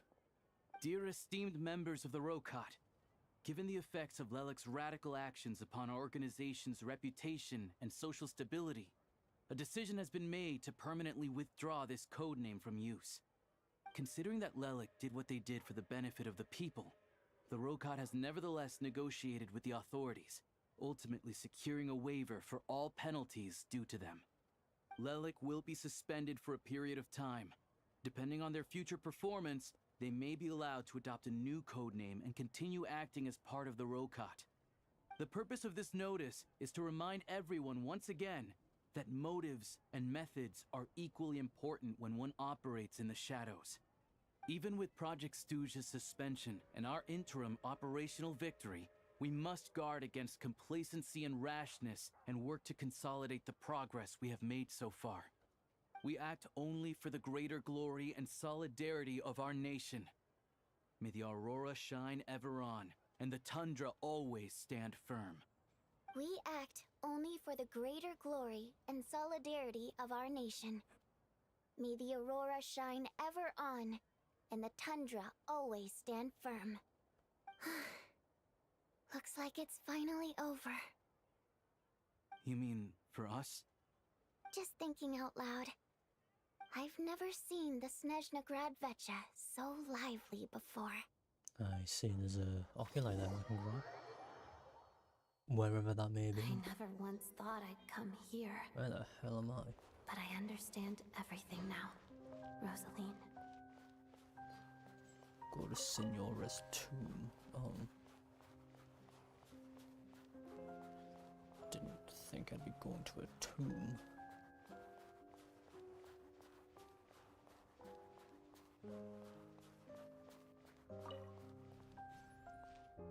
I've seen Spirit Seeker performed many times, including by your mother. Why do you bring that up all of a sudden? Even though the choreography is always identical, every dancer finds a way to make it her own. I see. I don't think we'd So hear you her actually voice want in to talk to me about ballet? Is it 5 years? I just think since it I would be a left? Maybe pity 4 if the years? dance was lost to history. I She remember didn't teach it to you, when did exactly she? she died. That was I an guess for me it'd be unusually 2 subtle years taunt later. for you. Maybe even 3 years later.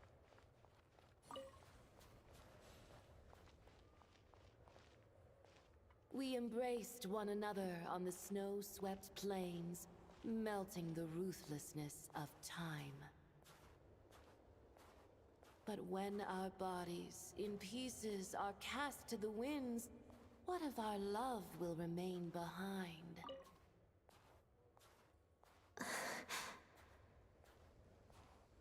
Don't tell me you can't sing. Shush.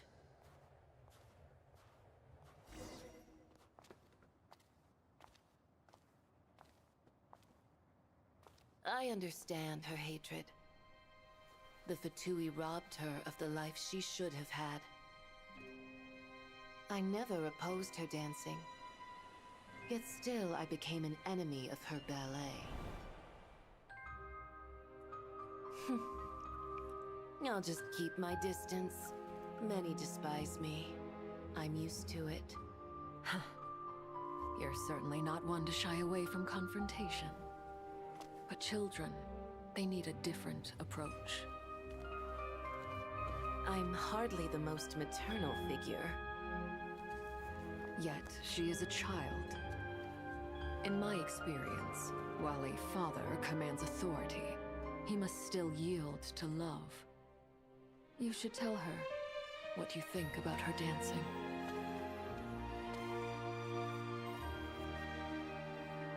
Odette will soon take the stage at the Koralyevsky Theater.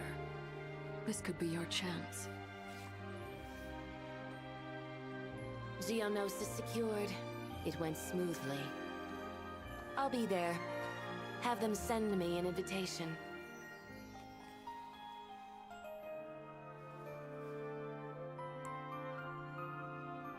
Sadly, things didn't work out.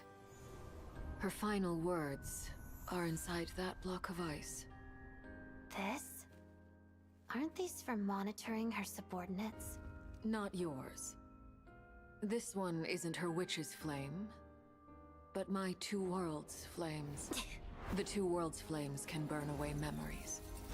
It was my parting gift to Rosaline.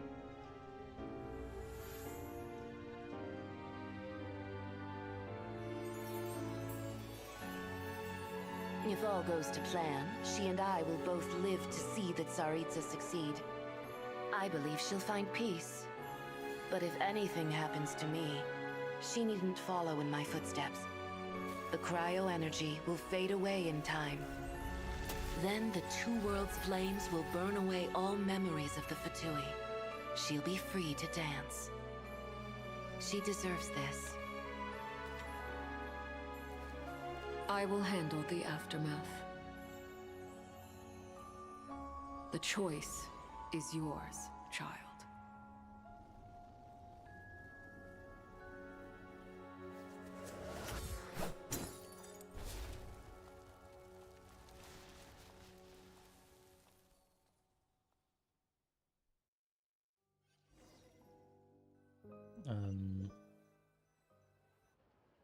Okay.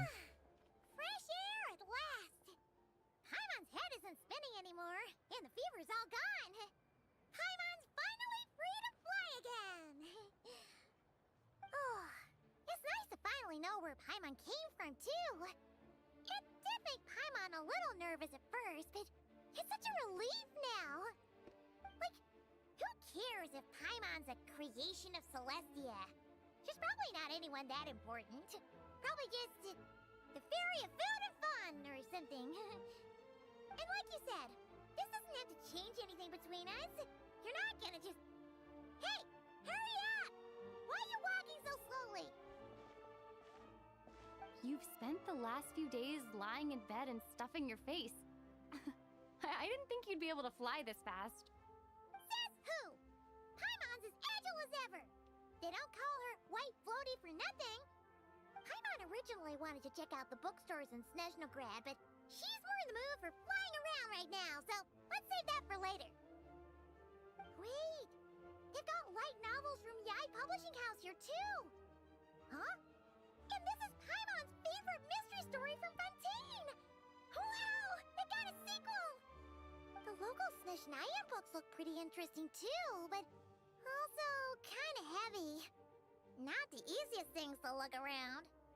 I thought you were in the mood for flying around. Paimon can read while she flies. Hey, look at these two dolls. Which do you like better? Alright, boss, we'll take both. Paimon will have the other one. Oh, I thought we were only getting one. All right, fine, I'll pay. There you are. Thanks for visiting. Paimon will grab this and then... Huh? Oh, it's Matryoshka dolls.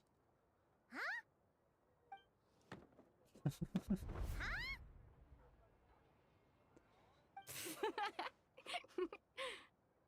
How many layers does this thing have? And what are you laughing at?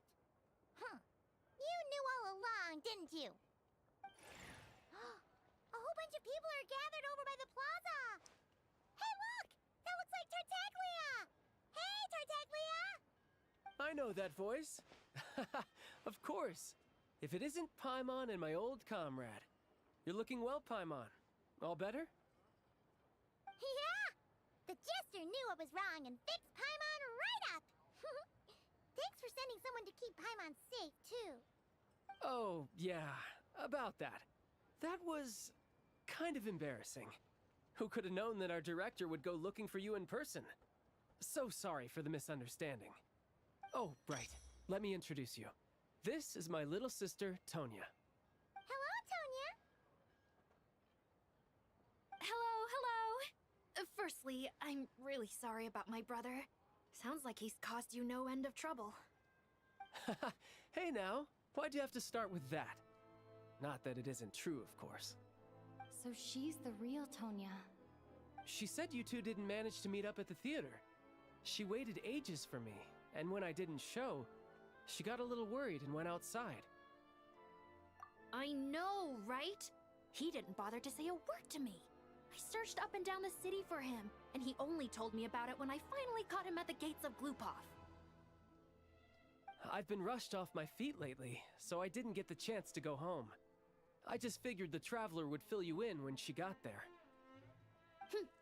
Well, the snow was bad, and you're never late. So I was really worried about you. How was I supposed to know that you'd stood me up? I'm sorry, Tonya. I really am. I'll make it up to you somehow. Just... please don't tell Mom and Dad. Although the mix-up led to a series of misunderstandings, it's probably for the best that the real Tonya didn't get caught up in that mess. Besides, it's obvious that Tartaglia isn't usually one to break a promise. He only gave his ticket to me because he had to look into Lelek. No, it's fine. It just meant I didn't get to see the show in the end. By the way, what did you think? You were one of the first people to see it, you know? I would say... the best is yet to come. Huh? What kind of review is that? That is so vague. That couldn't be more vague if she tried.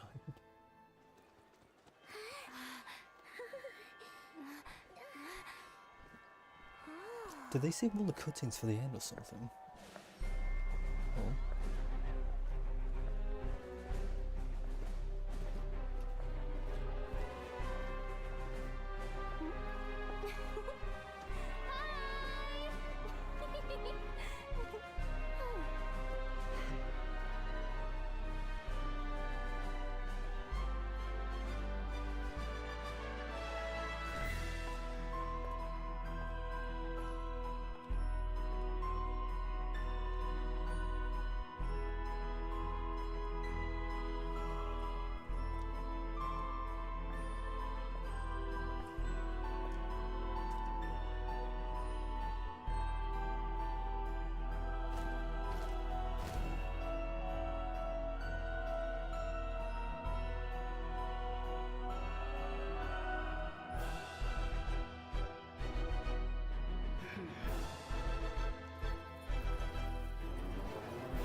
I was hoping that they would at least let you hear her voice. But damn it. What was that? I don't know what's gonna unlock.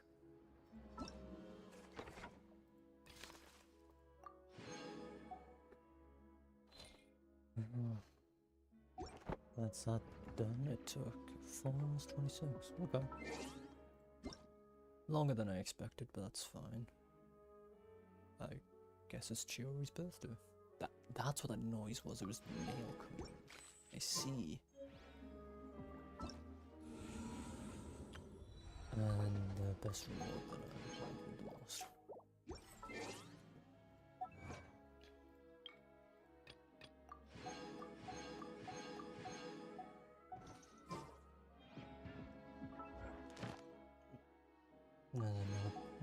Yippee. Special selection, huh? Oh, that unlocks a new gameplay function, I see. Prims that leave me with 2800, I got about 700. So in reality I got about 140. That's kinda low, not gonna lie, but well. Actually, let me check. What is it? Special selection. Is it bounty? No, bounties won't exist because yeah, this is here. So, what could it be? I guess I'll figure that out like tomorrow or something. I'm sorry to have that done. I was hoping we would at least have the Salitza talk or something. But no, it's just a pre-rendered cutscene of her. No actual in-game model look, no voice. Which sucks, but oh well. I guess that's enough of this for now. Later in the week there'll be WoW's update. That's the update I forgot about on Wednesday. That releases I think on Thursday if I'm not mistaken. So I'll do that then. And I'll do Ground 2 whenever its next hotfix arrives, which is in the coming week. I just don't know the exact day. I'm hoping like Monday or Tuesday. Well, technically today or Tuesday. If it's Friday or Saturday, I'll just do it on Sunday. Just because that's the only time that makes sense for me to do it.